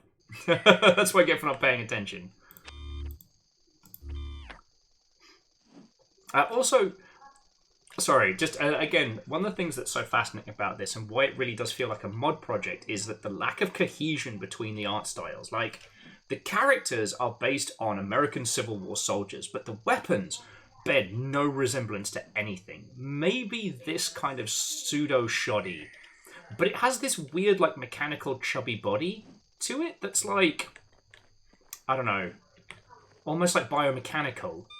Your main pistol, your main weapon, is some, like, that's some fucking, like, Mass Effect Eldari type nonsense. Like, this should be grimy, this should be solid. And what the fuck is this knife? Just gonna go for a weird-ass ritual blade, okay. The only thing that makes vague sense is these grenades, and they are not safe. Fearless works on an Unreal mod called Apprehension, served to turn a multiplayer team shooter into an RTS hybrid. Oh, way cool. There was one Unreal Tournament mod that I loved, which added, like, mechs and giant robots and stuff to it, which was vaguely Egyptian themed. Unfortunately, the name of it escapes me. Because I think when you're a Wian and you get into video games, your budget really dictates how you play. If you have an affluent family, okay, by affluent I mean like not paycheck to paycheck and stuff like that, where, you know, they're able to either give you an allowance or gift you things like frequently. I think that tweaks how you play games quite a lot. I think those who are in lower income or poorer environments tend to hyper-focus or find ways to expand upon what they have. And these are things like mastery. You tend to see a lot of people who are very good at fighting games come from less affluent backgrounds, because if you've only got 2 games, you're gonna spend a lot of time with both of them. Speedrunning, I think, is another. And a smarter person than I could probably point out the correlation between individuals that have a problematic relationship with their families and the speedrunning community. And mods is kind of like the third one. We're not going to count emulation, because that's another kettle of monkeys. But I feel that people who get very into the mod scene, it's an articulation on wanting to play more of a game and having no fucking money to do it. So friends, Immortal N was asking for some Steam recommendations. So we're going to have a little... I'll put the jams on. We are going to continue with Gunman Chronicles after. But let's play Sommelier. Let us help our friends find good games on Steam. So let's have a little look-see. Let's have a little look-see. Now I can show you Legend. I can show you my personal wish list, things that I haven't acquired. Yeah, if you want to just go wild with it. But if you'd like something more specific, like give me the spec. Well, Vernflow, if people choose to pick games up on Steam, on Humble via the partner link, I'm very grateful. But I'd always rather advocate for fiscal responsibility, you know. So I'll tell you what, I'll show you my wish list. Whilst we get some more data. No. Oh, sorry. Jumping back, Cold Ankle says they made a mod for Mindustry. It's got 6,500 subs on it. On the Steam Workshop right now. Go you! Lovely. Why? I mean, Seal World, I'm glad you exist. Rococo, cannot wait to have a trundle through that. Why release your game the day after Christmas? Why?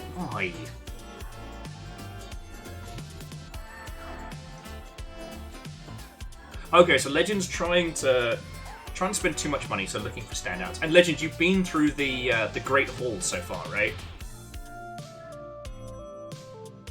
Yeah, Immortal N, it's 4-player co-op unhinged, and even on an expensive day, it's $2.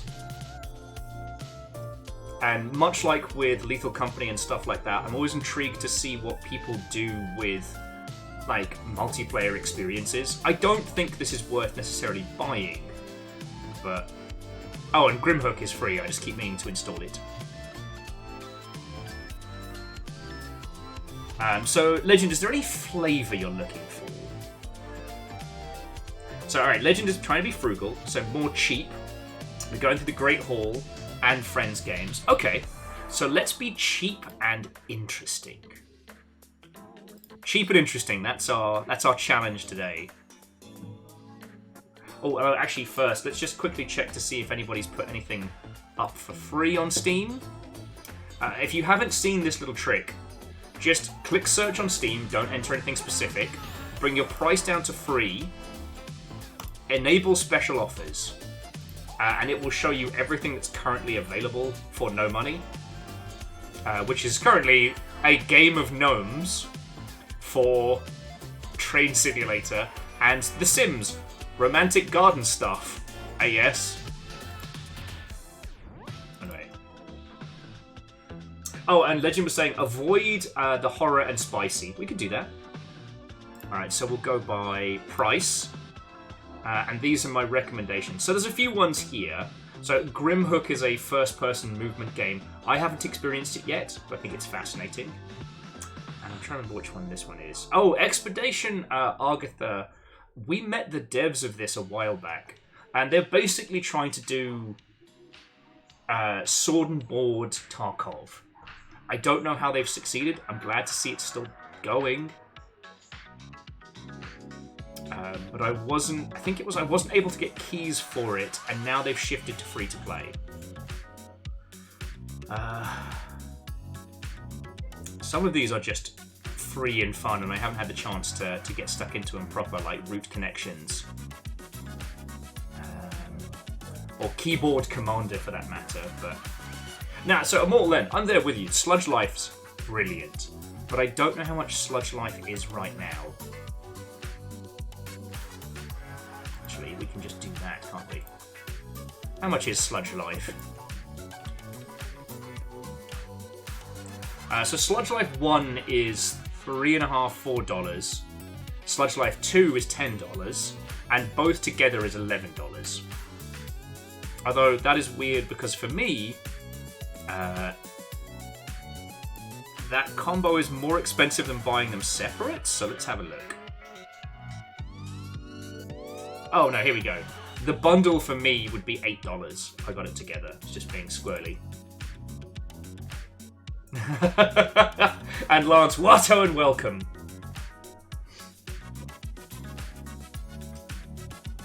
Dak, Watto and welcome. You did not miss the Orange Boxing Day. At the moment, we're taking a break from Gunman Chronicles to play a little bit of video game sommelier.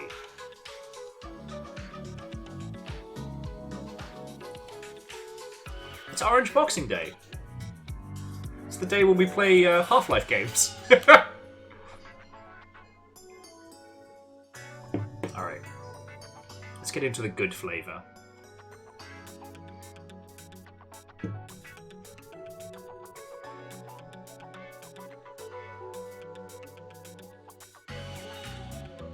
I'm just scrolling till we hit the price points. So, like, a few of these are kind of some unknowns. Mangavania looks fascinating, and only 8 people have played it since January.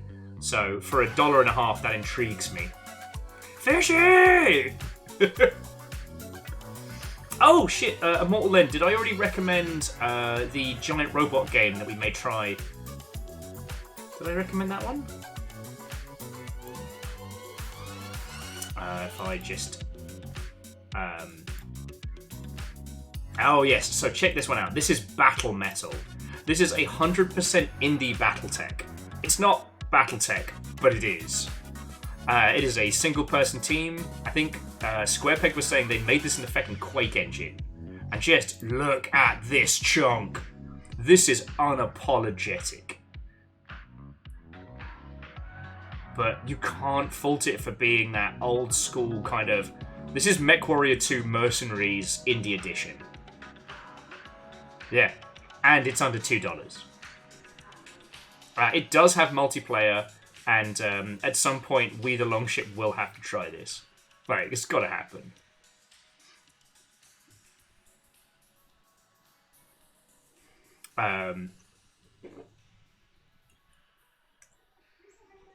So yeah, how's that for decent fiscal sensibility? Boosh. Mortal Lens got $40 worth of Steam cards over the Christmas days. That's a good challenge amount. Technically, I have 56 cents because I was selling some Steam cards. I've been recommending Chuk and Sosig Walk the Plank because it's a game within a game kind of thing. You and your monster friends are all playing D&D, and it's partially the story of the D&D campaign and partially you being an absolute terror.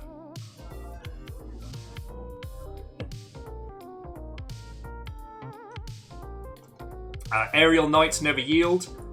If you have ever looked out of the car on a car journey and imagine someone parkouring over the terrain in time with whatever's on the radio, then Never Yield is absolutely worth your time.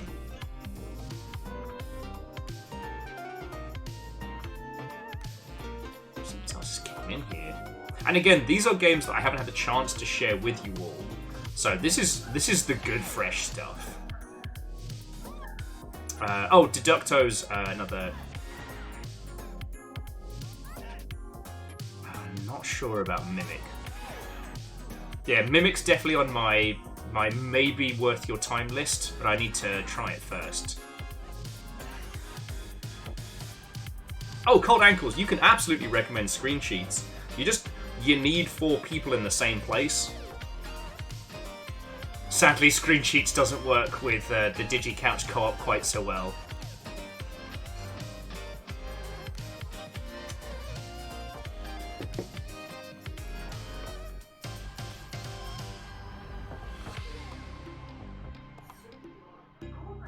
Oh yeah, Immortal End, that is what I saw from No Delivery. I haven't had the chance to pick it up myself yet, but it seems fascinating.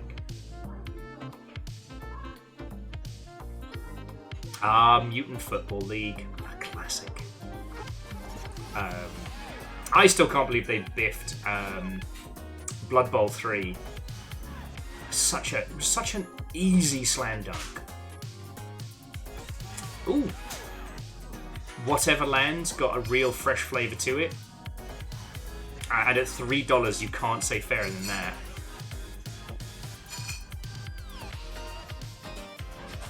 Ooh, and Hellbusser, another absolute banger.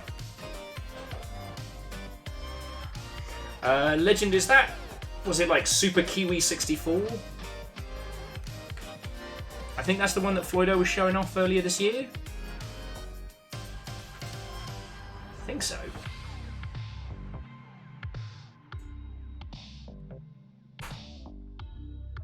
Oh, and Legend. Yeah, with Umurangi Generation, just make sure you get the DLC as well.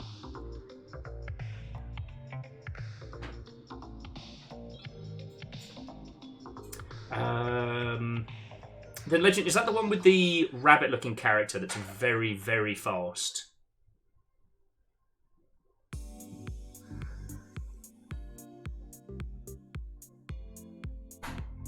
Oh, bleeding Nora. I'd have to do a little bit of a dive to remember what that one was. I know it's on the list here somewhere, but I've been... I'm sorting by cash, you see. So I'm trying to find the good cheap bangers for you.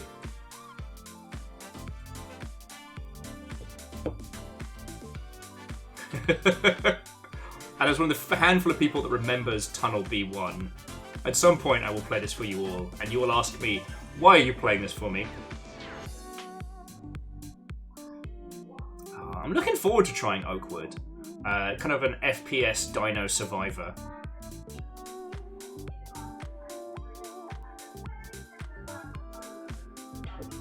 And Sturdy Kiwi, we had a lovely holiday. Sorry to repeat this for those of you that were in earlier, but yeah, we had friendos over on Christmas Eve. It was lovely. They spoilt us with presents. but they were the friendos that I did the custom Gundam paints for, so I didn't feel like I was being like super cheeky. Because, you know, they came to us and brought us booze and food, and then proceeded to, like, boom, his presents. Oh, shit, Moose, are you still here? Because I know Moose was asking what the Gundam kit is that I'm afraid of.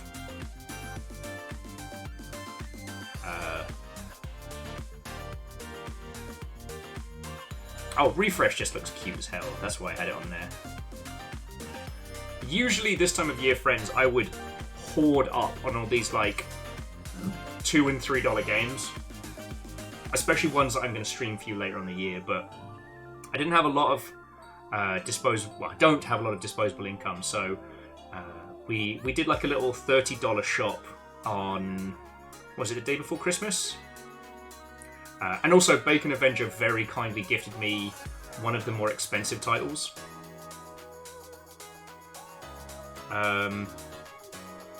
Numbers, if you have a code for Argress of War, then that would be lovely. I don't know if it's a good Steam game, but I loved Shining Force 3, parts 1 and 2, and I never got to play the third part. So, I don't know, Argrist is on here because I have a nostalgia for Shining Force. Well, Bacon, I'm still very grateful, alright? $10 is still $10. Okay, I don't know why I still haven't gotten Don't Escape, because this is meant to be fucking brilliant, and I keep meaning I'm going to get it and stream it for you all, and then I keep forgetting because I'm an idiot. Sadly, the Chronicles of Teddy wasn't. It's still on there. And there's ones like this, like this, the Indonesian folklore horror. I thought would be very, very interesting because I know nothing about Indonesian folklore, and horror can be a good way to, like, understand and experience other cultures without it feeling like, I don't know, without it feeling gross and icky. I know it's a weird thing to say, I just, you know, I'll come back to that one, because we've got Frog's Adventure. Look at this little guy. He's just having an adventure. He knows what he's about.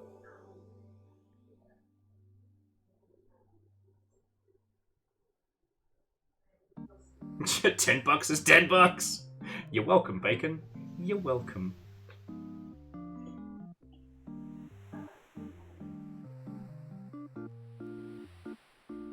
Ooh, now this was one to definitely put on some lists. This was described as kind of a very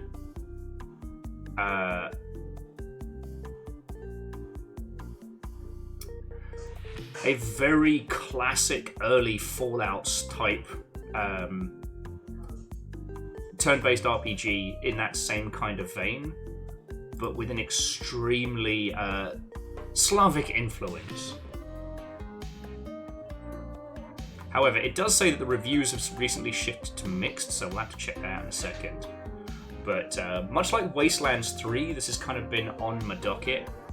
I'm still hoping to do a Wastelands 3 co-op run with Tobias, because they asked very nicely. But we'll see how that goes together. Right, Dustin, welcome back.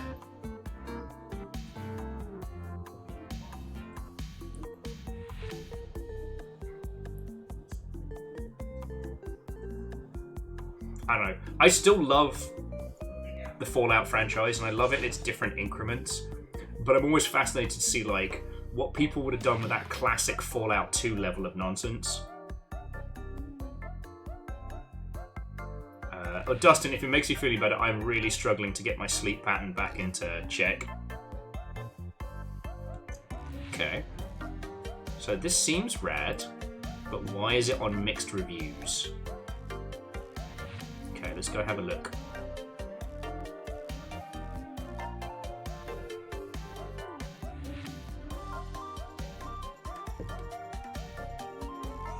Okay, so some people are mad that it's not good.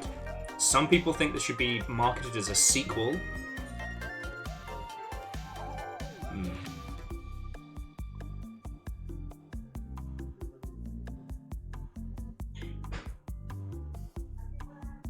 Not seeing enough data to say whether or not it's good or bad, but Yeah, as someone who loved Fallout 2, I'm always curious by those.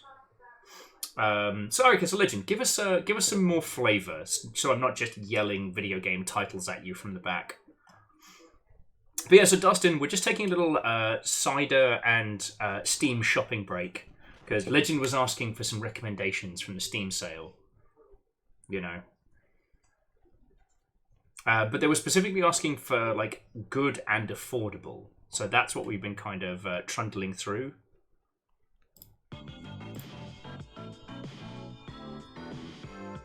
Okay, Legend would like some brain-off action. All right. Got you there. River, come here. River. All right, check this out. This is $4. This is very indie. And this is Escape from Terror City. It's aesthetic. It's funky. It's the N64 game that you remember only in fevered dreams.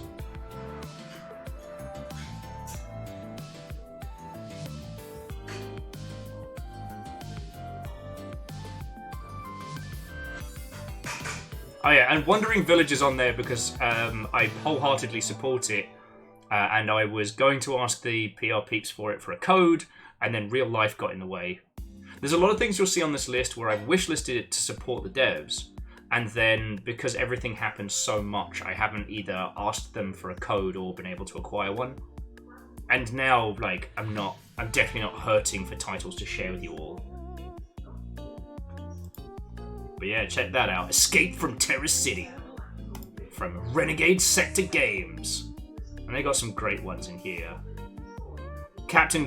Space Captain McNally, Episode 3, The Weapon Master's Challenge.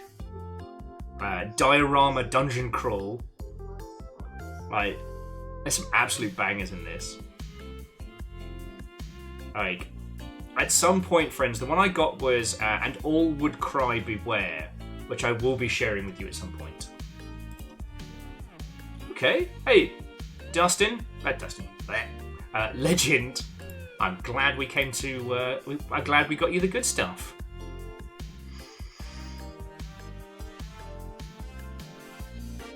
Also, I think now that Markiplier has covered the Exit 8, I think it's done very well. Yes, it's now at 3,000 reviews. When I spotted this before Christmas, it was only at 100 or so. Alright, so the Exit 8 is a fascinating game where the premise is dead simple. You either have to progress the way you've come, or you have to go back the way you came. On this infinite loop inside a Japanese subway station. However, to know whether or not you need to progress or whether you need to return to where you are, you have to see if anything is different, if anything has changed. So there's this one corridor that you can see here.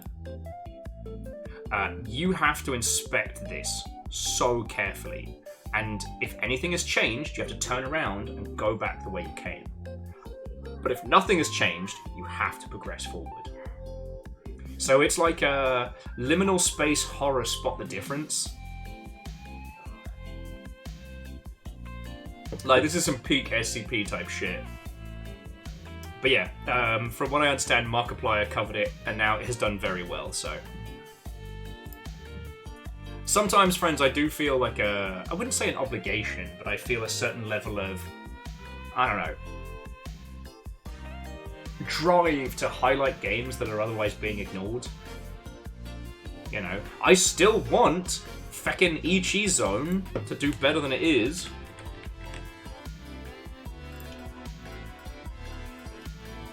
Yeah, Ichi Zone is on 25% off. There's one user review. But of course, it's because all of these were free. Fools. Oh, sorry. This was what I was looking at here. If you haven't seen the Ichi Zone before, then I don't know what to tell you. But when they launched this game, it was free to download. But any time that you download it for free, your reviews on Steam don't count once it becomes paid for. Oh, well, Angel Kalina. Cheers to you. So yeah, so whilst the EG Zone has a cult following, it's not popped up on anyone's radar in Steam because the initial wave of people like myself who got it for free, and our reviews don't count. So far as Steam's algorithm is concerned, it's been reviewed by one person. And I'm just like, ugh.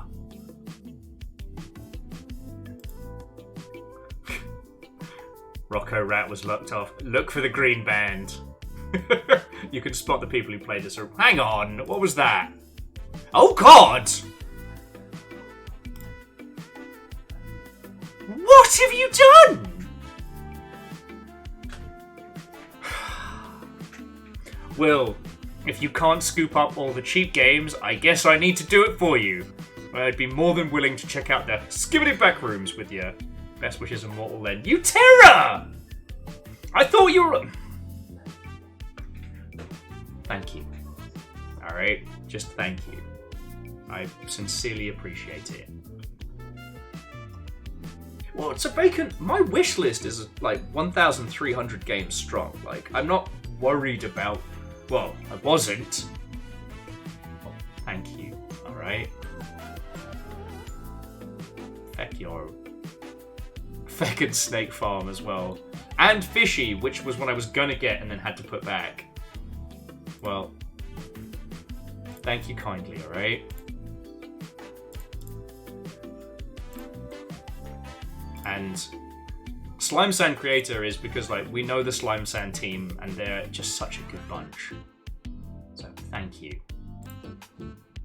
Alright, I better stop flashing my Steam around, lest I end up drowning in good video games. Okay. And pause. And over here. Eagle! Okay.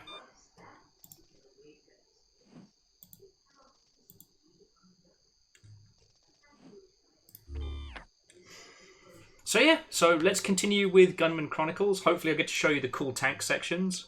Although at the speed we're going, I guess because my tiny brain just remembers everything, like,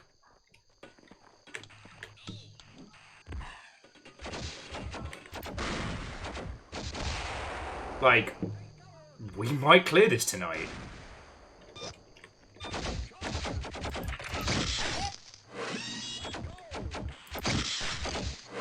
Darn it!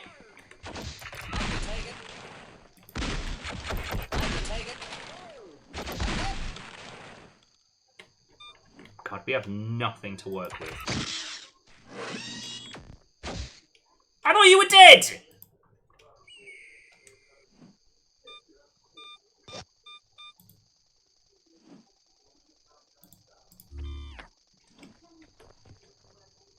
And you are not welcome here.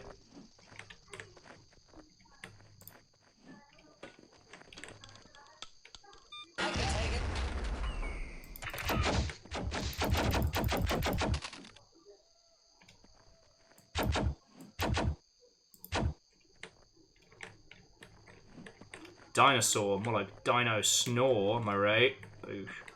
Done him. Done him.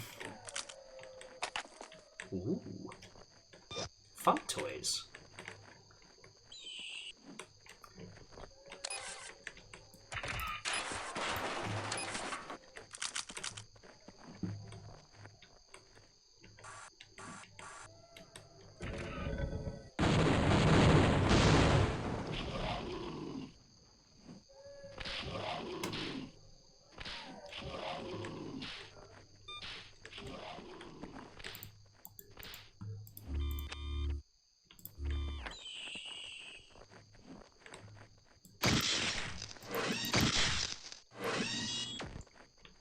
I'm not sure I'd feel happy murdering robo-dinos.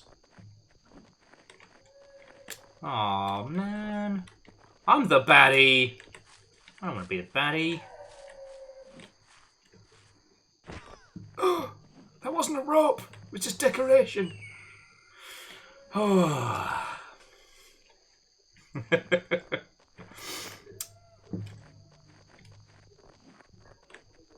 Okay, all right. So whilst we're just in chat and banter, all right. Worst game you loved this year, like absolute trash tier, but you had a great time. Because I want to put, I believe it was called Maelstrom, which was like a Battle Royale. It played like the old PS1 game Overboard. But yeah, it was a gigantic hero shooter boat game thing. And mechanically, absolute disaster. No! Bad dino! No! Bad dino! Do you want to talk a dino? I don't want to talk a dino. But I'm going to go back and see if the this changed the layout here. Yep. Poor dinos. They didn't deserve that. That's definitely one that springs to mind. I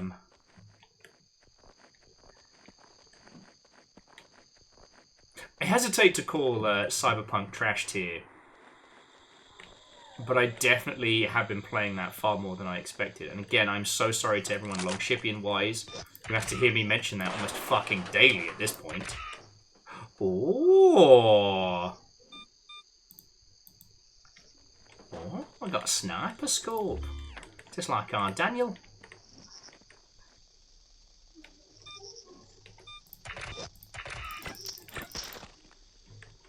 This game does commit the cardinal sin of giving you a cool weapon.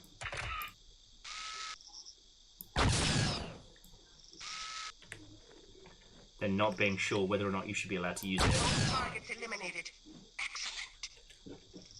Will Overguard's dumpster fire. I mean, if we're being perfectly honest, Angry Shark was definitely our trashiest victory this year.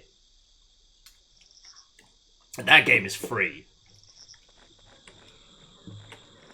I was explaining that game to people who don't play games. I was like, alright, well, it's a shooty gunbang game, alright, where you have to survive against wave upon waves of monsters. Alright, that makes sense.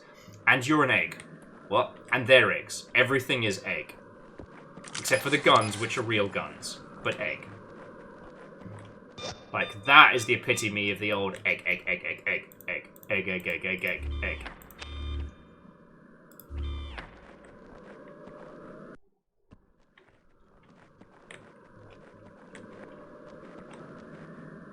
They even redo the whole skybox visual.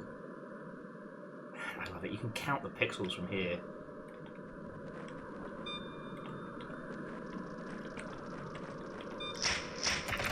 Bad touch.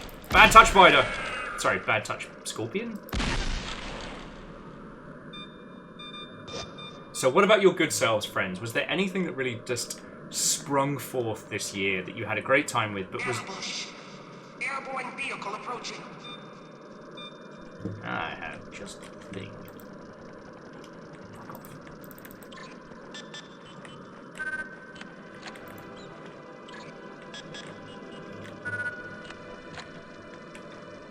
Okay, we got this.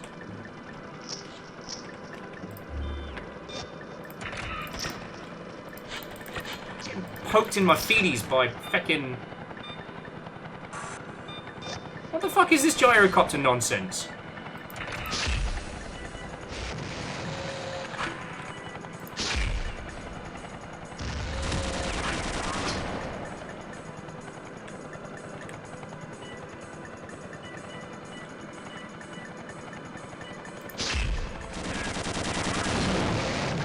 Bye? Like, what the heck was that? No, Scotty, that's perfect, because that was basically the entirety of Angry Shark.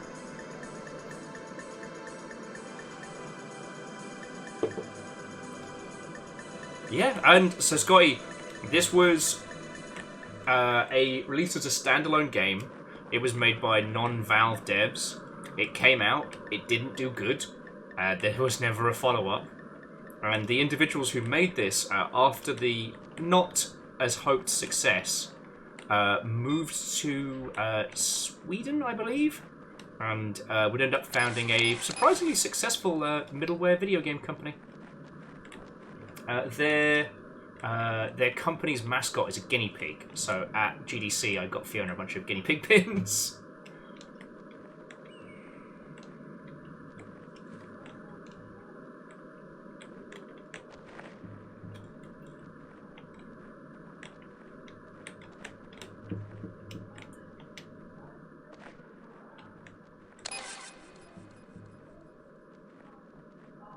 What's very funny about this section is that this is very much emulating the cliff climb parts of Half-Life 1, but without what made that section so powerful, which is its verticality and glorious ridiculousness.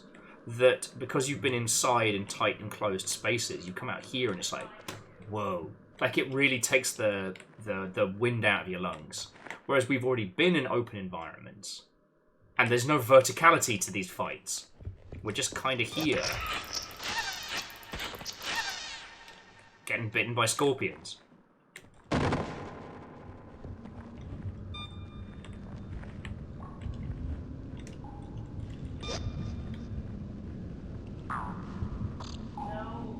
Oink.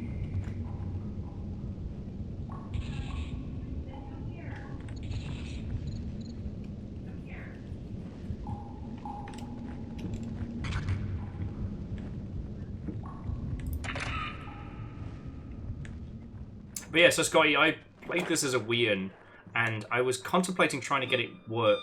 I was contemplating getting the original version working to share with you all. And whilst I was doing some research into... Because this is firmly in abandonware territory.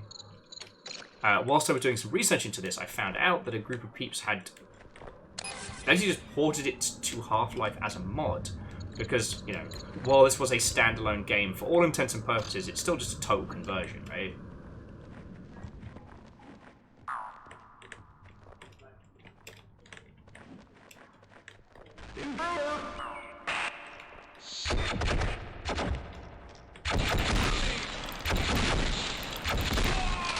Jesus.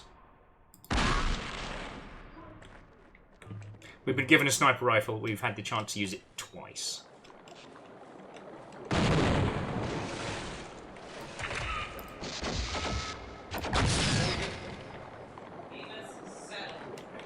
But every one of these characters' last words is, I can take it.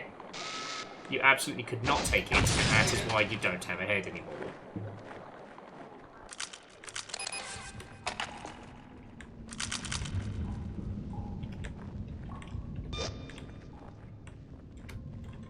Guess that's the sniper module Mark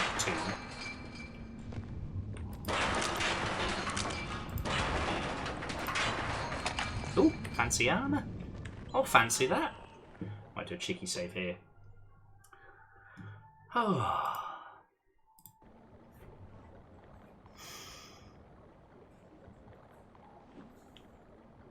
Yeah, that is the eternal challenge.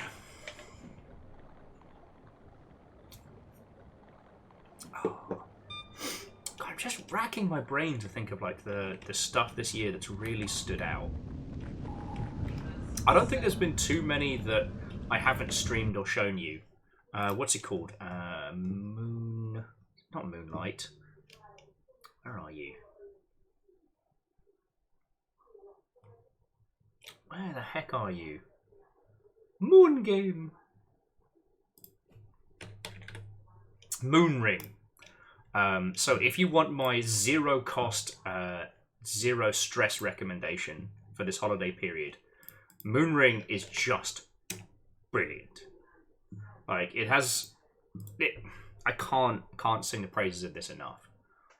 It is classic. It is timeless. It is freeform and ridiculous. You can bimble your way into it and feck around for a bit whilst getting like a vibe for it, or you can RPG the heck out of it.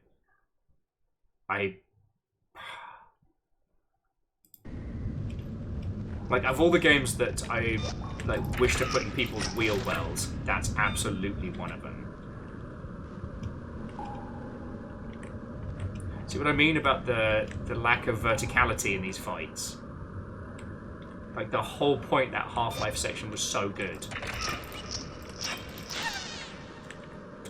And all we've really done is stab feckin'...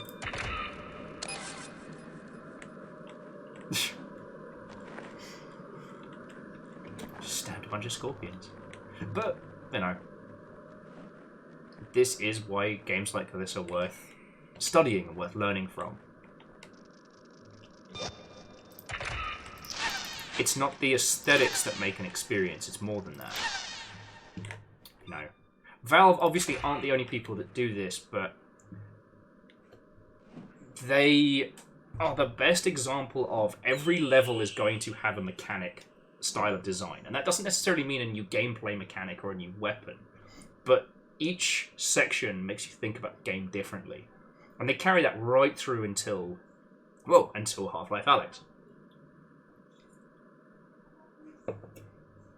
I haven't... I was having a look while I was grabbing a cider and putting stuff away, and I haven't been able to re-find the mod that SquarePeg was sharing with me, the Half-Life Alyx non-VR mod, single player. I am going to try and find it later on, but...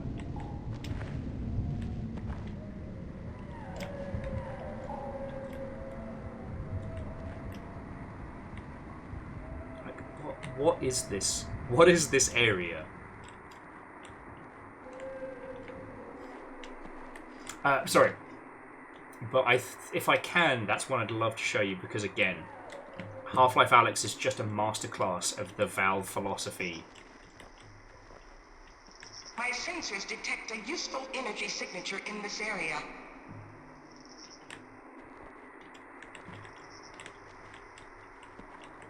What are you implying, robot? Wait.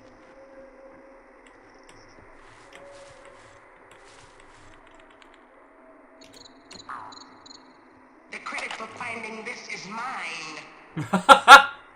Okay, that's pretty cool. I didn't realise we could climb trees. Ow. I didn't realise we could fall out of trees. Yeah. No, budget showdown.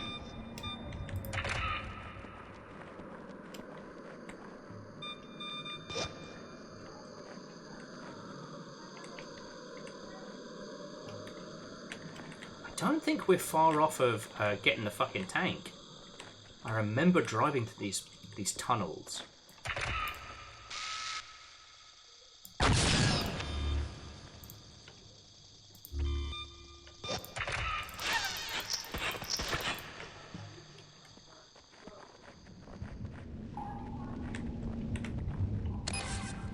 We're also doing far too well at this point, so...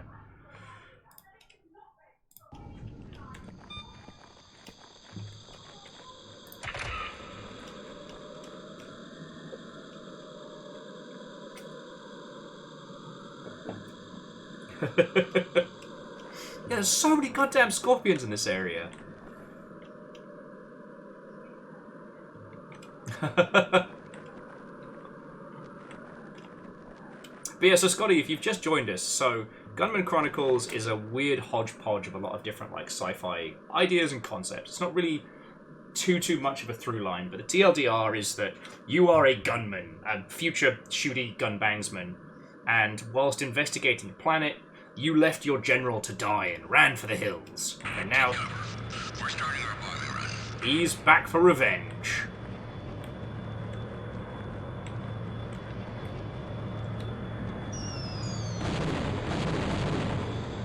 This is gonna get loud!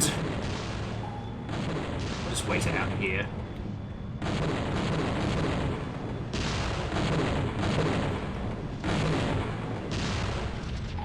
Yeah, our reason was, Scotty, is we didn't want to fucking die. And Mr. the General was like, "Oh, stand and fight, you cowards!" And we were like, how about no?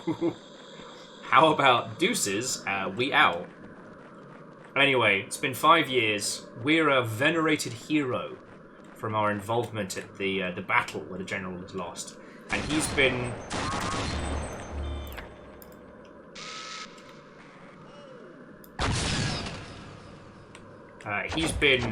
building up an army of of Rough Riders and Dino Herders. Not even making that bit up, sir. Oh, God! Was that his brain? I've got brain in my mouth. It's in my mouth.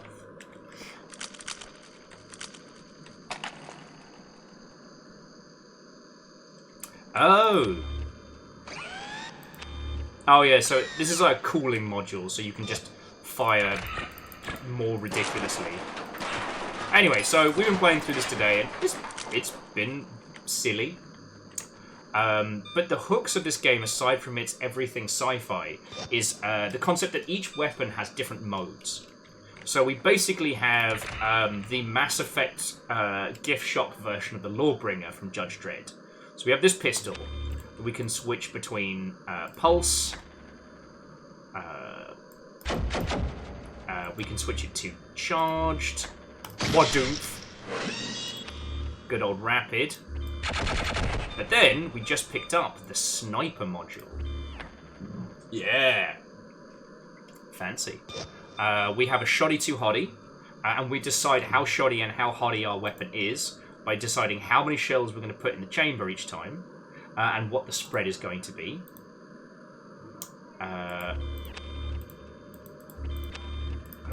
Right. And then it gets more complicated. So this is our rocket launcher with this double tub thing going on. For this one, we can choose its lock-on method, how it fires, and what it does when it lands, including like distance applicable trip mines, which I think is fascinating. As a game, it is an incoherent mess, but it's a fun mess. The evil general, who is not only out to kill us, but, seek revenge, who's been using, robo-controlled dinosaurs, and also these weird, albino xenomorph knockoffs. Also had a supercomputer like Shodan that was running his operations that has turned evil against him, but is now working with us because of, say it with me now, reasons! So yeah, welcome to Gunman Chronicles.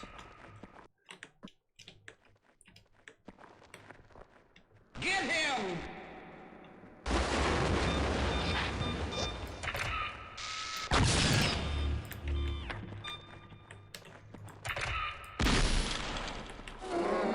Sorry, Dino. Guy's moon.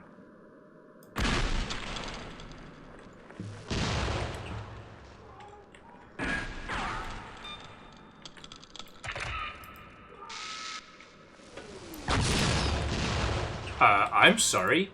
None the fuck. The thing I keep doing is I keep trying to scope in and out with the other mouse, and that is the change setting button.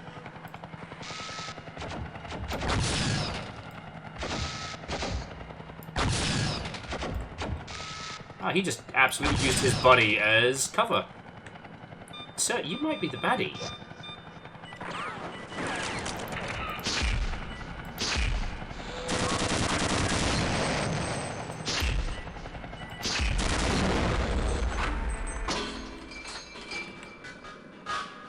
Now, I played this a whole bunch back as a kid, which is why I'm remembering a bunch of the different quirks, but this was one of those, you want to bind the left and right mouse buttons to quick save and quick load kind of games, you know what I mean?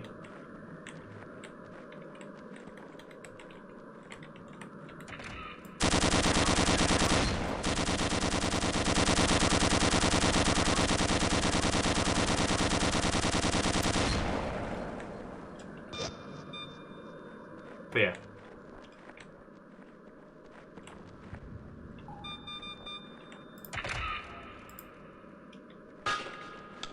Kaboom.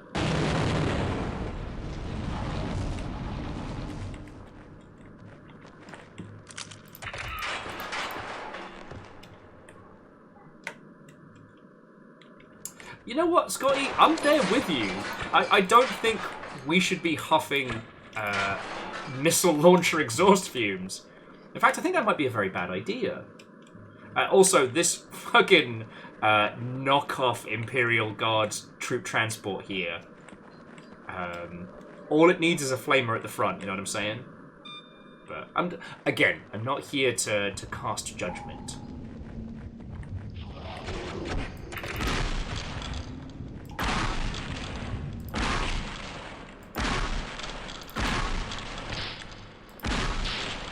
I do think, as I said earlier, I do think this is a good game to show you just how far ahead of the curve Valve ended up being. Which is ironic because... Ow, ow, ow! I'm talking! Fucking dickheads. Which is ironic because Half-Life was shown at, I believe, E3 behind closed doors, and the whole team were like, nah, this isn't good enough, and so they ended up remaking most of it. And what did you send, Dak? Oh, heckin' thank you! Thank you, friend. Some matcha, some whatever land, and some crossing souls. Thank you kindly, friend. Back at y'all. Video games! Ah. Back in y'all.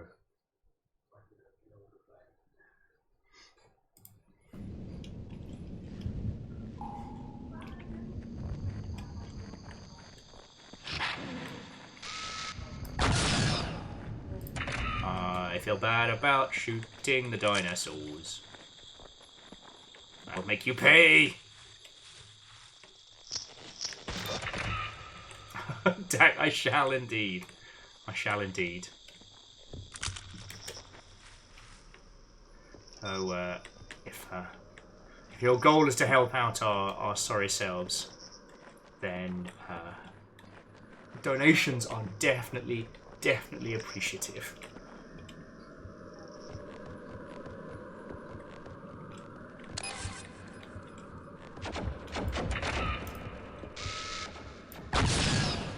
Head go boom.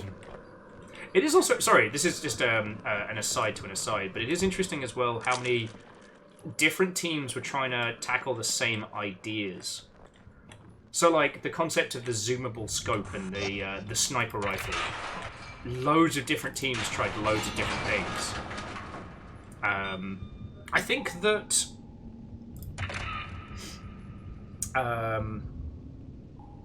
yeah, it was Opposing Force had the bolt-action rifle. And I guess the crossbow as well in Half-Life had, like, the toggleable scope. This one's interesting because, like, it can't do the toggleable scope because left mouse button is to mess with our settings.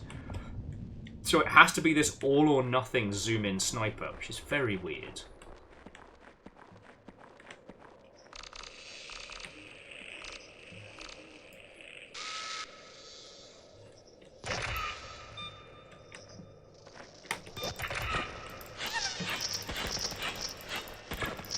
So many bloody scorpions!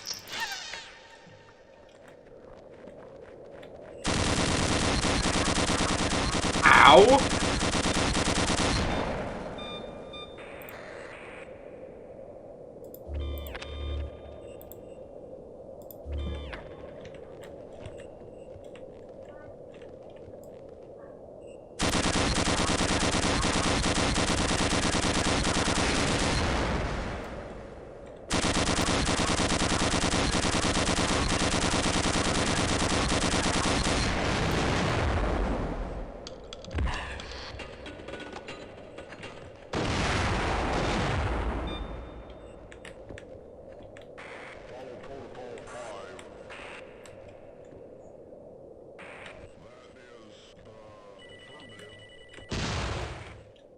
Should have known.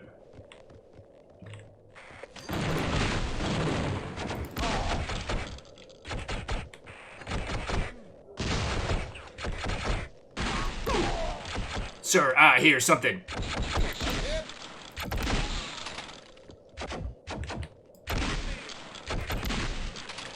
What were you shooting at, mate? Just gunning this guy down. I can't believe my eyes. I never thought I'd see another gunman. You've got to find their base. I know it's out there, buried, underground. Must warn the Gunman High Command. The general is behind all this. We know. He's planning an attack. We know. I've got some bad wounds, sir. I just slow you down. Go on without me.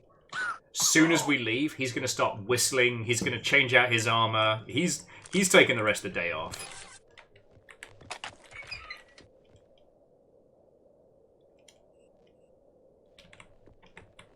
There was nothing inside. I also keep my missiles in a barrel. I think it's the safest place. Right, now where was that upstairs? Can we get up there from in here, or do I have to just get shot in the bum? I do agree with you, Mortalen. That was Bloodborne levels of surprise chain gun. It seems like, why are they keeping him here? What's the...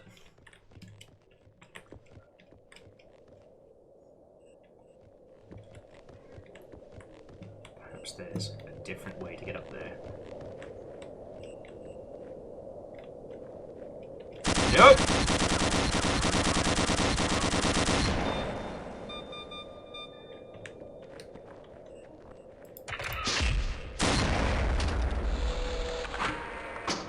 Any more for any more? Good. Jobs are good. You notice they don't do a lot with like follow AI in this as well. Like, there have not been any times we've had to like bring a person around with us. Because that is one of the more complicated parts of working with Half-Life, and Blue Shift's escort quest can fucking do one. Every time we start to play Blue Shift, I'm like, why don't I like this? Like, this game is good, why am I against this? And then we get to that fucking escort bit with that fucking scientist. And I am reminded of what... I'm reminded of hate.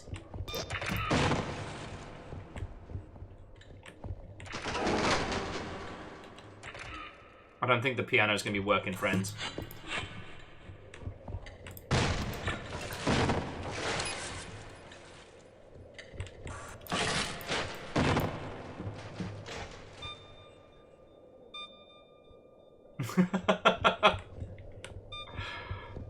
DX Man, how goes it? Watto and welcome.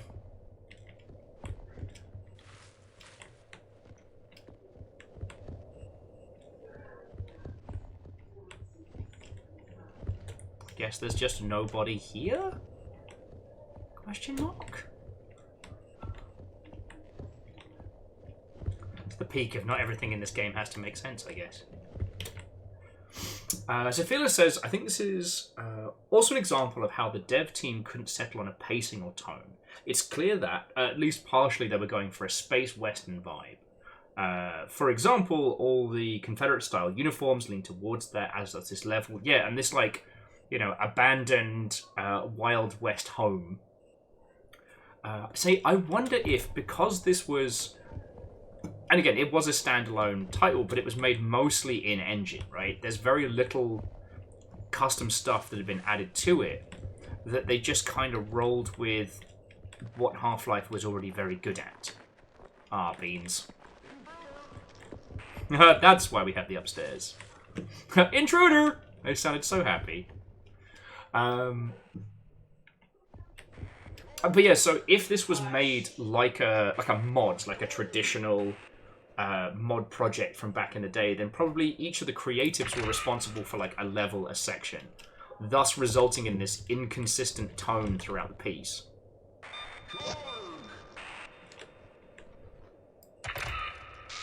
Bye-bye.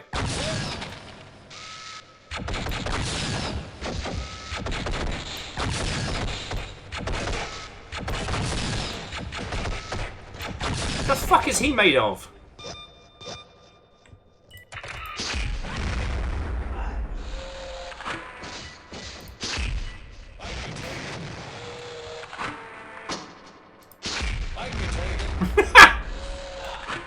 I can take it. And DX-Man, it is worth noting that the graphical weirdness in this predominantly comes from the fact that this is not the original version of Gunman Chronicles so much as it's the files and levels modded into Half-Life, and Half-Life recently had a big old update. So we're in shiny new update o'clock.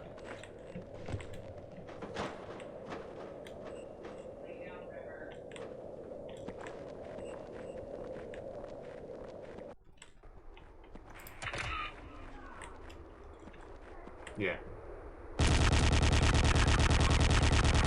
My sensors indicate that our weapons are not capable of penetrating the vehicle's armor.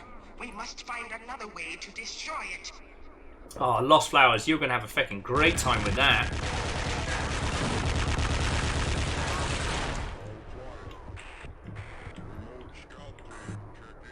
So, the guy's saying, it's all quiet, as the heavy machine gun shreds the front door, like...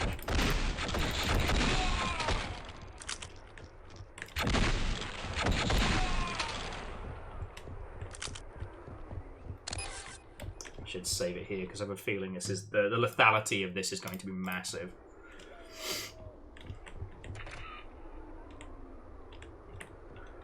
The old Half-Life problem of trying to use fancy turrets.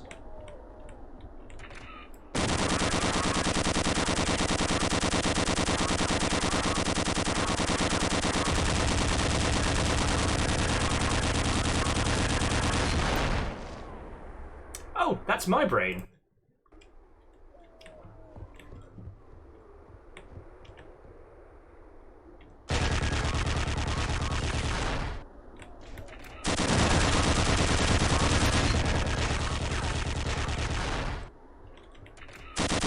Sorry, we'll just blind fire. It'll be fine.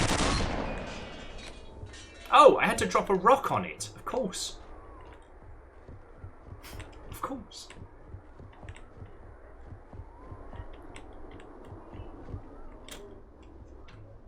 I am so smart. I am so smart.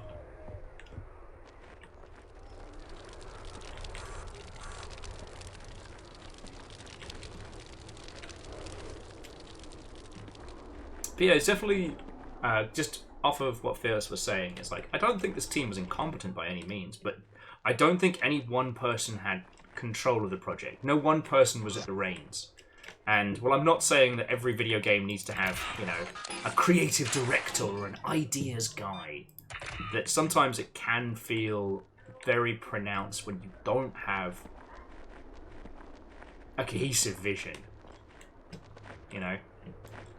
And that's not always bad. I mean, look at fucking Serious Sam. Serious Sam does not have a cohesive vision in its early games.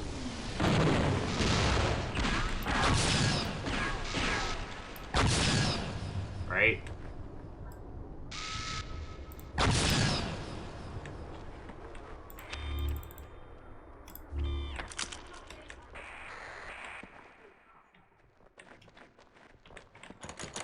Sir, I hear something.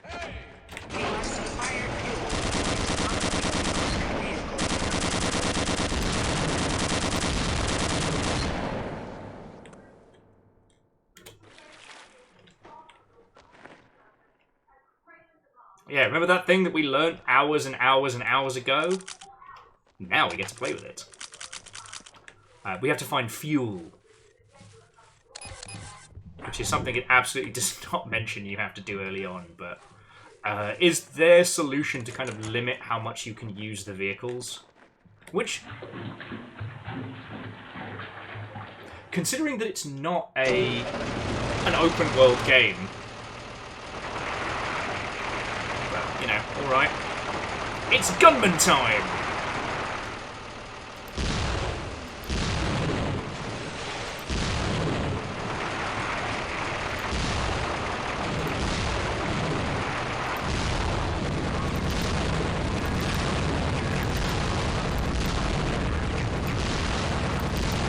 Jesus, what are those things made of?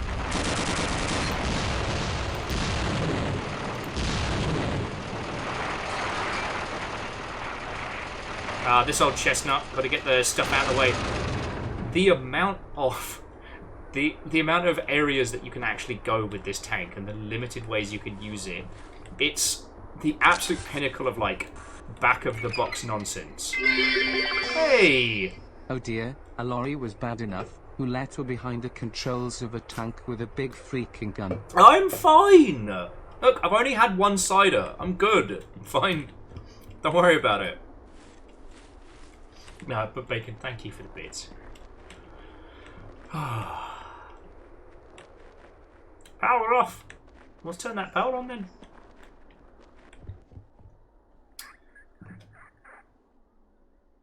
Yeah, Orchazini, they do. But sometimes that eclectic mix can work.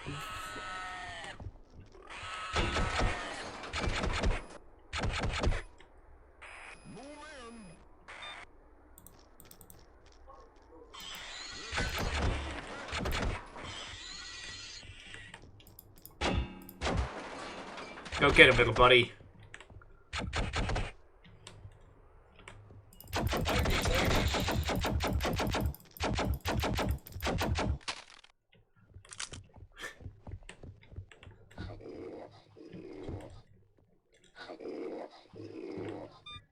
Clever girl.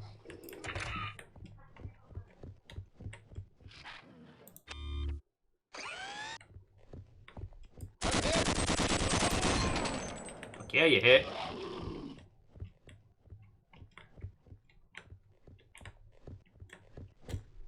So, to my knowledge, I don't think I have to go in here. So I can just leave those dinos doing their stuff. I don't have to massacre a bunch of innocent animals. But no, sometimes you can have titles where it is definitely a mechanics-led project or a programming-led project, which can lead to a very eclectic and disconnected art style, which again, isn't bad. You know, the great thing about video games, they don't all have to be fucking war and peace epics of narrative. It's okay for a game to just be fun. It's alright for your video game to just be about shooting and run gunning and shoot banging. That's totally cool. But it's also interesting with games like Half-Life how that additional narrative element enhances the flow. It doesn't detract from it. What's up, tank?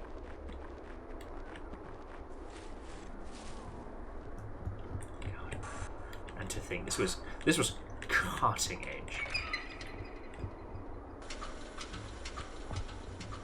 This tank driving section, cutting edge. I do kind of appreciate the design of the tank. It's very... well, it ends up looking very Dominion Tank Police, but if we hop out of it, I think it's supposed to look like a 50s style speedster. I don't know if you can see like the weird little slot area, the curves. It's got like a...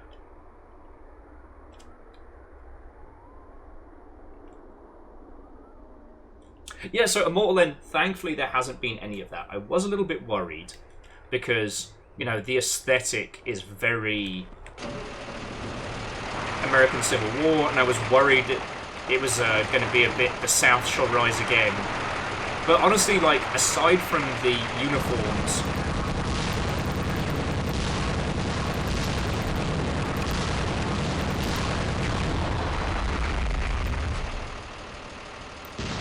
aside from the uniforms, like, there's been no other stuff coming through it. Like, it copies a lot from Starship Troopers without really knowing what it's copying, which is fine. Again, this feels like a very young team. This feels like a very, very early project. And that's fine.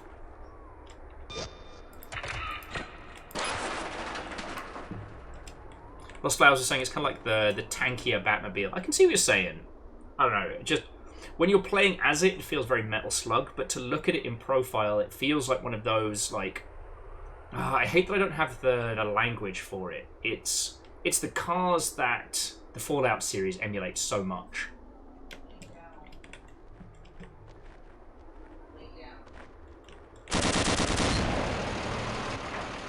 And Biggs, Watto and welcome. How goes it?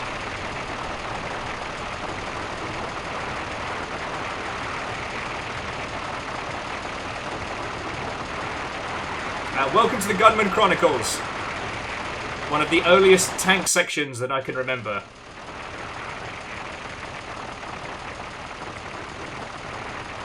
So Philo says, mid-century modern is the name of the aesthetic I'm describing. Thank you. I mean, Biggs, you're not wrong with the retro-futuristic, but... the thing is, half of this game is pulling from, like, Civil War America. Hey! MDH, afternoon. Watto and welcome. Well, I guess I should say good evening, really.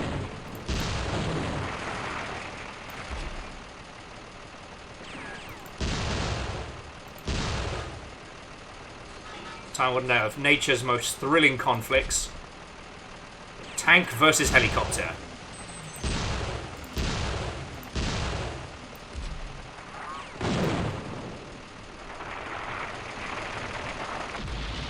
Nature's greatest foes.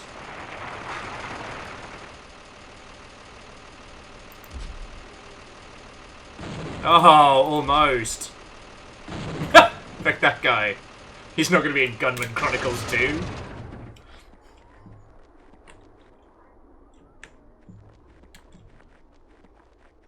But yeah, so MDH, happy Orange Boxing Day. I hope you are doing splendid. We are playing long forgotten Half-Life creatures. This is Gunman Chronicles, which was sold in stores similar to things like Opposing Force and Blue Shift, but was actually a standalone title.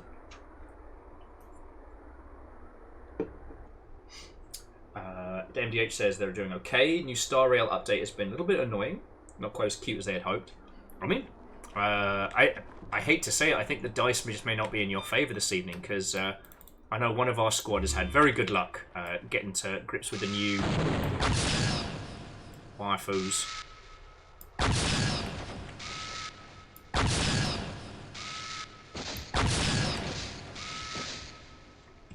The only difference about sniping them is you don't get to hear them say, I can take it! Fucking blow their head off. Just a scratch! Only a flesh wound!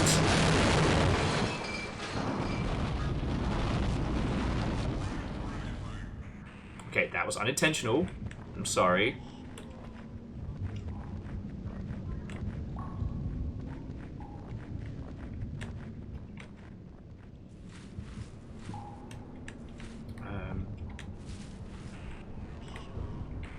We must find a way to lower the drawbridge. The controls must be concealed somewhere within this structure.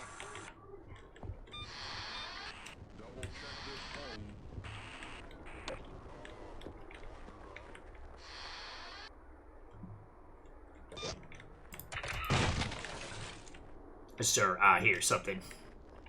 It's not the same without that, you know?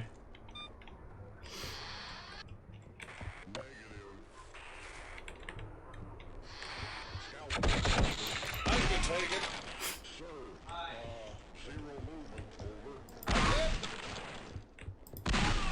I can take it. Immediately dies. Just.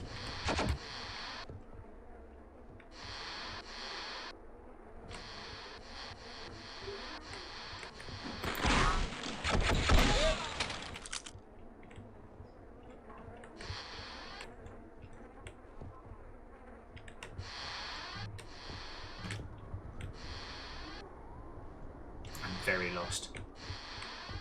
Guess up is good, down is bad. I can take it.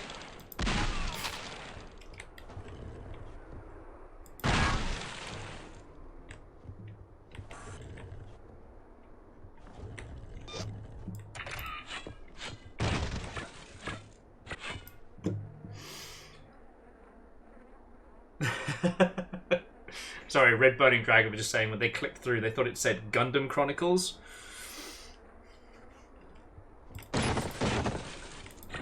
Fair.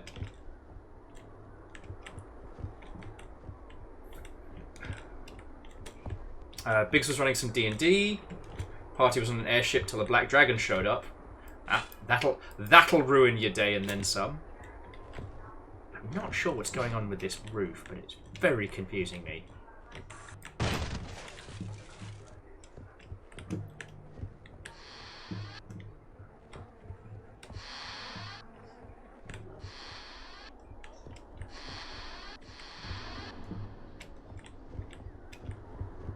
It says the drawbridge controls have to be around here somewhere. Oh god, how is it 10:15 already? Real life seems to have no sanctity for time travelers. Sorry, no consideration for time travelers.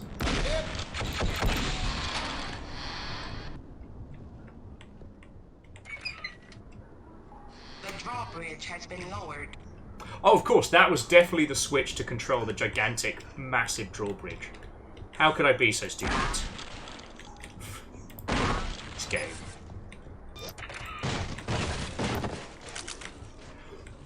You can also tell, friends, that they definitely started building this game in chronological order.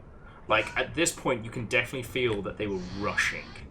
Like, they had the tank sections and things like that, but the rest of it is so barren. And the irony being is that the first area you see at the beginning of Gunman Chronicles is a completely different planet, which you don't go to. You know, they show you these huge, gigantic monsters that, you know, eat whole tanks. And you're like, yeah, cool, great. When are we going there? Like, I'm trying to remember if there is a fourth environment we go to, because that's where that'd be.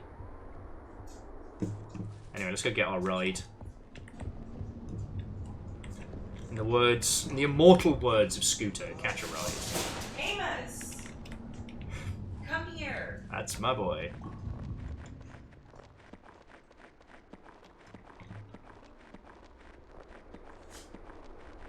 Yeah. Well, again, geographic, it's always it's important to hear a user's sentiment, but not what they say. Alright, loud tank is loud. Whee!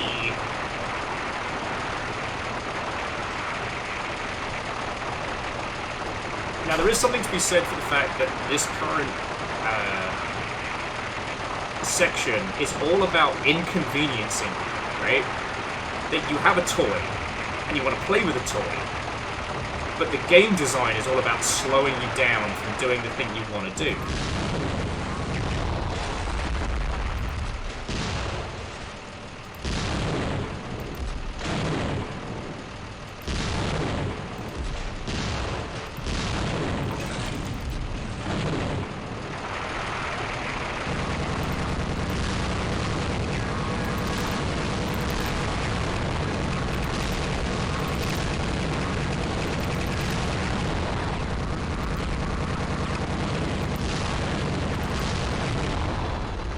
Like, this whole section here, what do you want to do? You want to drive the tank. You've been told about the tank since the beginning of the game. You've been anticipating it. You saw it on the back of the box, right? But what is actually happening now is you're not getting to do that much fun tank stuff. It's like ambush turrets, and oh no, there's another section where you have to get out of your tank so you can keep using your tank.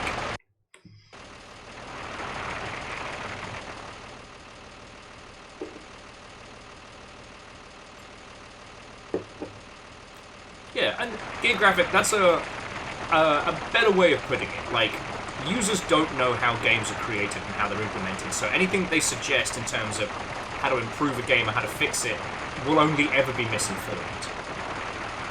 Their pain points, the things that they feel about games, are very, very important.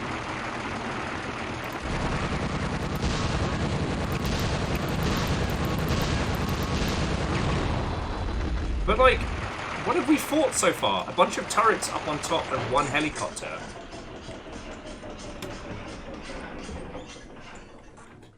Now comes the, no, we ran out of gas. So now, we're back to trying to find things to let us do the fun thing. Do you know what I mean? The fun thing should be enjoyable. It should be a reward.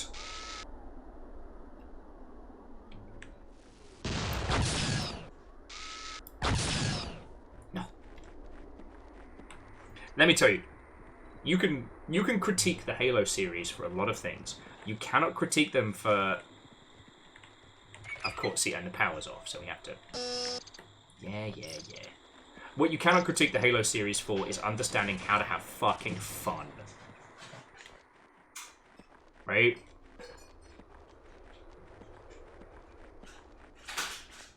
When you get the tank, you have fun. When you get the Jeep for the first time, when you land on the feckin' ring, and it's you and a bunch of NPC Marines just driving around like idiots living their best lives, exceptional.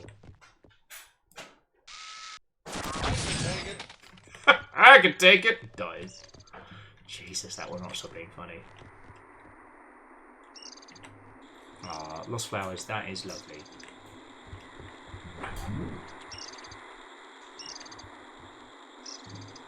Agonanically says, unless it's PvP, in which case you have a tank for 3 seconds before it gets blown up. That vehicles in PvP is a whole nother kettle of monkeys, I'll tell you that. But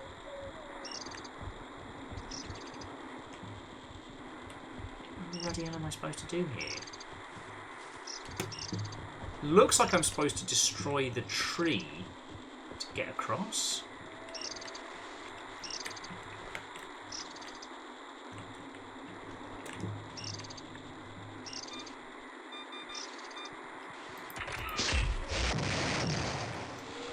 As we said earlier, this game is guilty of one solutions to certain parts of it that bear no logic to anything else.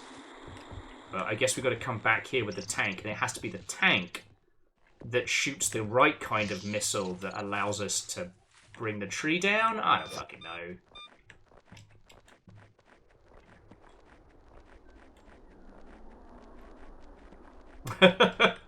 Oh, Angel Cleaner, I apologise that Amos is causing trouble in multiple houses.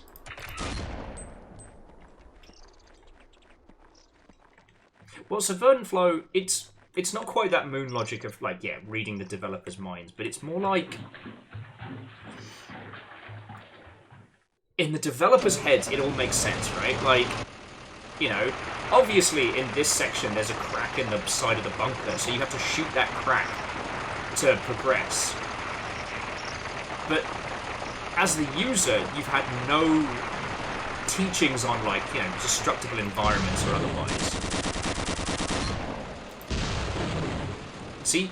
How come the tank shell could do that, but not the missile launcher?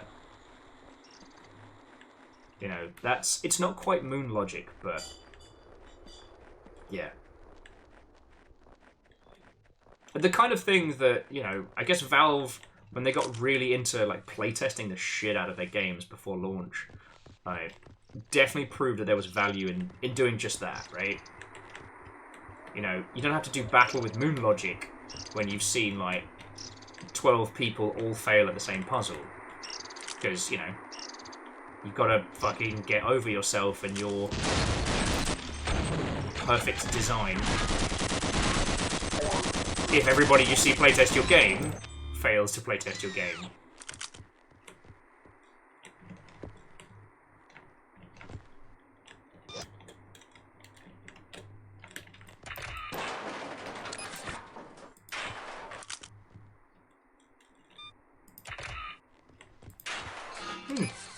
Actually, so Lost Flowers, I haven't seen that video, but multiplayer's always fascinated me, but I've never had a brilliant aptitude for it. I was very, very good at Quake 1 and Unreal Tournament before my hand started to give out. They had a logic that made sense to me, but, you know.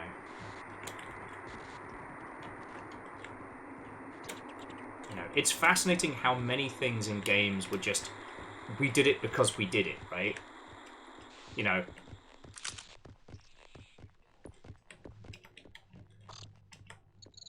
The level design for things like Quake and the Ilk.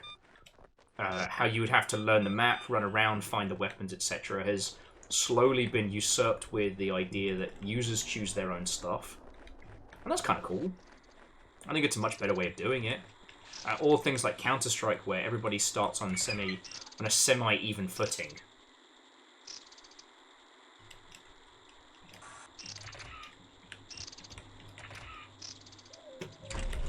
Now, there we go. Now we can proceed. Yeah, no, Lost Flowers, that'd be lovely, thank you.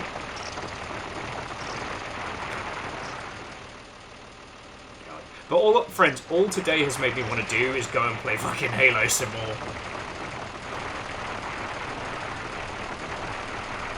Like, sometimes to appreciate how far we've come, we've got to go back and see how it was. Right? Because Halo has similar tank sections.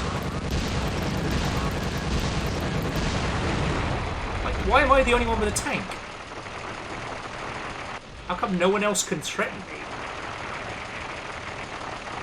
Why am I not fighting other vehicles? You know? Shooting those turrets up on high is not fun. Now, I know the answer. The answer is the dev team put in a lot of time and effort into previous sections and had no time to develop anything cool for this section aside from the working tank. The turrets are a nice, cheap, easy enemy for you to take on. Oh god, yeah. Halo. The whole Metropolis. The fucking Scarab fight. Like, I'm sure it is, but like... The Scarab fight should be taught in schools.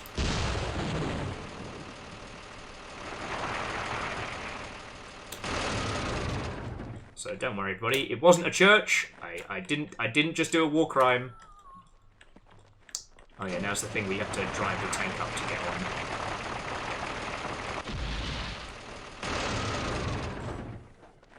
There's also the fact that there wasn't a lot of things to reference in terms of, like, vehicles and video games at this point, so...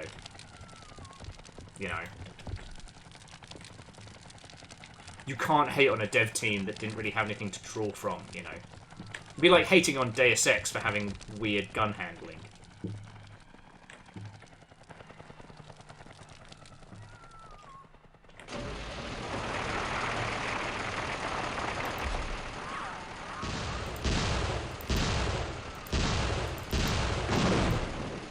He's gone!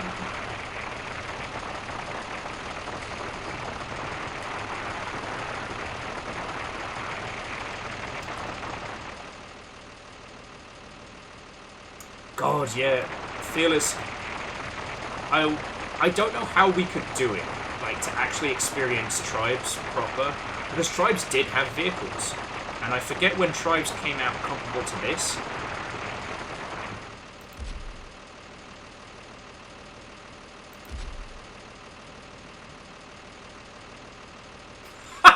Fuck that one guy.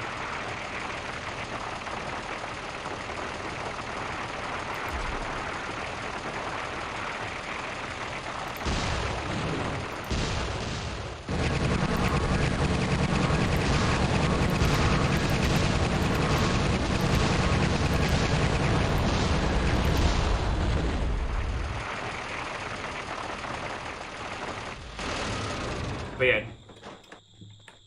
I think Tribes was after this, but don't quote me on that.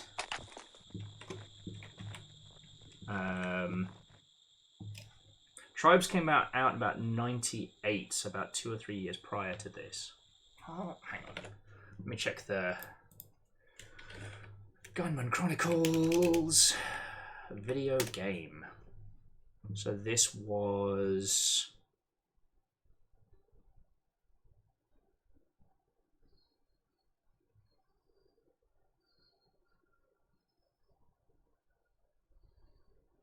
Oh, excuse me. Can you tell me when it came out? No? That would be lovely. Yeah. End of 2000. And Starship... Now, Tribes 2 was the one that did pop off, but still. Sorry, I find all this discussion fascinating, you know.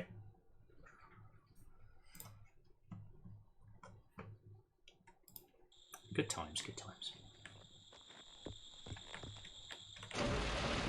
Remember when Favor 6 said I wouldn't get to the vehicle section today? Who's laughing now? Everybody else, because this is...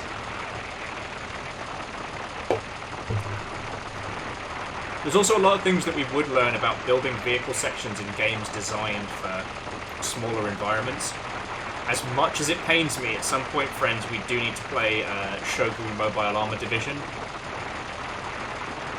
Which aesthetically I love, and mechanically I despise.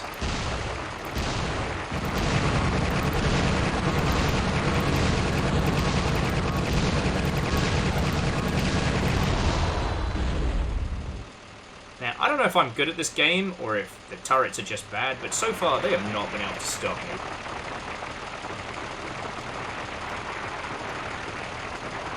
Maybe Fearless? I haven't had much luck getting everybody rallied together for a first-person shooter day, so... Well, we'll see. Organising multiple numpties is always very challenging.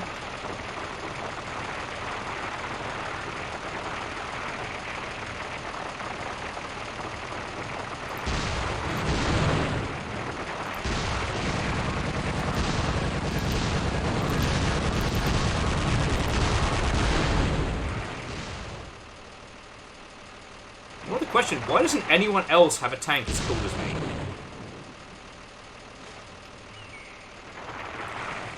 Like, you must have pissed somebody off, because they did not give you any of the goodies.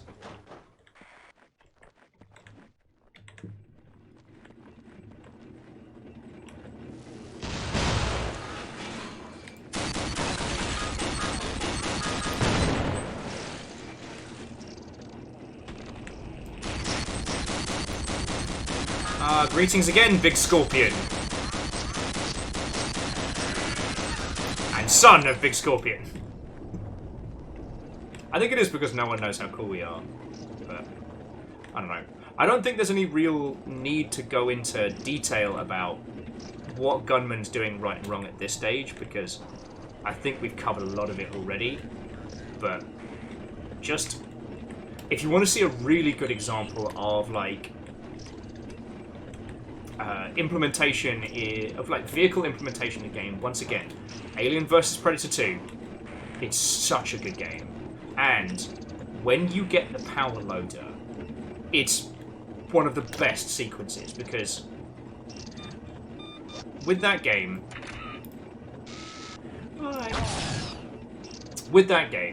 you spend most of the game being afraid of everything and getting your ass handed to you, right? You know. As the Marine, you are the tastiest treat on the menu. As the Predator, you've got to really sneak your way around lest you get your face bitten off. Right? And then as the Alien, yes, you are the thing to be afraid of, but you're also, you know, squishier than a donut that's been left in a washing machine. Like, you are soft. In fact, what's really interesting about it is how the opening to AVP2 flips the script. You know, you start off as a face hugger, and you are incredibly fragile. You've got to sneak and claw and like shimmy your way round. You know, and then once you become a chest burster, it's more about avoiding conflict than anything.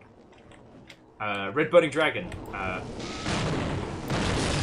can say that the Gunman of Gunman Chronicles is not forklift certified. And that's why we're not stronger than Gordon Freeman. Gordon Freeman is forklift certified. Actually, however, so are the entirety of the Spartans. At least according to Halo Reach, the Spartans are forklift certified.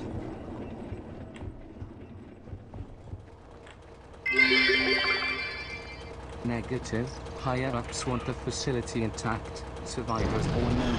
We're authorized for light and medium munitions only. But no heavy stuff. That means no airstrikes, and no Alice. Sorry, Harrison. Thank you for the bits. And then later on, when you get Alice. So good. Alice is a power loader equipped with chain guns. And you get to go hog wild. And it feels great because you spent so much of the game afraid. And now you're not afraid anymore. Now you're the thing to be afraid of.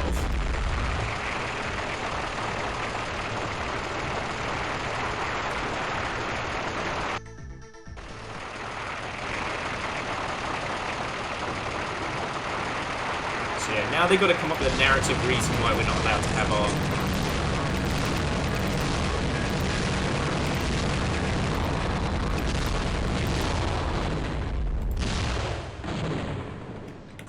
Yeah.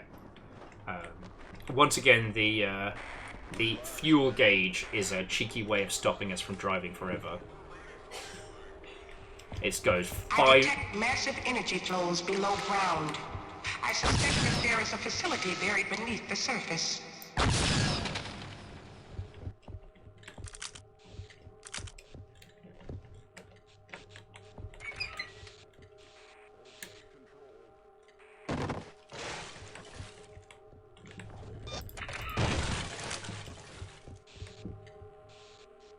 That seems fine.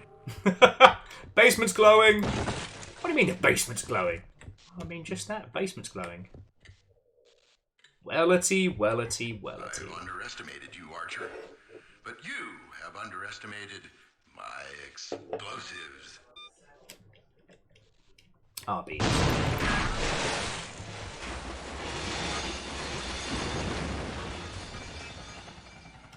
Dick move. Dick move. In fairness, he did put keep out on the door. That's on me. That's on me.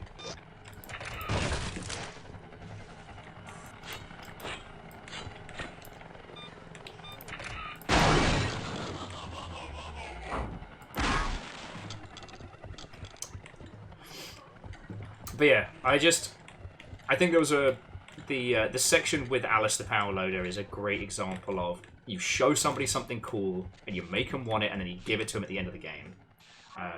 It's such a simple technique and you can do so much with it. Now again, I'm not the first person to say this and I doubt I'll be the last, but a really good example of that is Mega Man X. When you get to see Zero's loadout at the beginning and how much of a fucking... I have to deal with myself.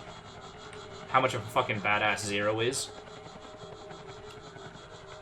And then you eventually work your way up to not only being... Ooh. I thought we were going to get to use the anti-aircraft turret, but apparently we just get a cutscene.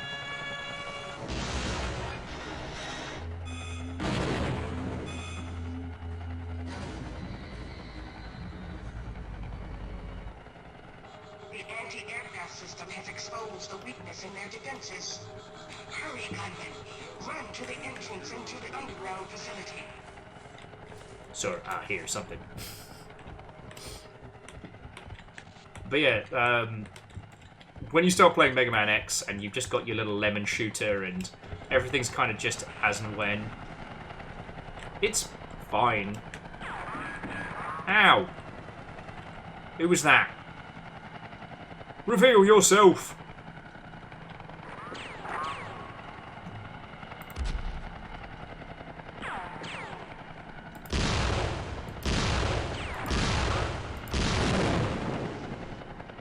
Alright, where's your mate? He knows what he did.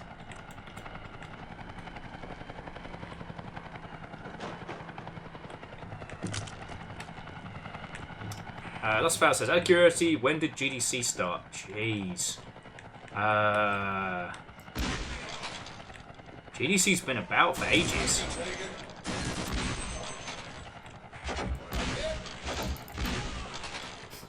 Why do they only have 2 barks? One of them I could take it when they're clearly dying.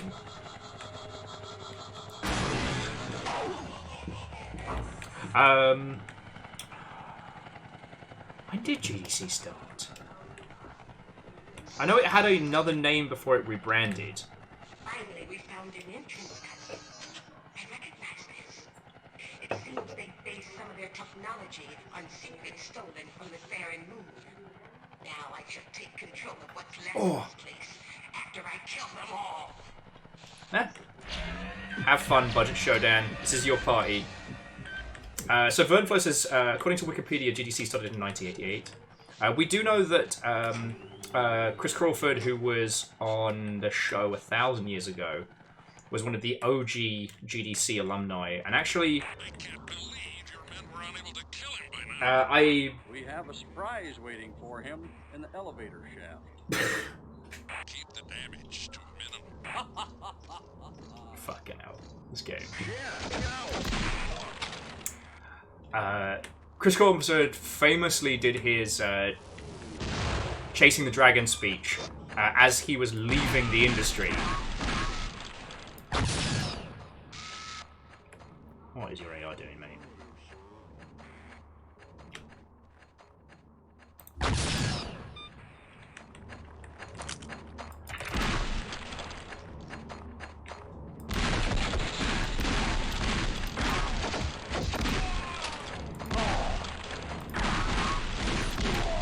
Sorry about that. I got a bit distracted.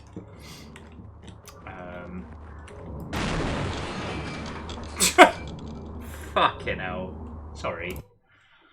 On the plus side, I killed the guy behind him so strong that he lost his head and didn't even notice.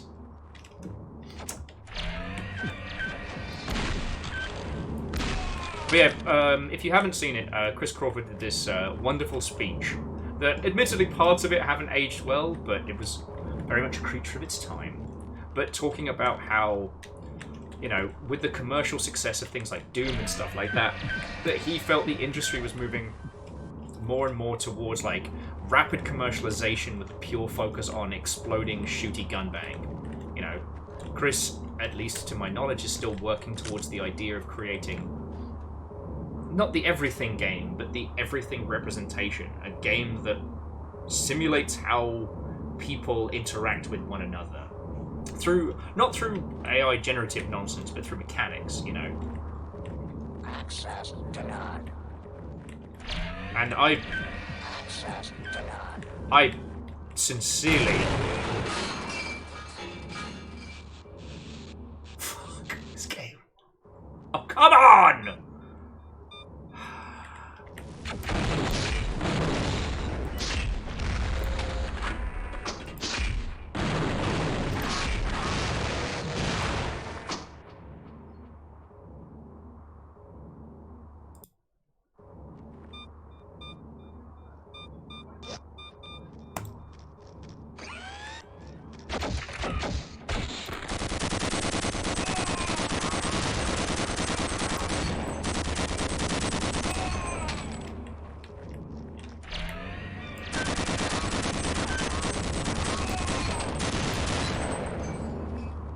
Sorry about that. Will versus video game frustration.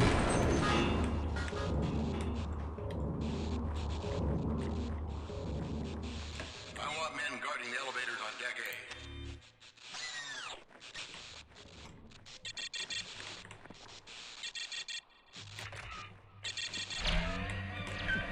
A. You know what, Verdant? You're right. I do want to save.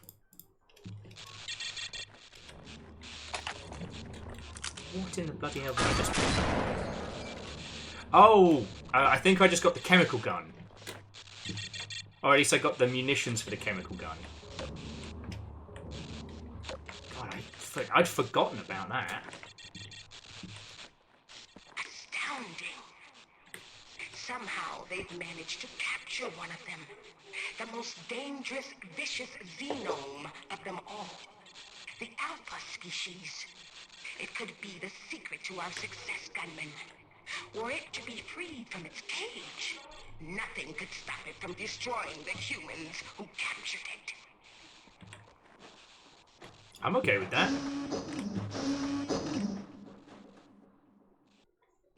Oh yeah, they put a...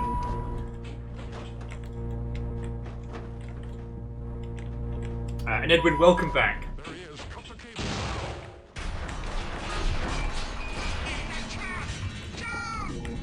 Yeah, no shit.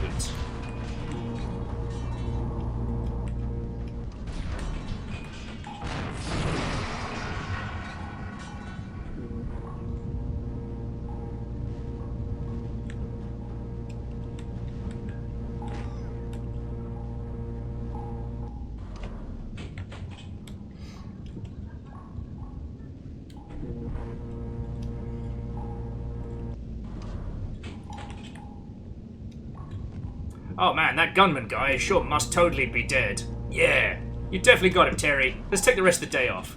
Right you are, Terry. Other Terry. Oh, for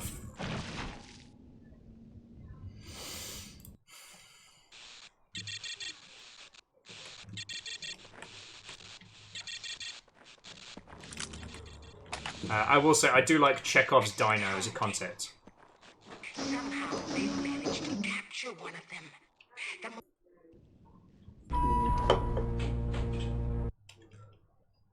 Do another cheeky save, because I have a feeling this is going to get messy.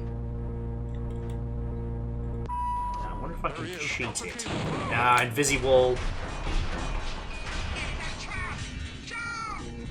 Looks like we're going to have to jump!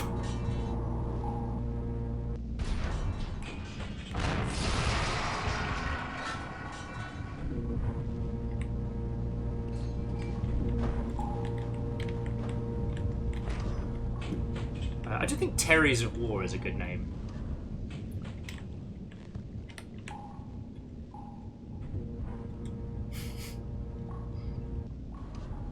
I mean, how does one judge the Terryness of Terry's, right? Alright, dear this elevator, you need to go up. I've got shit to do.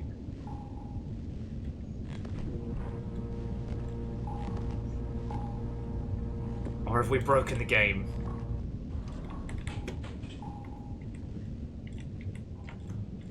There's no hatch to get into.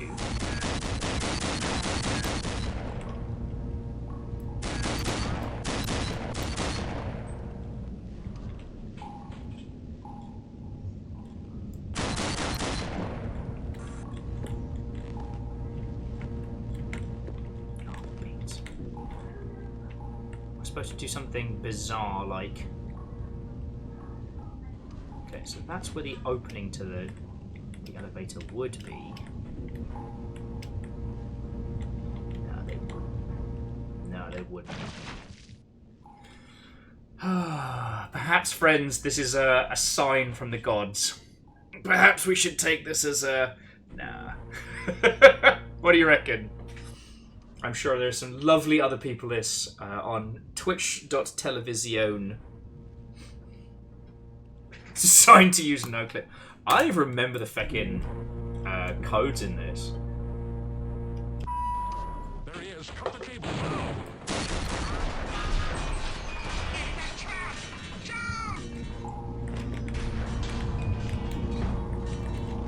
Oh, fuck you.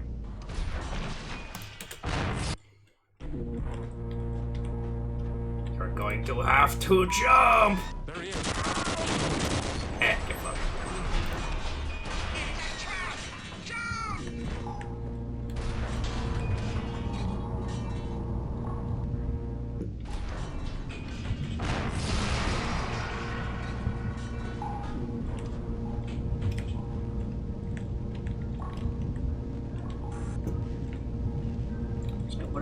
What are we even supposed to be doing here?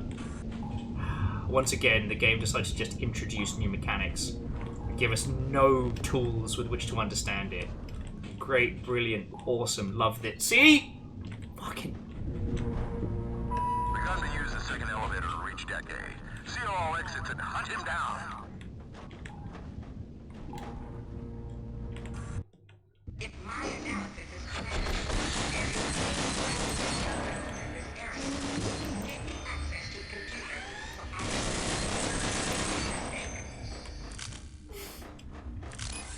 I feel spite in my heart.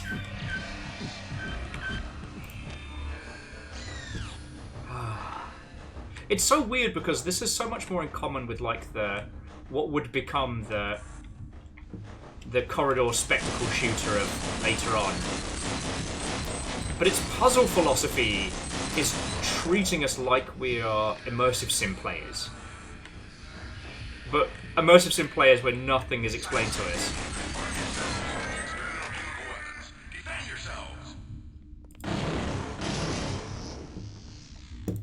Okay, acid, base.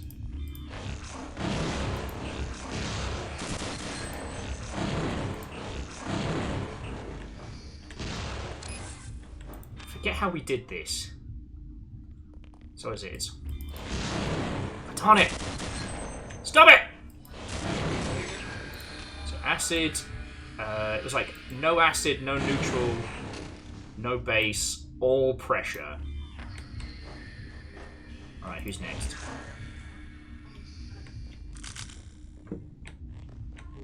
Explain nothing about this gun, just throw it at us. Brilliant. Oh, you're killing me, Smalls. Alright, but...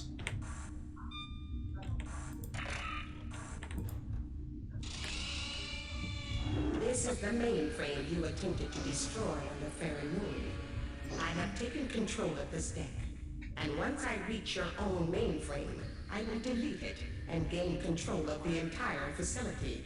Your efforts to prevent my takeover will fail. Oh, acid max, neutral max. The lower deck has been opened. Search for the location of the alpha species. We will search the computer for controlling this facility later. And what about the pressure? Does that matter? Pressure!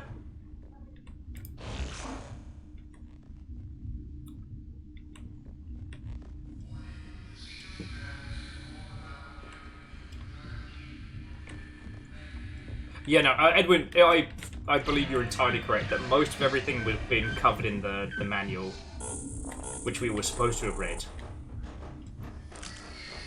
And I think I remember at this point just not even really bothering with this, because, you know, I was a kid of the shooty gun bang, not the spew spew pew pew.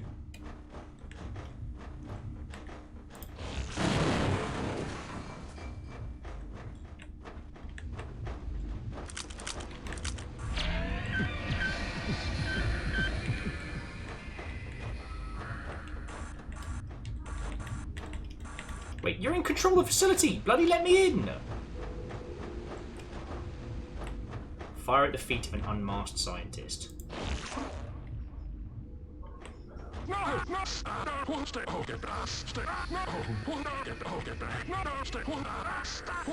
Ah! What have you given me?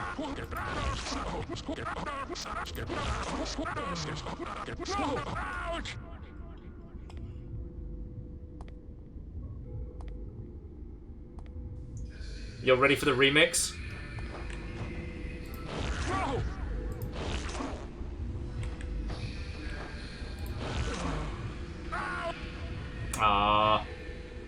I got some real good tunes out of that guy until he keeled over.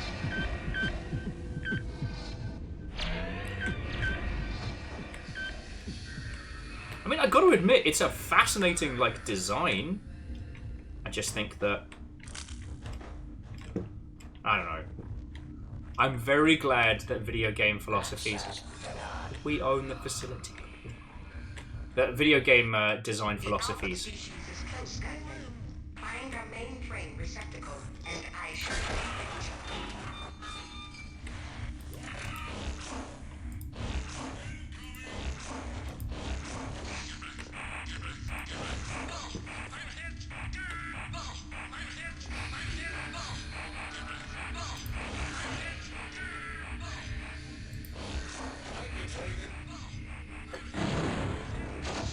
Ow!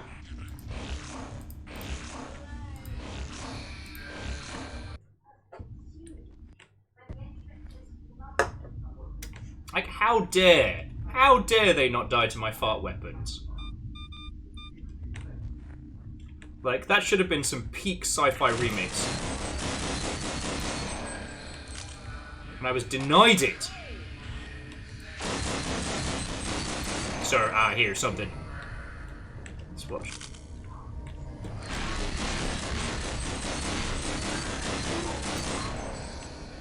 Death by acapella. What's up, big friend?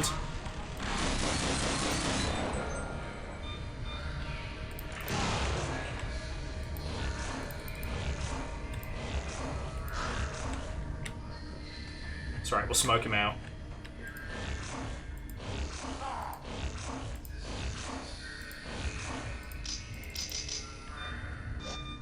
Okay, the farts may not have been as effective on this guy as I hoped. It turns out that most of the heavies have fart-resistant equipment. What the fuck? Wow, I completely blanked on this. Hey, buddy. Big friend. Humans will pack bond with anything.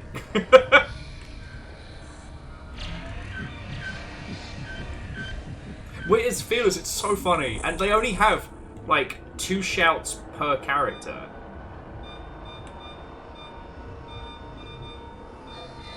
But if I can find another...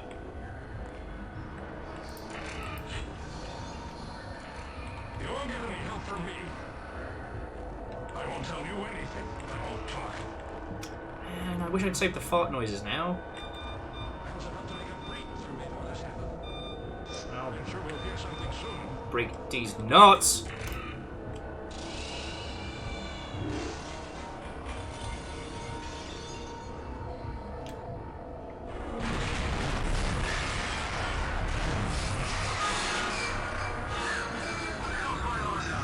Shodan is in control.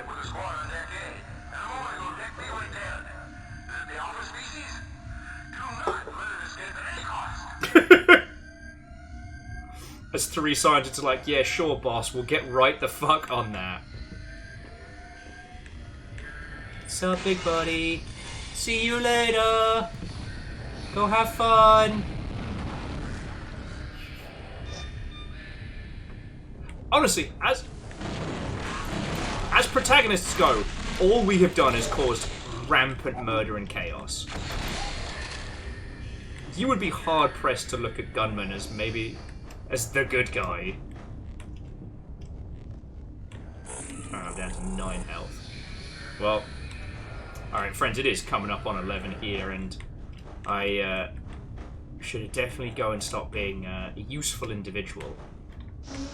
It's weird though, I feel compelled to keep playing. So, for as old and as janky and as weird as this is, there's so much about it that, I don't know, I'm really enjoying. Already the alpha species is causing havoc. It will keep them busy until I can find and take over the computer system that controls this facility.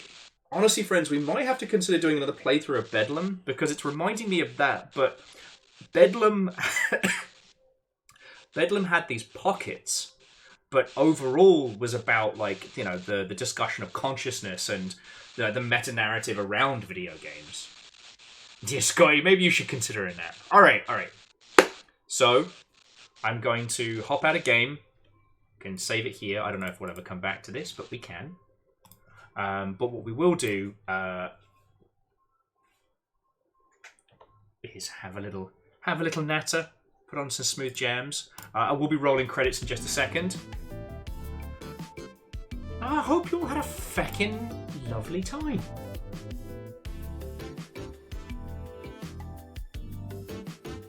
Yeah, you know what, Edwin? The set pieces do compel. The consistency is all over the place, but I didn't hate it. It was incredibly merciless when it came to like difficulty and damage, and it was definitely made by a team for whomst.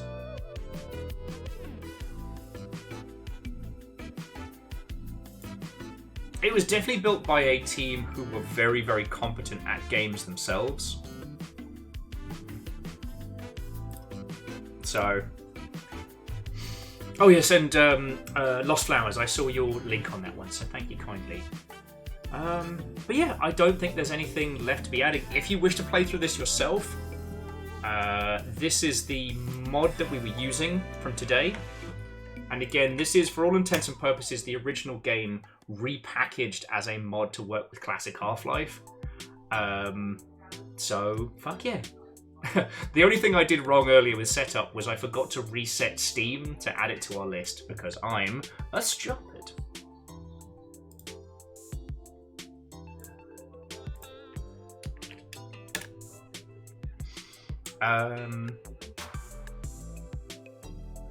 Yeah, friends, I think that's the long and short of it. I can't think of anything else that needs adding or needs saying. I love our yearly little jaunt down memory lane, and I think it's a good reminder of both the good and the bad, that where we've come from. And honestly, as conversations go, this was fucking lovely. So, hells yes. We're going to be continuing with more Half-Lifeian nonsense tomorrow. I'm going to try and get the Half-Life Alyx mod working, but failing that, we'll do something completely different. Yeah, I know, that's not a great pitch. Yeah. I don't know if I'll be on Discord later or what have you, but if you see me there, come say hi.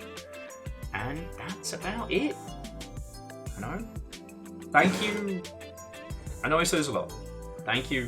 I wouldn't get to do this without you lot. And something that was a teeny tiny tradition of mine that I now get to share with you every year is fucking great.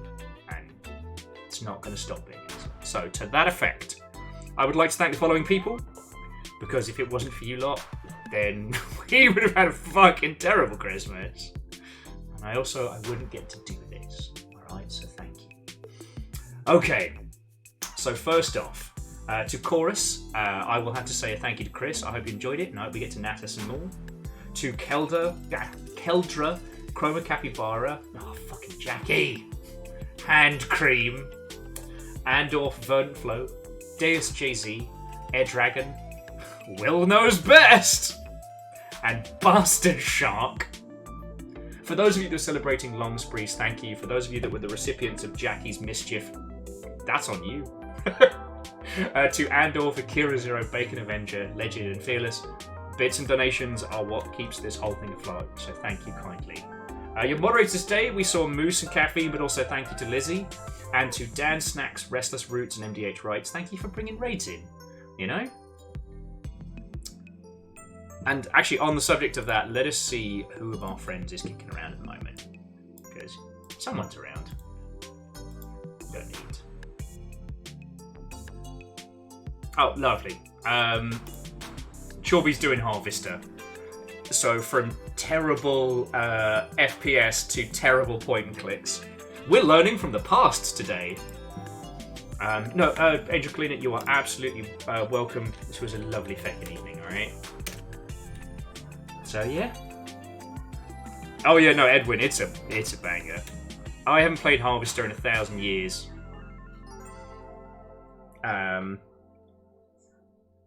Because I believe it was one of those point and clicks that did have a Mac port, which was where I played a lot of the early stuff, but that's another story. That's another story. Right, whatever you do with the rest of your evening, have a lovely one. Again, if you see me on Discord, come say hi and hello. But otherwise, I will see you tomorrow. I'm going to have Fiona hit me with a stick so I don't sleep in again.